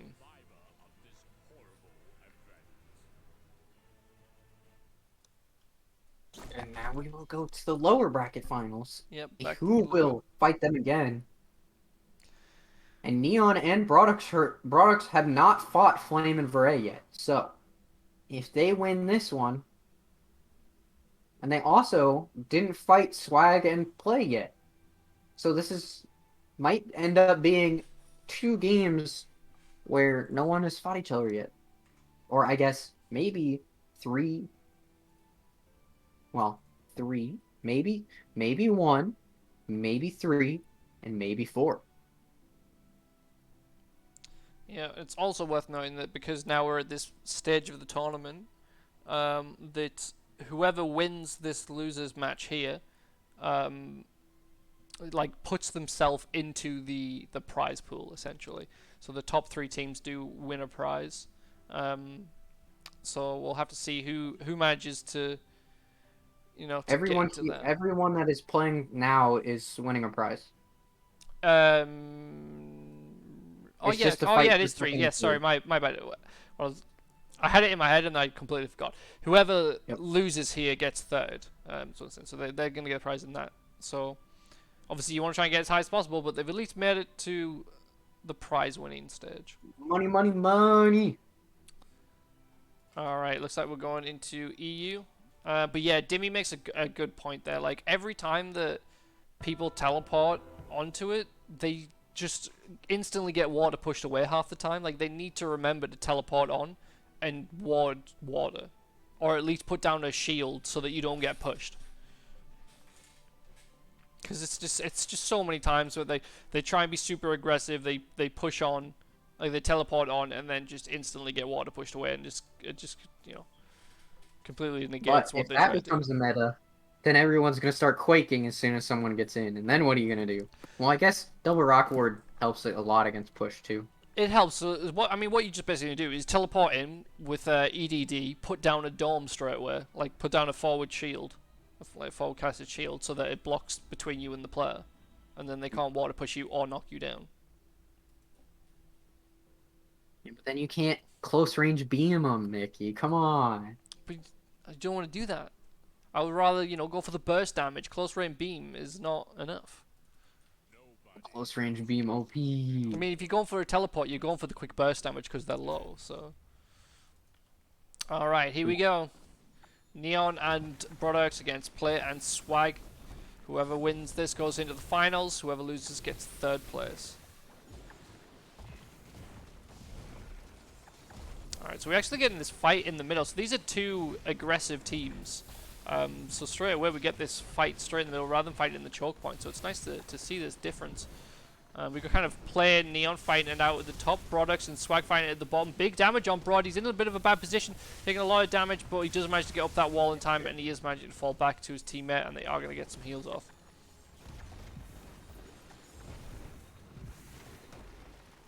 Swag's gonna end up pushing in here now. Takes a massive lightning hit from that lightning crossbow, or no, it's an arcane crossbow it's an arcane now. crossbow now, so he's switched it up this time, Neon.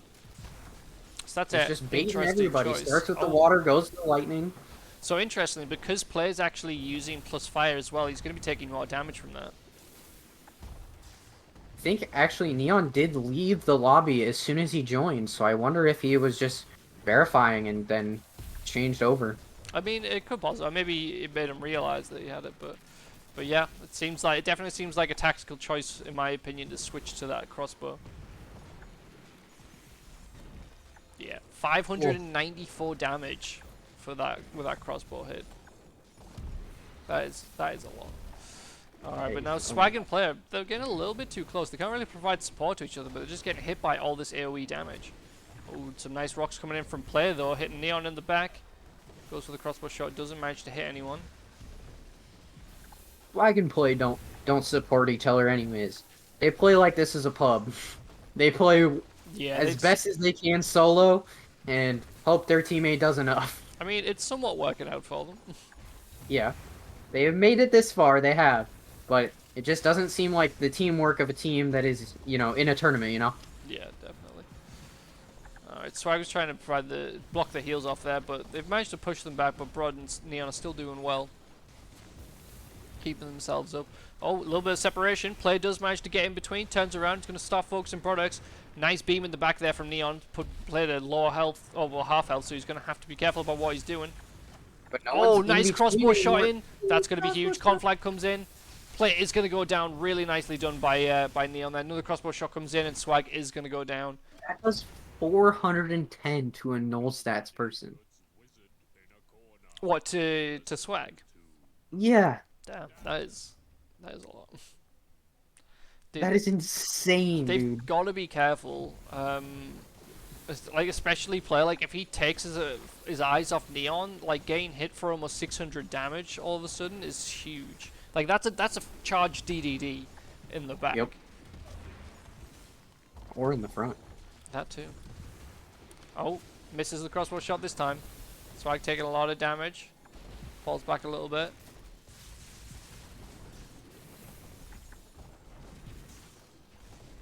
Getting Neon in the back. Pushing in, but it's just he's not really doing very much damage here. He's just taking damage. Really nicely timed rock by Neon there, just as Play's ward dropped. He hit him with the DDD.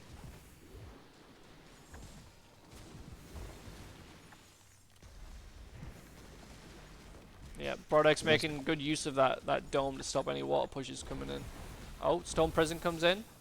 I think Neon did that by accident on himself. Yeah, I would agree with that. Maybe a Midsummer's Blessing was what he was going for? No, I think he tried to go for the Stone Prison, but it just got caught on the hitbox of the wall. Like, it just made it go a bit weird. Yeah, that's so silly that it Swag cast like standing that. in that storm.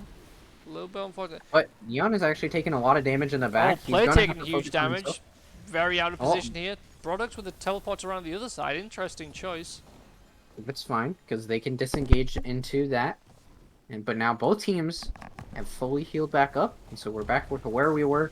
Neon's still a little low. He is got that healing ward on though, so he will be healing over time. Oh, huge beam from Neon! Oh my God, that did so much. Swag just didn't bother to try and stop him. But he did. That was a good play from Play though. Focusing on Broadhurst as he pulls out the revives, so that they wouldn't be able to focus on Swag. A lot of players just kind of try to walk over, and then both of them get nuked to death, and then...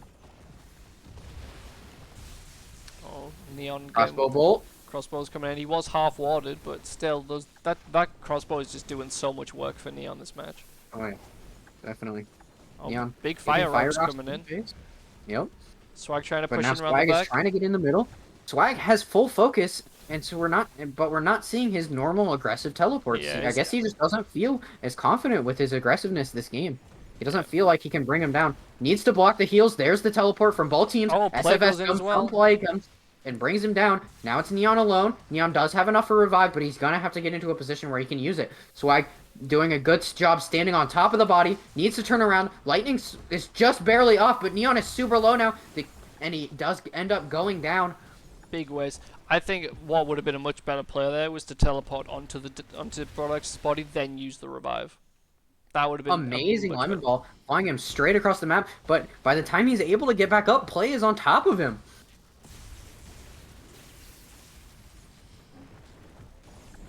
Let's see if Brodek can do this. Versus two. Neon managed to pull off a 1v2 in one of their previous matches. Let's see if Brodek can do the same.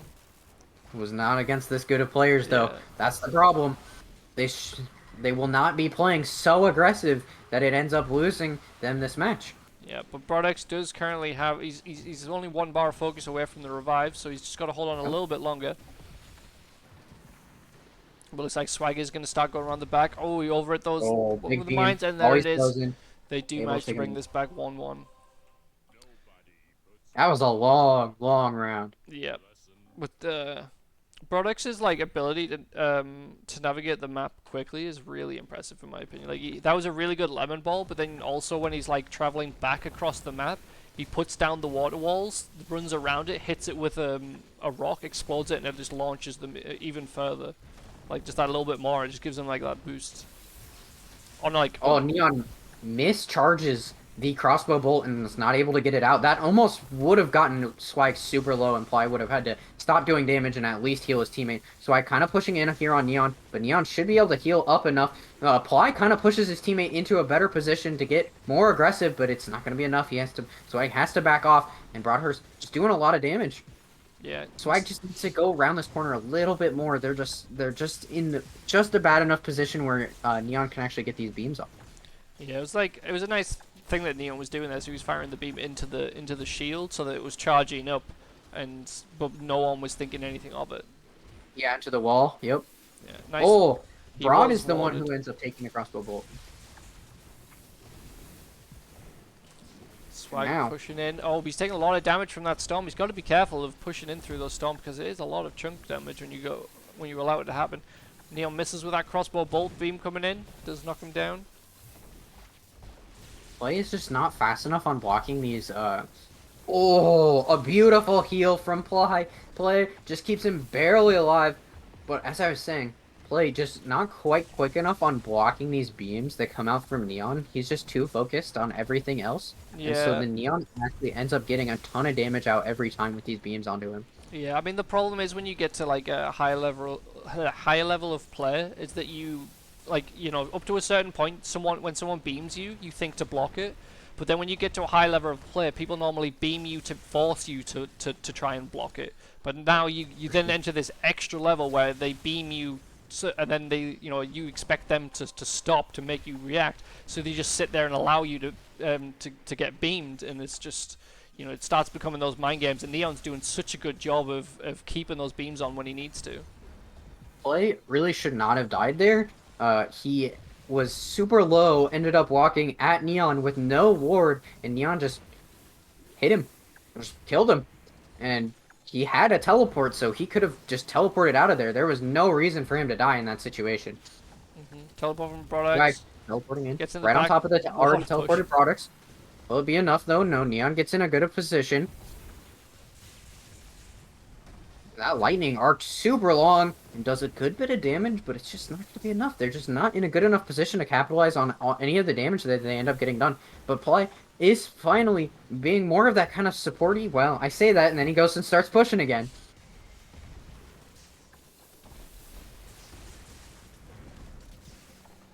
Another big beam coming out from Neon, just doing a Huge ton of damage on damage. Swag. But Swag is doing a good job pushing at Neon and Broad at the same time. Gets them to split up, but the teleport and no responding teleport from Green Team. But now Swag's looking super low. I'd like to see play just keep pushing here. But now that everyone's just full back HP. Neon with a nice teleport right after Swag teleports. So makes Swag waste focus for just nothing. Yeah, But Broad is on the other side of the map, and I don't know if he's going to be able to get away. Yeah. He's doing such a good job defending everything, and it actually ends up getting Play low. And so now Play has to back off. Neon also doing a really good job in a 1v1 against Swag. Yeah, they're a little bit. I think Swag and Play are a little bit confused about which way to kind of go for. They don't know who to focus down. They've actually ended up swapping a little bit here as well. A little more communication would be great. Another great beam of death. An arcane steam beam coming out. You don't see that one all too often. Yeah, that's an interesting choice. I mean, you're going to get some damage from it, but it's not really worth it in my opinion. But huge damage on Brodex. Does have to teleport out. Oh, does take that rock, but Neon with the heals right in place. Would have liked to see Play Play will going around the teleport, other does get the way. knockdown. Brodex is very Oh, low. Beams Will coming this be in. enough? Again. Swag going to block the heals, but Play just stops focusing on Broad.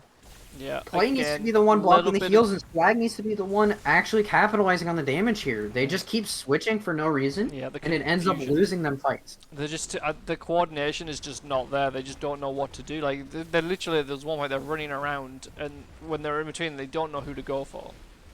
Yep.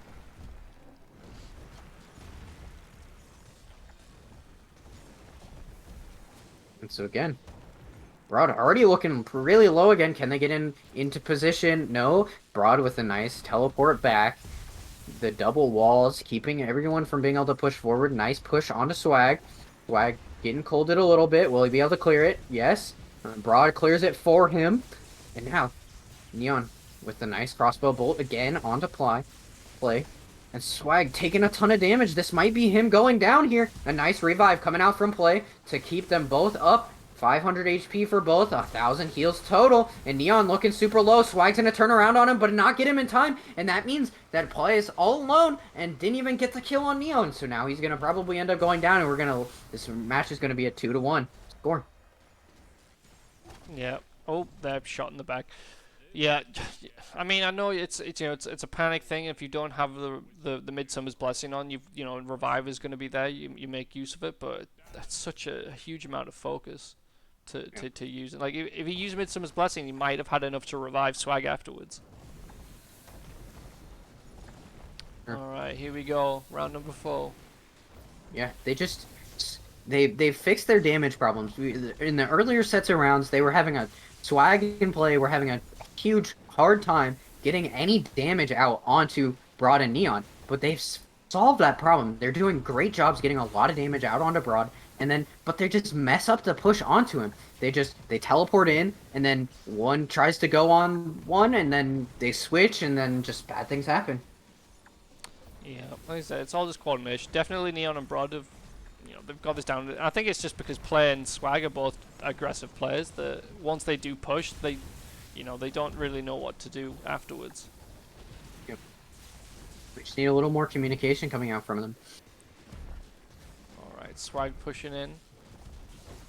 Neon in the back providing some support. Nice Steam Rock there. Conflict Okay. comes in. Not really good enough. Broadhurst takes a lot of damage. Teleport comes in. Broad's Winks extremely in. low. Does manage to get the water Lost push heal way with... too late though, and now with the Broad is needle. back up to a quarter HP, and I don't think it's going to be enough to kill him. Yeah, nicely done by the red team there.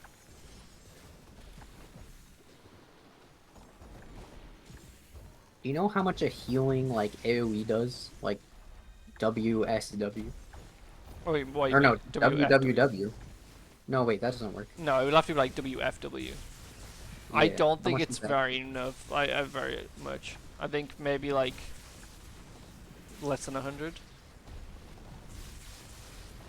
I Stone don't Prison. think it's very One worth play. it. But yeah, Stone Prison comes in. Swag Plays a stuck little in bit this stuck. corner though. But I like But nice play by player there. He was Yeah, firing throwing rocks, healing rocks yeah, inside of that to get that WDW splash. rock. Right on the edge. Perfect plays. Perfect way. Oh, We're that seeing big- we're seeing these stone prisons come out a lot more this tournament, and we're seeing adaptations to that stone prison where people are throwing down mines just on the outside or getting little tiny AoEs right out there. Even WFW might even be able to do something in the end if you're just a little bit further away, but WEW is probably going to be more worth it in the end. Yeah. I'd like to just reiterate this point. Like Neon is doing such work with that crossbow in his beam. So basically, what he's doing is because he's beaming Play so much, the player now has to basically react to the beam so that he doesn't take huge damage from it. And then Neon quickly switches to the crossbow and just does a huge chunk straight. That was a afterwards. nice These are preemptive heal blocks coming out from Play. First time we've seen this match from him. And it's Nice. actually doing work here. It might end up leading to the kill, but a perfect teleport back is going to probably be enough in combination of the mines. Swag teleports forward, actually does a ton of damage to Neon with the steam spray. Lightning, will he be able to take him out? No, there's the stone prison to save Neon a little bit. Broad looking pretty low. Will the mines be able to do enough damage? No, they get cleared. And Broad is actually playing the aggressive one here, but Play gets healed back up, and now Broad still looking a little low, but Neon's going to come around the top and heal him back up. Swag stopped the preemptive heal blocks just a second before Neon started healing. That was a little bit of a mistake. There's the arcane crossbow again doing a good bit of damage to Swag. Now we're gonna reset a little bit here. Yeah, I kind of pref- back to the normal. Oh, freeze coming in from Swag. Very low at the moment. Water Oh, push coming in. good Play, pushes use from the play. halt, man. What are you doing? Oh, big damage from on Swag. He's very low. Play needs to get those heals in, and he does manage to do so just in time. Beam coming in from Neon, but he ended up stopping. Doesn't make use of it. He was actually hitting Broad just a little bit there with that. Yeah, I think that's probably why he ended up stopping rather than trying to keep it charging Oh, up. Firewall blocks the arcane crossbow hit from damaging play by a shit ton. So that's pretty good. Oh, play Good actually play. hitting Swag with the AoE from that cold there.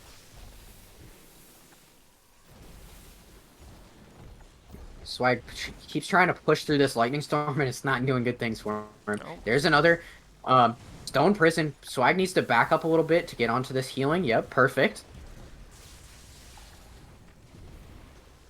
See, that's stuff we never saw when this game was alive. That just like we never saw stone prison pretty much, and then we Yeah. never really saw, because we never saw the stone prison, we never saw the fixes for it. But Broad ends up going down. I don't know why Swag water pushed him back there. That was a little silly. Needed to be on the other side to push him back. Yeah, I feel like people are a little bit like they focus too much on trying to CC them when they come back, so they go for the water push. But all they do is just water push them towards their teammate. Swag taking an absolute ton of damage. He really needs to activate these mines that he's standing on top of. Play. Oh, Using his uses revive, the not revive the best. again, and this is where last round things started going really bad for him. But they turned focus onto Neon, a good set of focus. But Broad is there with the heals. I mean, Swag's got a full set of focus. He really needs to make use of this. Because at the moment, he's missing out on that focus gain. Yeah, but he can't die here. That's the problem. He can't be the one pushing, because if No, he but dies, he can at least use either like Stone Prison or Geyser or something to would to like to see a support. stone prison. Yep. Oh, play. Already looking super low, taking a ton of damage. He needs to back off further. The lightning's arcing through his teammate and doing a ton of damage to him. A nice storm to block the rest of it, though. And here comes the beam. There goes the crossbow. And it was just as you're saying. He baits him with the beam, hits him with the crossbow. Yeah, and Broadex is just spamming lightning, and it's just doing so much. Like, they're just not broken at all. Forcing? Swag goes down. No. He does not have enough for the revive. This is going to end up being a course he loss does. for green team. That's probably game right Neon's there. trying to get the crossbow shots off, but it's not really working out, and he's just slowly going down. Is he going to be able to... I mean, yeah, he's got a whole thing of focus. Nice lemon ball coming in from Neon, but unfortunately misses the Hits him knockdown. directly on. Oh, I hope we see teleport a comes player in. that is just so good at aiming lemon balls that they can just like literally land on top of people and quake them as they land. I mean, Neon's normally pretty good at doing that. He's just a little bit of an Little overshot there. overshoot. Yep. Yep. But there you go. That is a win for Brodex and Neon, and they will be progressing into the finals to play against Flamadak and Vera. Swag and Play getting third place. So commiserations and congratulations. You did manage to win £20, I believe that is. Woo-hoo. More than enough.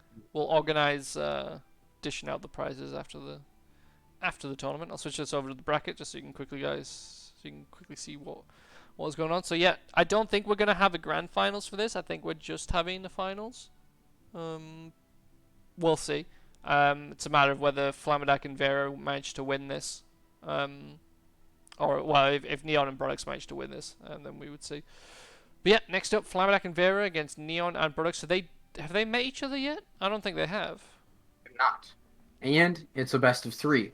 So we should be able to get to see some changes in play style as we go on through these matches. Alright, let's switch this all over. Yes, this is a best of 3. Alright, which are we doing? EU and There's 3 people in EU already, so yeah, I'm gonna check it out. yeah, we're doing EU. Alright, just because I'm not making use of it anymore, I'm gonna stop streaming to you. Alright, I'm in. Are you in? Yep. Oh, that's not the right person.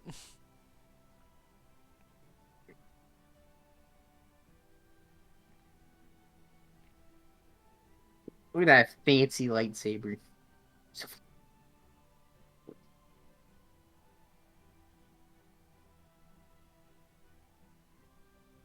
there we go. And we do still have the same build coming out from Ray. Neon's actually switched back to the lightning crossbow this time. Oh. I'm intrigued why he's choosing the lightning crossbow. I guess because if you Yeah, can that- get those, you know, the hits on the wet people. Oh wait, Oh. no.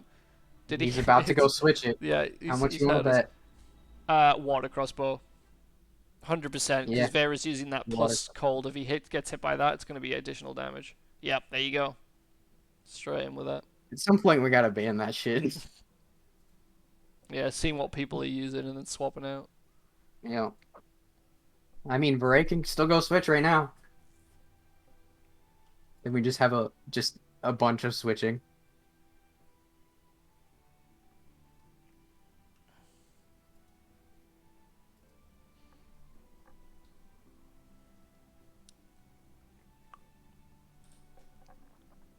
You ready, Mickey?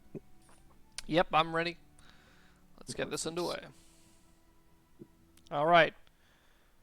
Final match. Best of No. 3, set 1. Final series. It's final match. What are you talking about? Oh, you're the worst. Oh, Neon sets his teammate on fire to start this match off with. Interesting strategy. All right. It's like a oh, little- yeah. Brodex seems to be lagging out a little bit. Oh, Yeah, he's Neon better almost now. getting the water crossbow shot off straight away. That would have actually probably taken out Vera if he managed to get it. Yep, for sure, for sure. Omedak has to back up here. Oh, no, the heals. Just enough. Broad is actually the one in the bad position now, but because he threw down the QER, he's not going to be able to push him as easily now. And Neon getting pushed by Beret. He's trying to run at him. No, Beret decides, no. I will not be pushing that right now. Now he's going in. It's a 1v1 right now. Yeah, but Brodex is in a much worse position. Vera quickly turns around. But actually, Flamak pushes up as well and starts going for Neon. Now, okay, now he switches back down to Broad. It's a very interesting little- choice of, like, focus here. Like, keeps switching between them. I mean, just kind of, like, pick Back- one. But Neon taking a back huge amount of communication, damage. yep. Teleport comes Oh, in. Neon, teleport. is he going to Will get it out? be enough, though? Neon gets healed up really quickly. And now, Veret's right on top of him. Gives him a little bit of a push. A little bit of a push again. I don't think it's going to be enough, though. But Broad is now taking the damage. Shocks himself. Gets a little bit of freeze on him. Blinks, teleports back to Neon. And the heals bring him back up. Flame in his double healing ward. Slowly getting healed back up. There he goes. Switches it. Steam ward. Stone Prison There's the comes Stone in. Prison coming out. First time this game. And actually, Veret just runs away. I guess that is another strategy. Yeah, that works for them. Good use of Stone Prison there. Definitely the fact that Flamak had no focus to be able to teleport out of it. So nice. Neon really paying attention to what people, the focus that people have. All right, we kind of reset a little bit here. So back to this. Flamak's taking a lot of damage though, but Vera with the heals in the back. Oh, that water crossbow just barely missed there. That was super close. Flamak pushing in, gets in between Neon and Brodex. Oh, Huge Beret damage coming looks like in. he's- Both Neon and Flam taking a lot of damage, but now Brodex is out of position. He's stuck in between them. Teleports behind Vera. But now Flamak's going actually for doing a Neon. ton of damage to Oh, Vera, he and does Vera's take okay. him out. But Flame is going to try to get the return kill. Will he have enough damage? No. The walls. Oh, Neon. Stone Prisons, both of them. Did he mean to do that? I don't think so, but it's going to be enough to keep him off Broad, and now he has time to reset.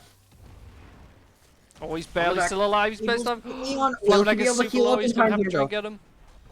Is Brodex going to be able to do this? The wall spam. He just can't get it through. Misses with the lightning. Just outrange with the lightning.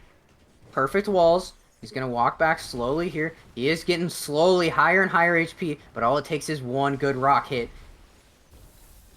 Yeah, Brodex has just not managed to capitalize on that, and Flamak has managed to heal himself back up. But now both of them are pretty low right in the middle here. Flam taking a lot of damage. Brodex gets wall pushed out. Neither of them are even close to a revive here. Both of them are just barely over one.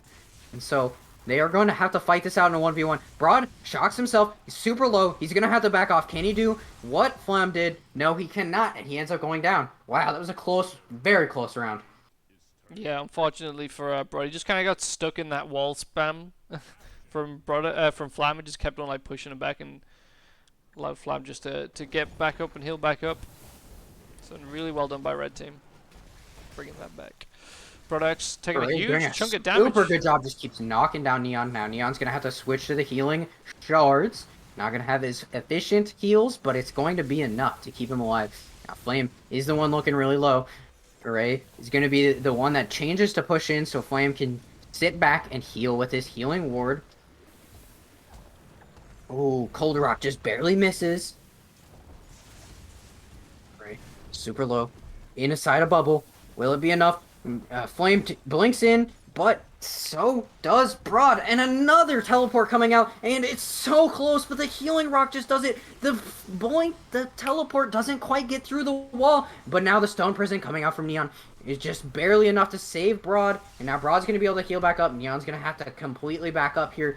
They are split a little bit, but they're in a lot better position than Red Team is right now. Like to see Ray actually teleport through this wall. Oh, then water crossbow hit, misses from Neon. Neon's super low. Flame almost needs to focus on him here, but they're both super low. How do you choose who to focus on? It's looking like they're both going to be able to back off if neither one of them start to get focused. Neon is the intended target now, but Broad gets in a position to do some heals, pushes everybody back, and Neon's in the back.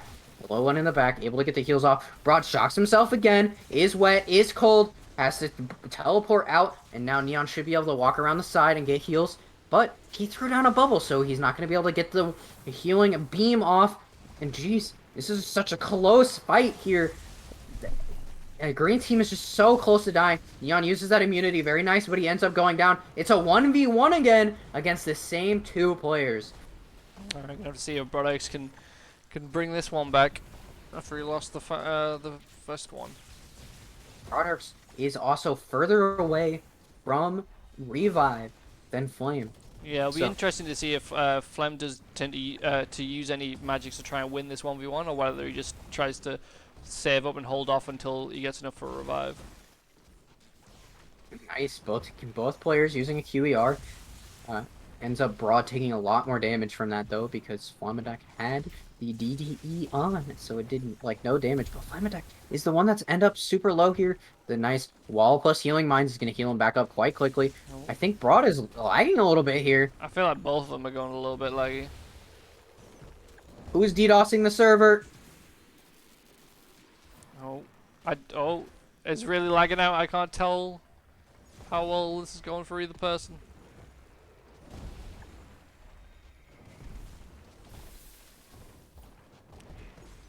Okay, I think I'm getting pushed back a little bit. Oh, Broad I was gonna say it's sorting itself out, but it's still pretty laggy. Flamadak almost has enough for a revive. He's only half a bar away. The bodies are very close. He could accidentally revive both of them. We'll have to see. Brodex is doing a really good job. Flamadak is very low. He is managing to heal back up again. Just a few seconds away from this revive, though. But he's slowly moving out further out of position to be able to get it. Yeah, he's Flam just needs to keep barely up the in range pressure. right now. If he can keep up the pressure, he's running around the back. You know he's going to go for the revive. He needs enough space to be able to safely go for the correct person. Watch what he's switched, though. He needs to revive the one on the further left side here. Yep. Not the one. There it goes. He gets it off. Now, Broad all alone. He still has an entire focus bar to go. I don't think he's going to be able to do this one. Yeah, Vera's coming around the back. He's getting ready with that rock. Cold rock coming in. Does get the freeze. Full freeze there. And down he goes. 1-1. Amazing match so far. And this is still... We still have to do a whole best of 3. Oh no, it's 2-1. What? 2-0. 2-0, yeah. Can't speak. Yeah, the lag's getting... Hopefully the lag sorts itself out, or at least on the next one as well. Hopefully it's not as bad for the players as well. Damage. Huge damage going into Broadhurst. They were really pushing in this time. Yeah. Flame already sitting at half HP, so I don't think he feels super comfortable pushing in. Oh, standing in that Frost Storm. Not gonna like that. And a Steam Storm and a Lightning Storm. Yeah, just keeps getting getting out of them. Oh, now Flame's really gonna be the one in. that ends up pushing up. But Brodix is think getting out of position here by getting stuck in between them. Oh, Broad again shocks himself. He needs to be more careful of that. He keeps doing this every fight. Yeah, fair enough. Nice. Running away. Neon Nice taking a lot of damage. rock. Neon blocks the heals, but then stops blocking the heals. And it's just enough. It's able to just get just enough heals off so that they can both fight again. Stone Prison going down on Beret. Now, Flemedak all alone for a few seconds. Does back up into this towards the Stone Prison, so he'll be able to heal back up. Hits his teammate with a Fire Rock that he meant to use to purge himself. But Vera pushing in. Oh, big chunk. 468 damage from that water crossbow.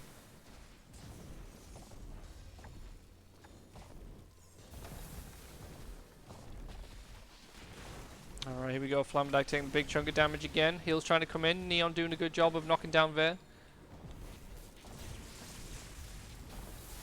Oh, Broad could get frozen here. Lots of chill coming in from Vera, but he doesn't manage to get off the freeze. But Broad taking a lot of damage. Heal's coming in from Neon. Flam switching his target to Neon now. Vera pushing in from the bottom. all of his lightning getting blocked by these storms. Finally, he clears the storms. Not in a great position, but the heals do just barely thread that needle again. And so he's going to be able to get healed back up just enough that he feels comfortable with keep fighting, with continuing to fight. Oh, that was a bit of a... I feel like if Neon shot Flan there, that could have worked out better, but he ended up shooting Vera with the crossbow bolt.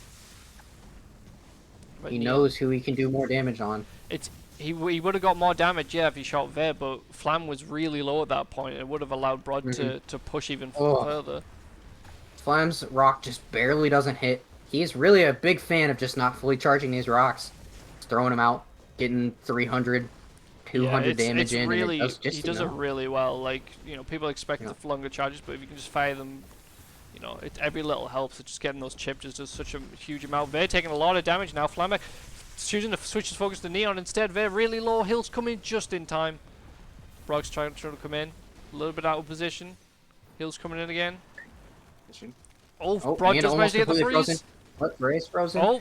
What? Oh! The blink before he hits frozen. That's insane. And it's going to be enough. He's going to have to back up still. And the healing mines do end up going off. And now he can kind of just back up and heal. No. The freezes doing a ton of damage to him. The beam not going to do anything because he gets full frozen. And now, can he just survive this? Accidentally does a right click or an attack.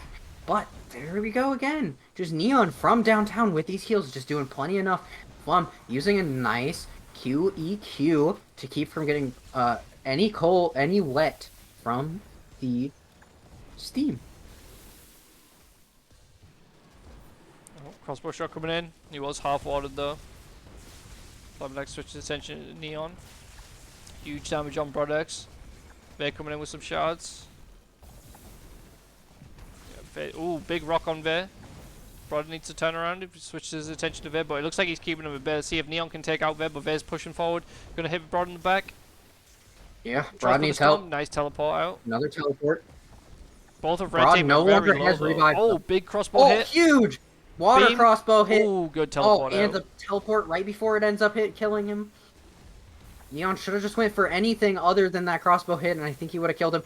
Huge damage from that water beam.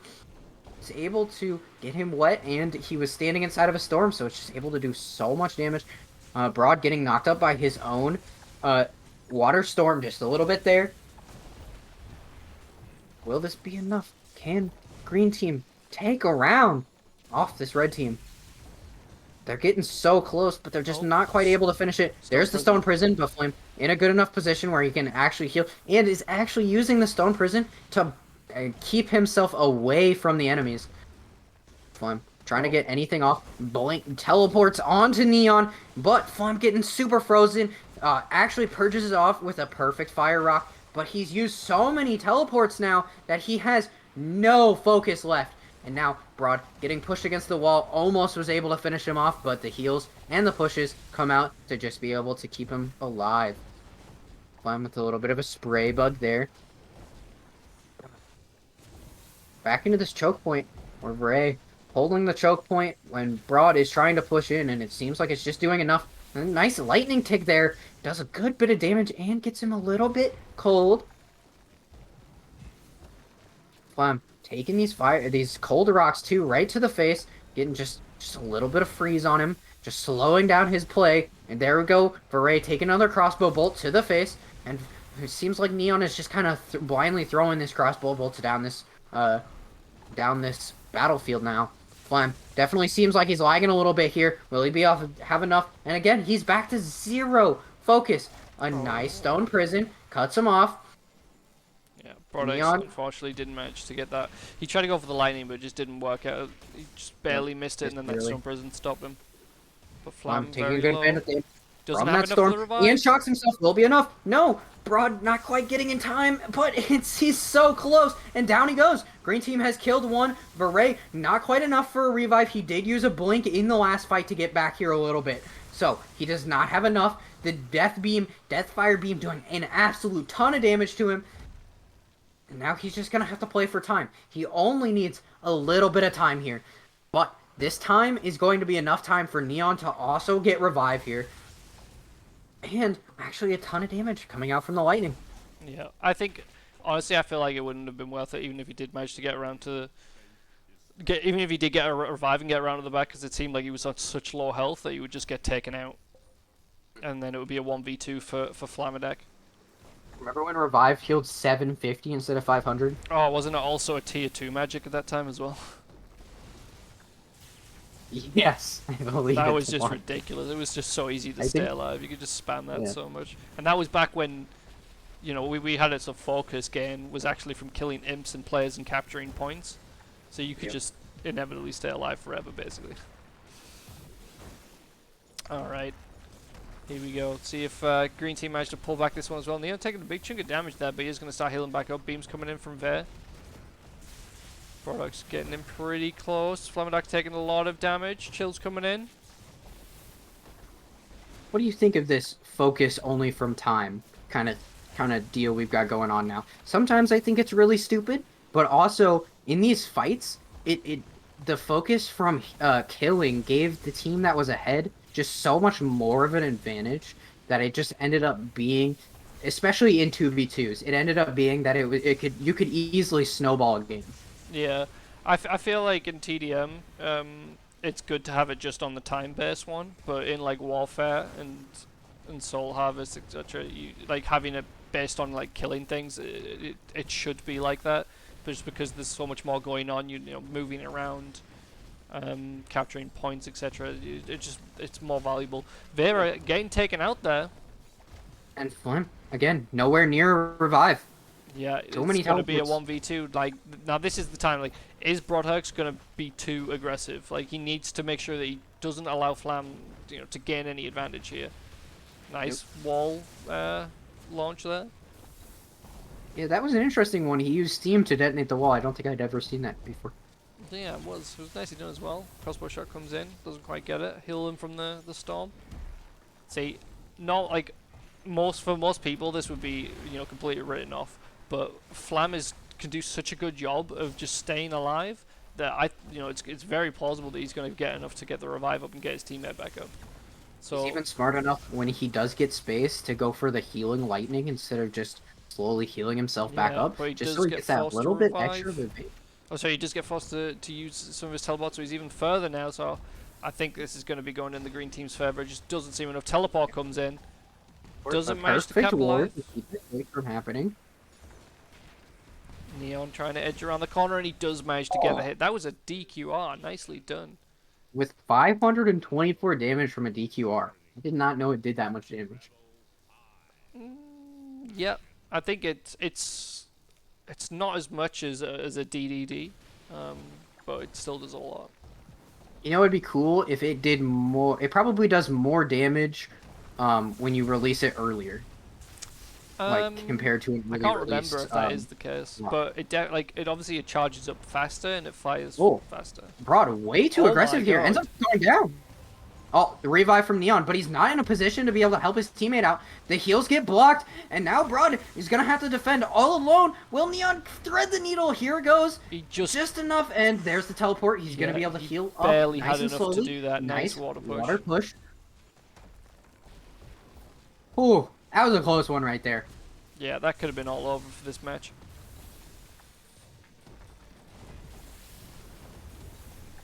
Alright, bit of a reset. There's absolutely no focus for the green team at the moment. Red team are looking pretty solid. Flam almost has one tier. Vera with the full set.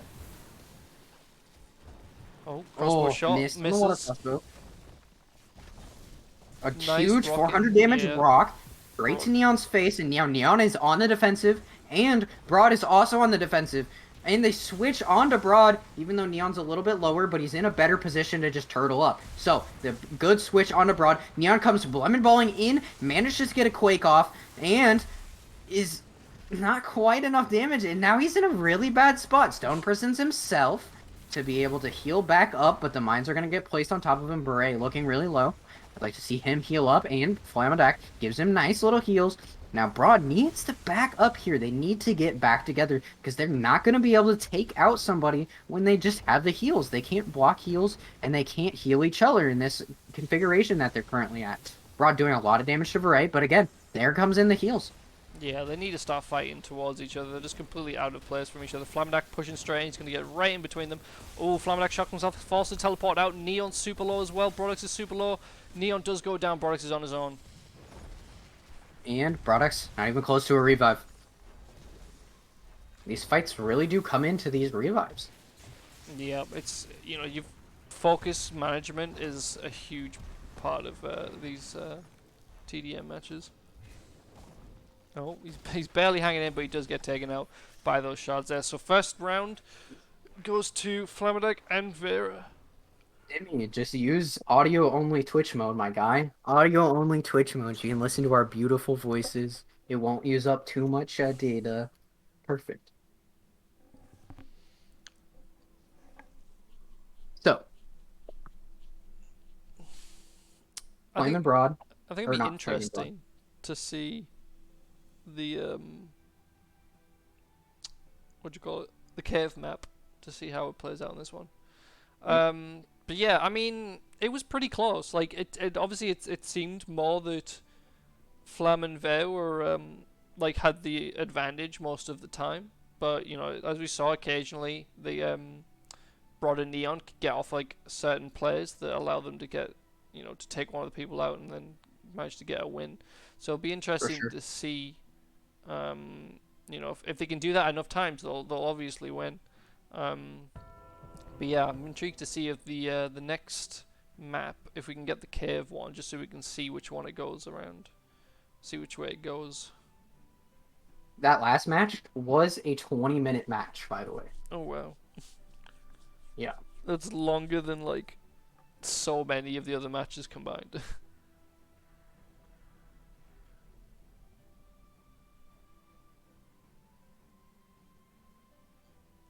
Alright, here we go. Everybody using the same thing? Looks like it. Water crossbow, flintlock, Yep. blaster, flintlock, same affinities.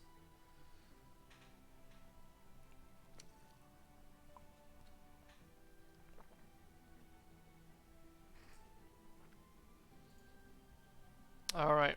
Alias, it's...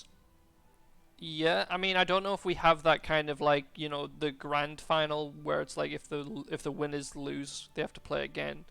One, but yeah, we're at the finals now at the moment, so this is like, you know, playing for first and second. No, the lobby's broken. Oh, why are we in US anyway? Shouldn't we be in the EU? Because EU is laggy, bro. It was only laggy for like one of the rounds.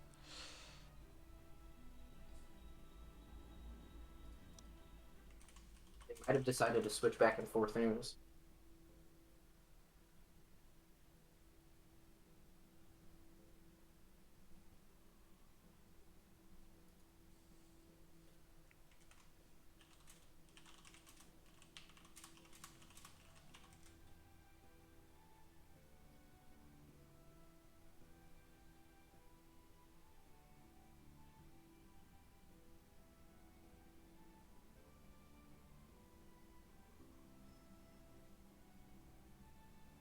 They're deciding on what to do.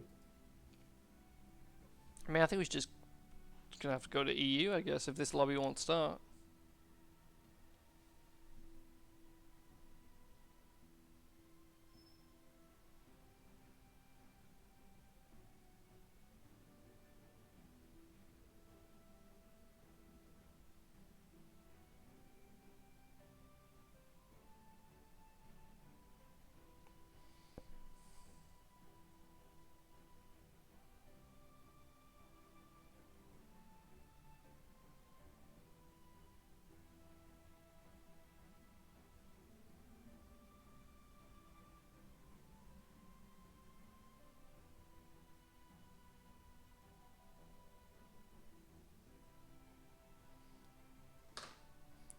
Alright, what's happening? Have we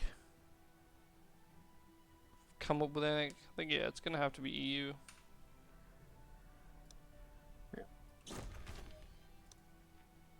There we go. EU time.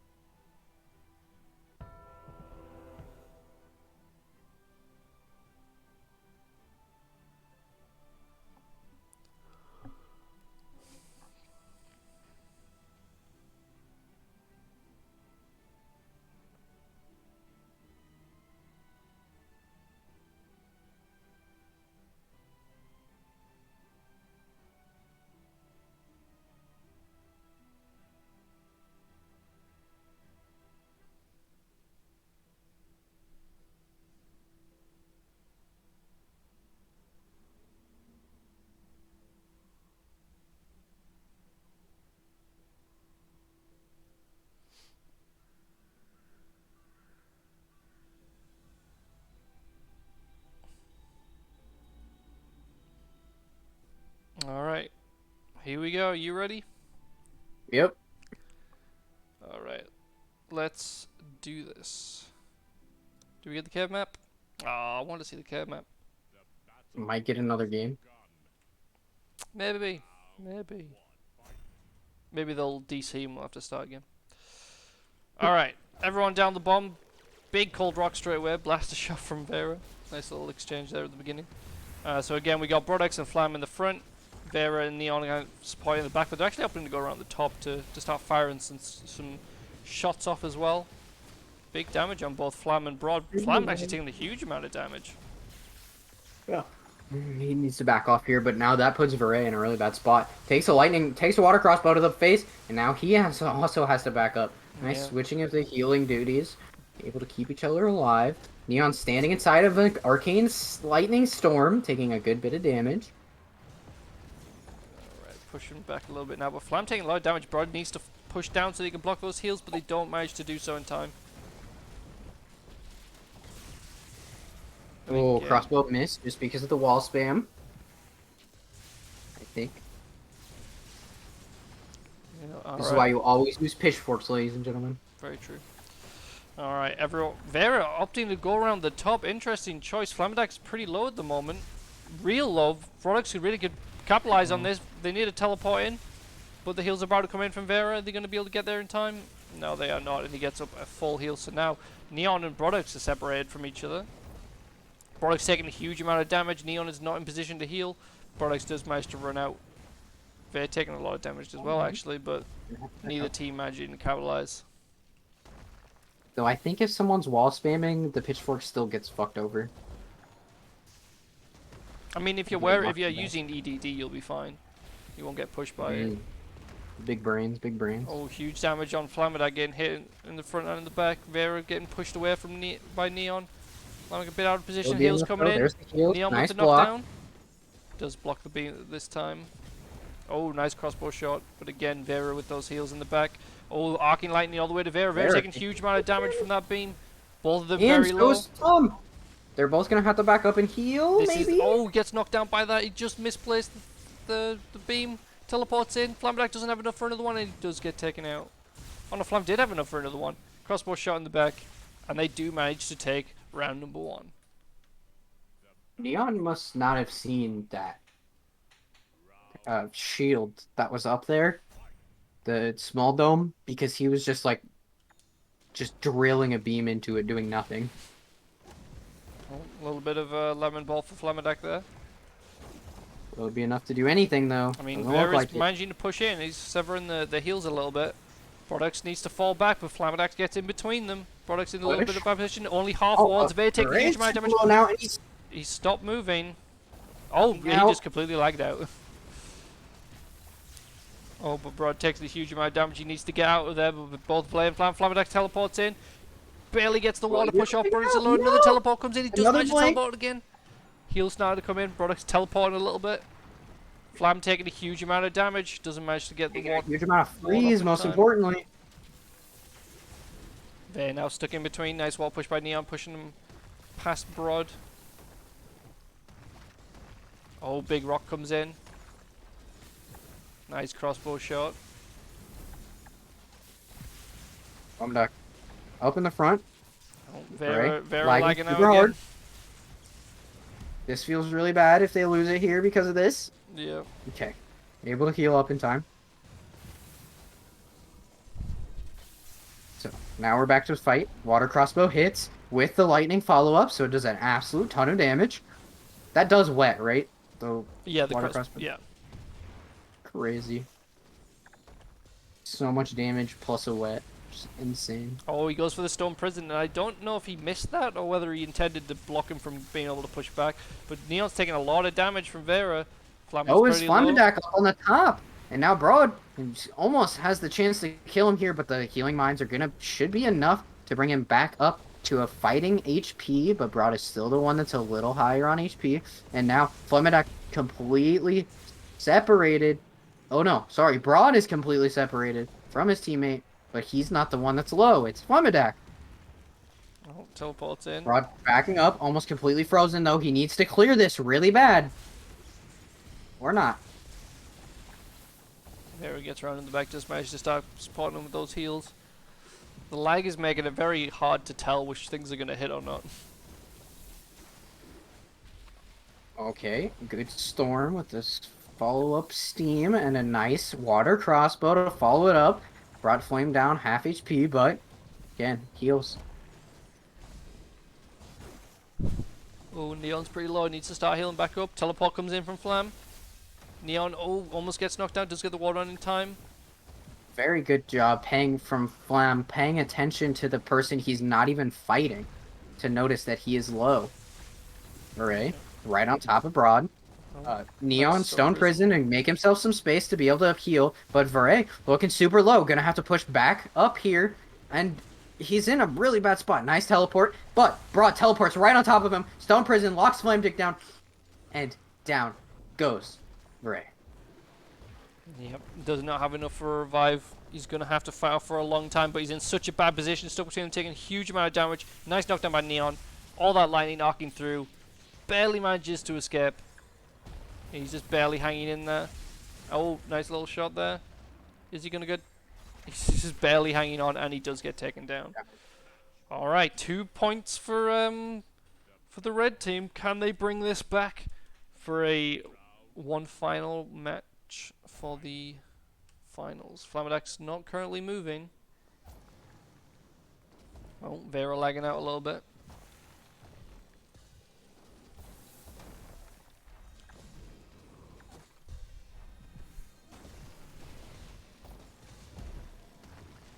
Broad already pushing in. They're holding this choke point just like just like some of the other teams like to this tournament. Yeah, they're taking a lot of damage there. Broad pushing in. Why do beams go through that? Yeah. It's lightning as well. There's just no hitbox for the spells there for some reason. And people know it, and they make use of it all the time.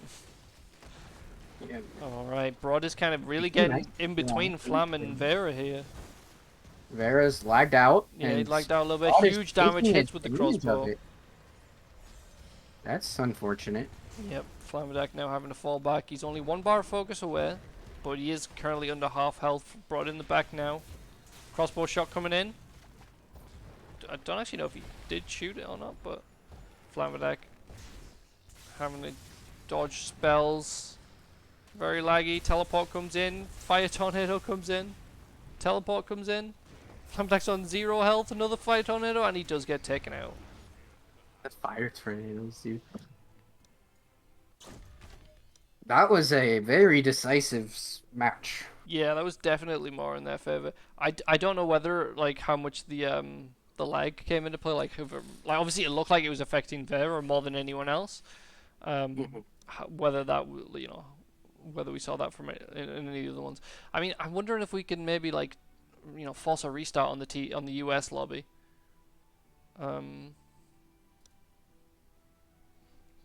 Just because obviously this is we would rather than not have so much lag.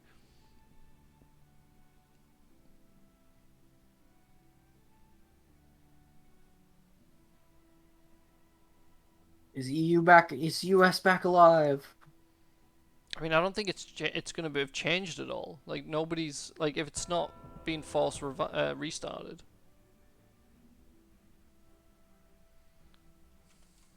Probably not, but Maybe if I'll send Rat a message and see if we can get him to force restart.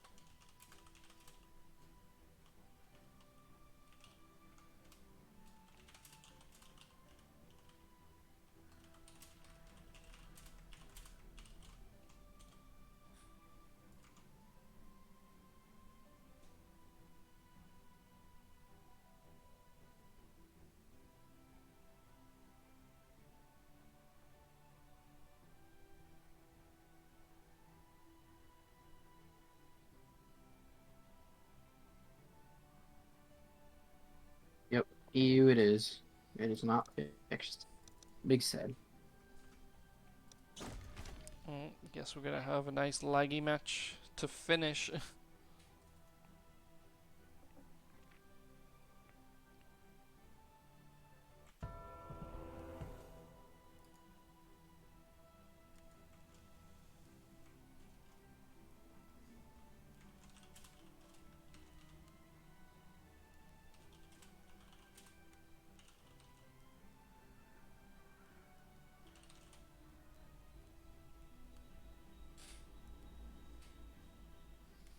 So interestingly enough, Vez got null stats this time around and the rune sword.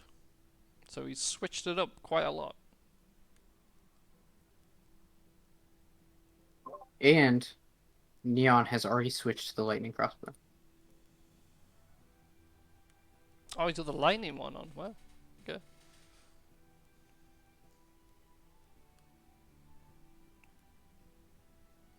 Alright, well, I'm ready. If everyone else is ready. So here we are with the final match of the entire tournament. I believe. I don't think we have the that kind of like additional match if Neon and Broad win, but we'll see. I mean, well, actually, yeah, it would tell you on the bracket if that was going to be the case. So this should be the final one. It's currently 1-1 between Neon and Brodox, Flamdak and Vera. So let's see which way. I hope we get the cave map. I want to see which way it goes on that one. I feel like here we EU go. has only been... Well, maybe not.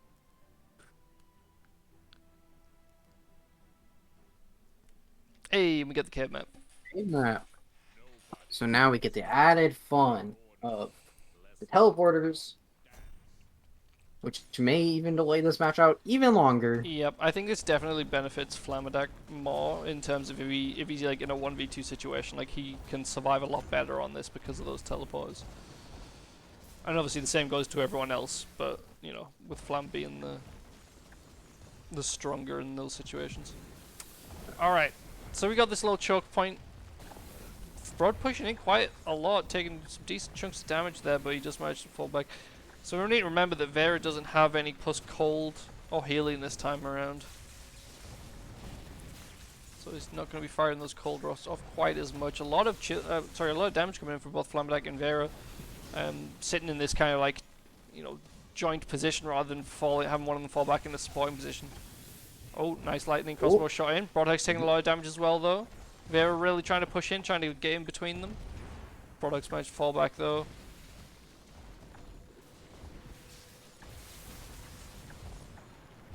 Great. Getting a little frozen, but the fire mines are going to clear it off quite quickly.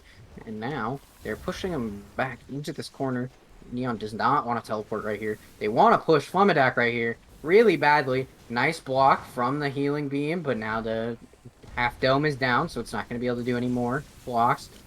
Flamadak doing a massive point blank beam to do a ton of damage to Broad.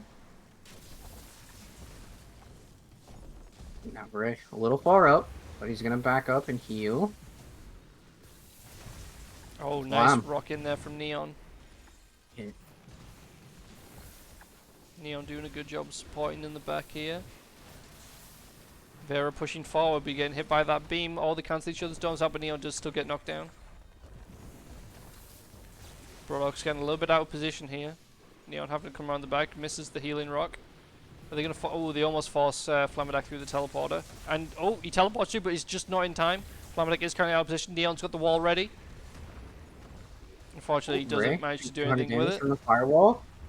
Will they be able to turn this around? Nope. Varay's gonna get healed back up. Broad is the one that's low now. Needs heals from his teammate. Will they be able to get? No, Neon's messing up, throwing down things that are dangerous. Everybody seems to be a little laggy right now. Yep. Oh, Broad needs to start fighting up towards that teleporter. He's a little bit out of position at the moment. Oh, Plummedeck and Varay take a lot of damage from the lightning of Broad. But I don't think it's going to be enough. And now, Broad doing a little damage with the steam, but it is fully warded from Flam. Yeah, honestly, they're both pretty low at the moment. I think you should just go through the teleporter at this point. Oh, Neon gets pushed off of it. Flam's going to go through with them. Vera is going to follow. Again, I think they should just go through the teleporter at this point. Oh, but they do manage to force Flamadac through. That's pretty big. He's going to go through the teleporter, though, so he's going to be back in the fight right now. Now they need to jump on him, though, because they are completely split off. Neon teleports through. Neon is very out of position. Yep, and he does go down. That rock from Flamadac was just so huge. And Broad, 1.5 focus. Halfway there. Oh, lags out, get hit by a rock. So Vera's waiting on the other side this time.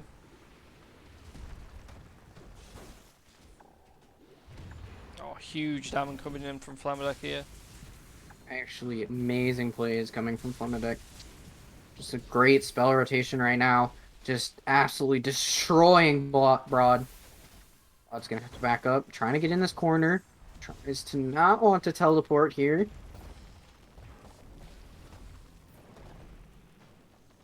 Oh, Broad actually doing a ton of damage to Flam. He's getting a lot of chunking damage off here. Flam's really low. Flam teleport? Vera comes through. Right. Teleports in. There's the heal. Heals off. Now it's your time to take the teleporter. And he barely gets through in time. He needs to get up. He needs to get up to the top. Flam's about to come through. There he is. Oh, he shocks himself. Flam just instantly gets around the back. And he does get taken out. Yeah, just as soon as he went through that teleporter, he was just kind of like stood there doing like not really anything. He needed to. Yeah, you gotta run. Yeah. Alright. Neon putting the mines down with the back. I'm not really sure why you would put them down. Like, I don't think anyone's gonna go for an immediate teleport on this map. Hey, I've done it before. Yeah, but not in a final of a tournament. I don't think you're gonna be doing it. True. It was also all strategy because they had only one player that was like destroying everyone. So go around, hit the rest of them. Makes sense. Freeze on Broad.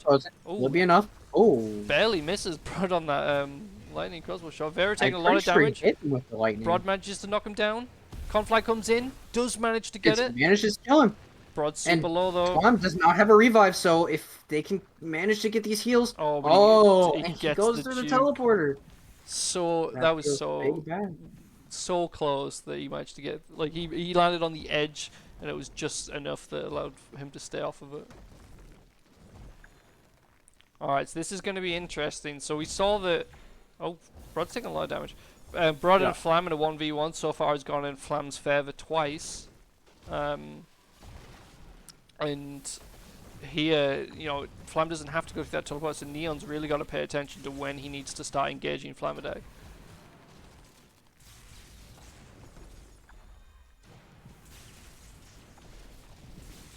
Broad pushing in, taking a lot of lightning damage. Both just throwing out SFS, hitting them. Honestly, what I think needs to happen, I think Neon needs to just try and get a really good time to come through the teleporter, hit Flamadac with some kind of stray projectile, and then, force Flamadac on the back foot, and he does get taken out. Neon does have enough for a revive, though. Yep. And Flamadac knows that. Go through the teleporter, honestly. Yeah, but Flam knows that he has the revive, and the longer that Neon waits, the longer that Flam has to get more focus to bring back up Vera. Neon does have enough for a stone prison and a revive if you wanted to go that route. Could work pretty well. Flam does not currently have a Get off there. Oh. Doesn't that kill you if you're up there too long? No, I don't think so. Because Flam does not currently have enough for a teleport. So, he could Stone Prison revive. Oh, but Neon takes huge... Oh, he does manage to get it. Is Broad going to get out of there? Yeah, okay. But Neon is super low. He does still have enough for his teleport. Broad's going to go through the teleporter. Where's the heals? Where's the heals? No, no, no. Heal. Oh, he's not healing him up. Is he? He just barely gets out. Is Flam going to teleport? He doesn't have enough for the teleport. He cannot capitalize on Neon being super low. 2v1 again. Yeah, so I was saying, like, Neon needs to just keep going through. Like, it's better than having that kind of situation appear where where Broad goes down and he has to try and get a revive off. Yeah. Oh, Neon can't heal that far. What are you doing, Neon? A little further, bud. You've There you just go. got to engage. You may keep teleporting through, but eventually you'd be able to get it.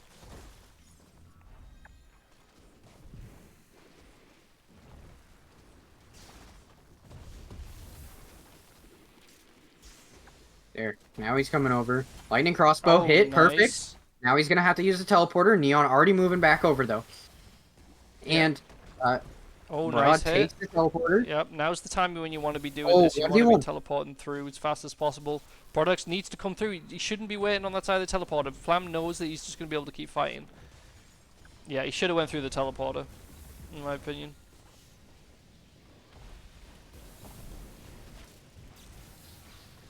Yep, and Flam's just going to wait. The mines do manage to push him away from the teleporter, though. But I don't think it's gonna be enough. Yep, he's right back on top of it.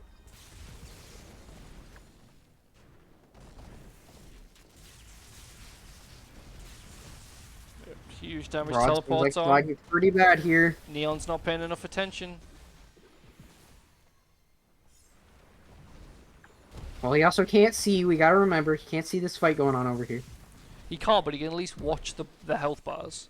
Yeah, true. I always forget those are an existent thing.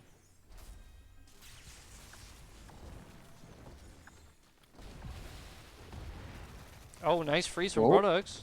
Does Yep. not manage to get the Quake knockdown does though. nothing though. Oh, rocking the lightning, beautiful play. Coming out from Flam. Yeah. All you need to do is wait until he sees Flam at about half health, go through the teleporter, hit him with, an SDF, DQF, something, force Flamadak to go for the teleport, and then teleport on top of him. And then, and then at that point, you do, try and burst him down as he goes through the teleporter, because he doesn't have enough to keep doing it forever, whereas they've got more focus. Yeah. But if you just keep sitting at this point, you're putting all your bets on whether Flamadak, or whether Broad can beat Flamadak. And, while he's a really strong player, Flamadak just, keeps, out playing it, keeps beating him in these 1v1 fights.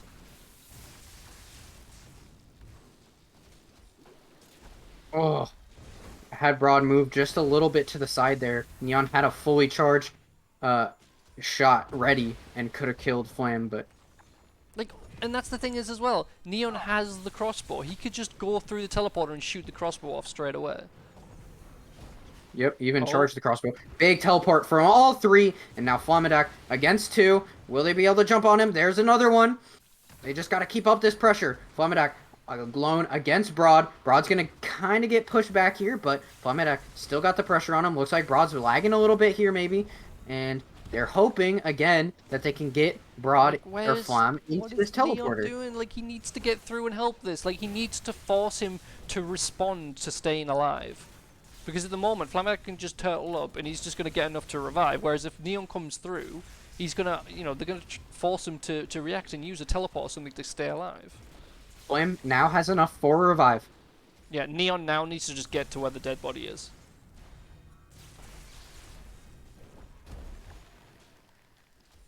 Almost dead here, though, is Flam. And a beam where comes was out. No! Oh, he almost dies to the barely. knockdown. Do it, just lightning. There you go, he's got Oh, him. he does get him. Vera But has Varek enough. probably has enough for a revive here. What is and they Broad doing? He just stood there, he could have killed him. Nice quake, big quake, takes both of them down. It should be enough to get the kill, but And he no. goes, I he knew has that a was fucking going to happen. teleporter. I knew they were going to get the split through like that. Honestly, Broad misplayed it there. He just needed to lightning like twice on like the first to hit Flam and then the second to hit there. Oh, but big hit Flam on. looking Oh super low already.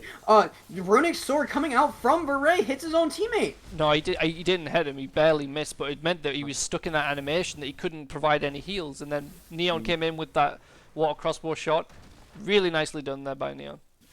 That was so close to being a big misplay. In a corner. Lesson 3.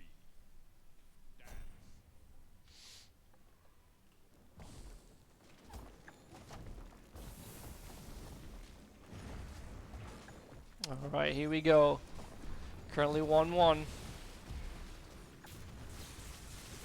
remember, whoever takes this game takes first place. Wins 15 buckaroos. Or 50 buckaroos. Wins Vera. 20 more buckaroos than the second place. Alright, Vera and Broad both pretty low at the moment. Neon providing no support. The fact that Neon's kind of like sat behind the teleporter it's weird to me. Like, it's an interesting, cause like you see, he keeps going on the teleport like that. It could be so easily he accidentally goes through. But Flam taking a lot of damage, barely staying alive. Probably gonna get to keep him off that teleporter though. That's what you want to do. I mean, honestly, like just force the Oh. teleport. Oh, he does manage to get through. I knew Flamak was going to come through. Neon needs to stay alive. Barely getting the water push. Good ward by Flamadak. He does take him out with that lightning. You need to go through these teleporters earlier. Rod almost has enough. Oh! Doesn't capitalize. He puts down the firewall, but just does nothing with it. And it looks like Broadhex may end up going down here. He's trying his best to stay alive. Vera's coming in now.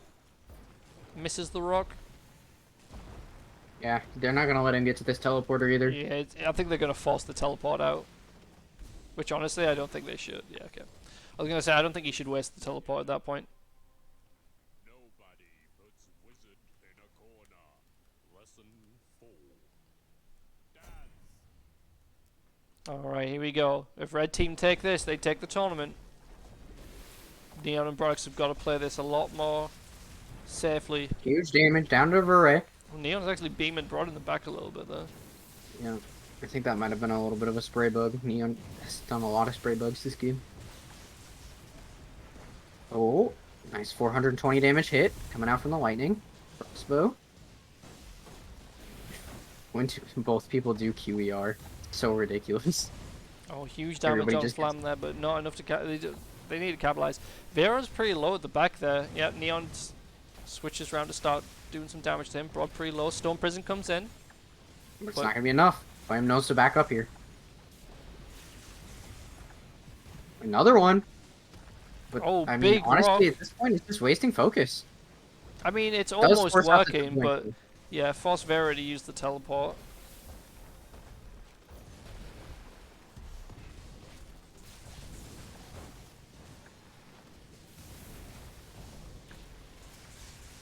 Broad, doing pretty good. Does do a nice ward to try to get through that water wall, but it's not gonna be enough.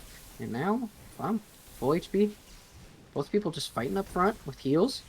Vera takes a nice hit to the face. Flom looking a little low. Vera, Oh, nicely the done by bouncing Neon. beam Yes, I love in that. the back.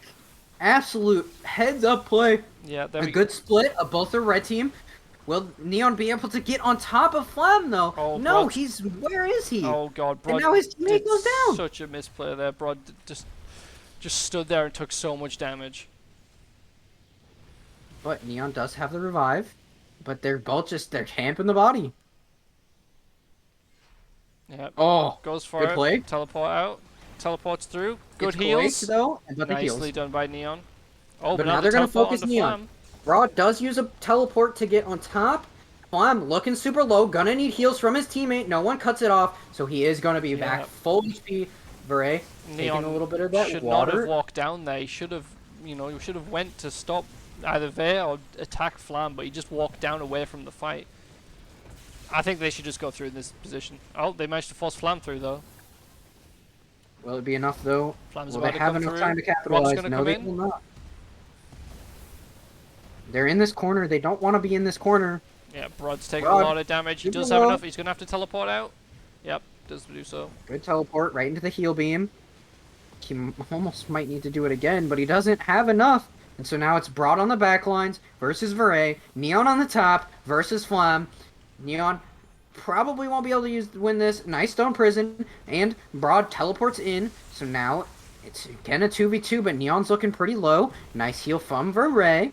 Keeps everybody up.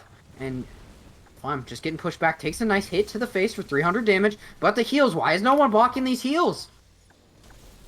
Yeah, Neon pretty low. He needs to heal up and move around to the top. But oh, Ver comes in with a teleport. Good But chunk the of heals do damage. thread the needle a little bit. Right, getting a nice, a lot of damage to him. Nice Steam Storm blocks the rest of the lightning damage. It does not quite get his Quake off in time. He's lagging super hard, and he's going to pay for that lag, it seems. Oh, and he does go yes, down. he does. And Ver manages to, Flam manages to get through, but he's got no focus left.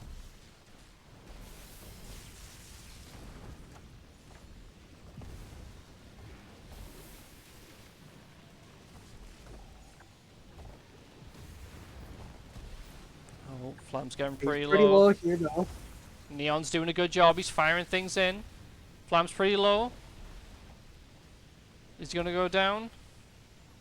Brod's kind of like, I think he's not capitalizing on what he needs to do. He needs to heal back up. Don't risk it, Brod. Do not risk it right now. Just fall back and heal. There we okay. Neon comes through. It's a good heal. I don't 2v1 want, again. I just don't want to see people throw it. Like, I'm not rooting for anyone in particular, but I just don't want to see people throw for no reason. Yep. Flam camping for his body. Oh, just barely misses on that lightning crossbow. Hits the wall. Nice spray bug coming out from Broad. Will it be enough to do anything off of it though? No, he's not throwing down the right defenses here. Interesting. Stone Prison tries to stop Flam from going through, but he's taking a lot of damage now. They But the need to Stone capitalize Prison that. was Nobody has enough to do anything. Flam's gaining focus by the second. He still has enough for a teleport if he needs to. Does manage to teleport through. Broad goes through, clears the wall.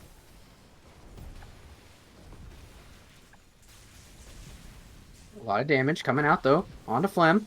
Flem being aggressive, doing what he needs to do, trying to get this kill here because he knows if he can get this, he's back into this game. Shots coming in, teleports through. Honestly, the water mines are being placed in a bad position because they keep pushing Flamadak towards the teleporter. They need to place it in the other direction so that it pushes in the other way. Alright, Flam's almost got enough for that revive.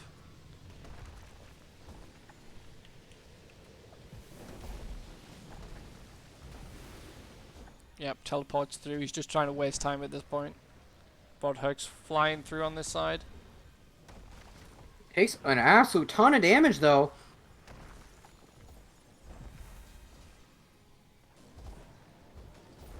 What can he do? What can he do? I think at this point, Brod just needs to not overcommit. He needs to get ready for the revive to come through. Yeah. Because the revive's I'd going to say he needs happen, to get- and obviously, you've got to figure out what's going to happen with that teleporter. Are they going to try and go through it straight away or not? Most He's likely, right on it. most likely, Ver's going to stand on the teleporter and then move off the teleporter to try and bait anything out. Okay, no, Bro is too busy with Flamadak. Heals coming in on the back. Are they going to go through? They do both manage to get through. Looks like Brod's just waiting on the other side. It's not a good idea.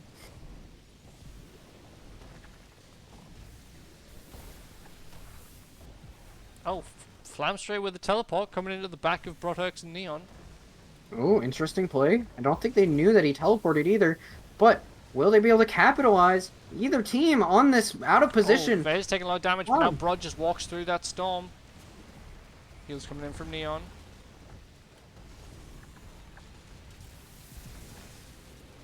Flam, super cold, very cold, but it's not going to be enough. Not going to be enough to freeze him at all. Veray looking a little low, puts down a nice storm. No more lightning is going to get on top of him, and nobody gets teleported besides those two.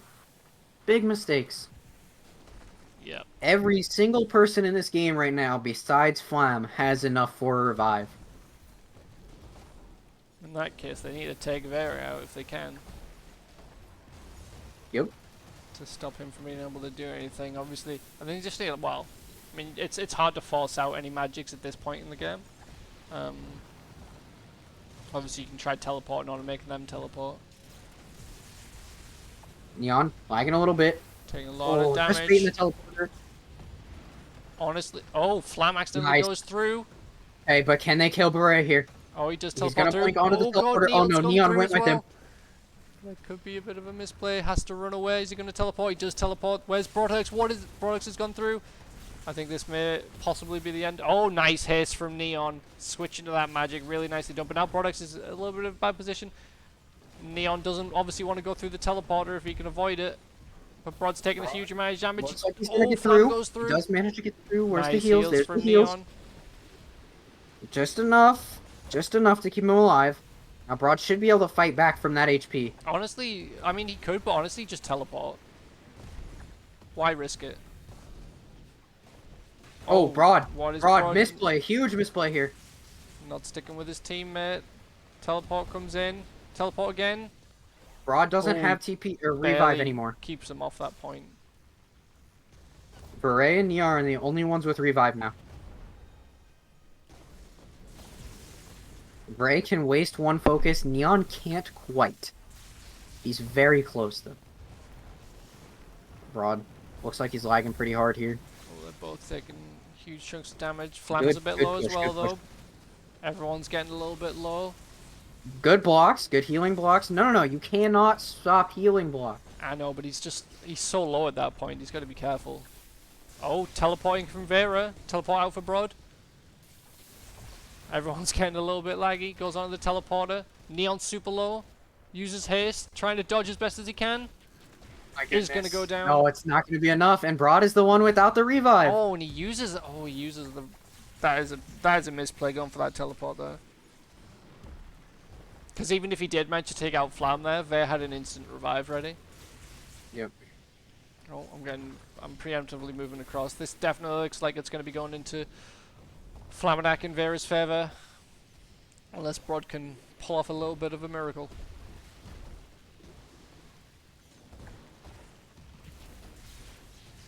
Uses another teleport. Flam with the teleport, playing it safe.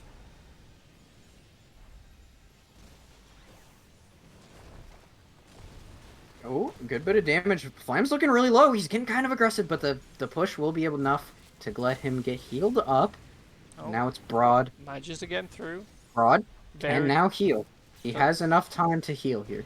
Don't think Vera wants to risk it. Oh no, he goes through. Teleports a little bit late for Flam, but Brod's in such a bad position that I don't think he's gonna be able to get out. He almost has enough for a teleport, but he's just burning through his focus at this point. He's going the wrong way. He's hoping Neon's body will help protect him. Yeah. Where's that teleport? And he's gonna go down.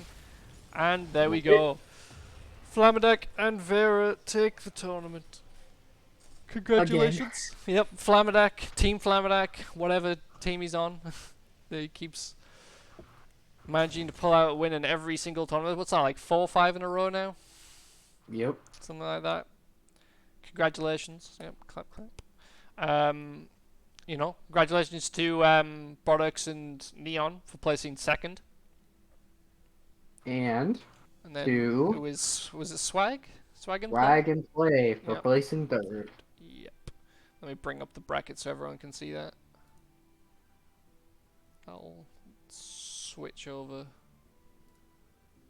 I'll get updated shortly, I believe.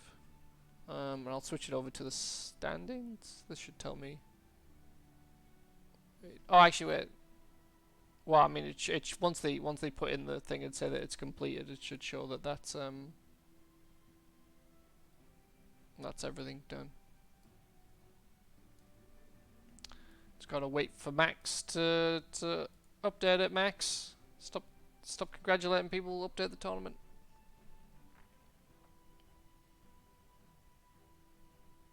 Yeah, Max. Jeez. Oh, Max. Yeah, a lot of people like making the point that only the forest map should be on, just so you don't get these matches with a teleporter where people just constantly teleport through. But you know, what can you do? It's part of the. It's part of Wizard Wars. All right, so that should be the end now. So if I click this, is this? Well, I guess it doesn't tell you in the standings, does it? Because yeah, I mean you can see it there. Who placed where? Oh, there we go. Now it's updated at the top. Results. Final results. So we've got Flamadak and Vera in first place with 4 wins across the board. We've got Neon and Products in second place with 4 wins and 2 losses.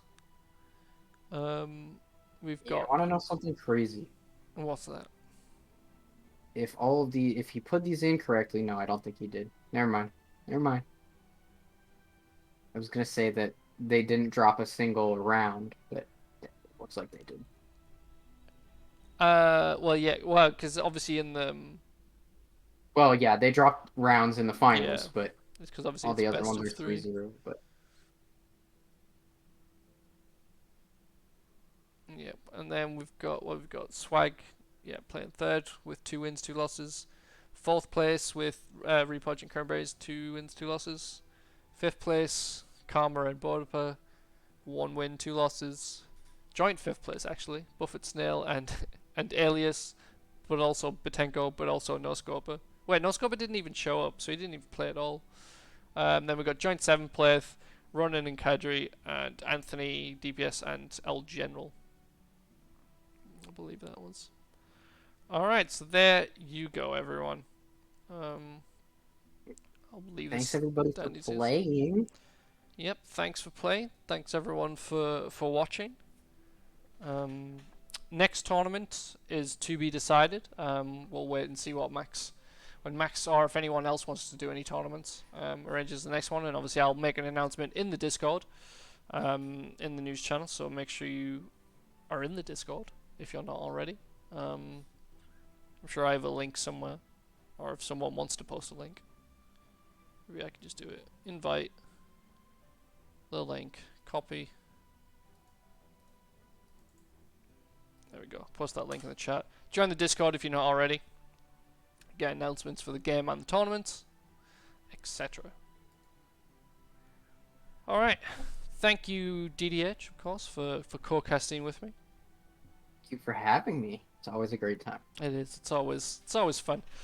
What are you hoping for the next tournament? What kind do you think, or what would you like to see? You know me, I'm a big King of the Hill kind of guy. It's very true. I'm trying to think. I would also like to see someone finally take down Flam. Yeah, so I mean, it's going to be interesting. Like, what would be the easiest? Well, I mean, I guess a balanced tournament, like where people try and balance it out. It's always going to be hard trying to balance against Flam, just because you know you don't want to give the other teams like too much of an advantage, but you don't want to give him too much of a disadvantage.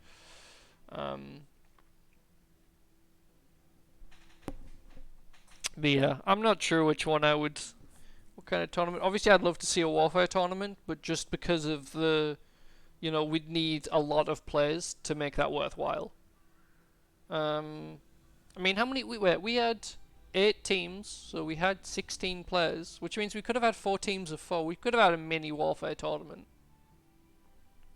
To be fair, like a round robin of or a Swiss of the 4v4 teams, but we'll see. We'll see what Max chooses to do.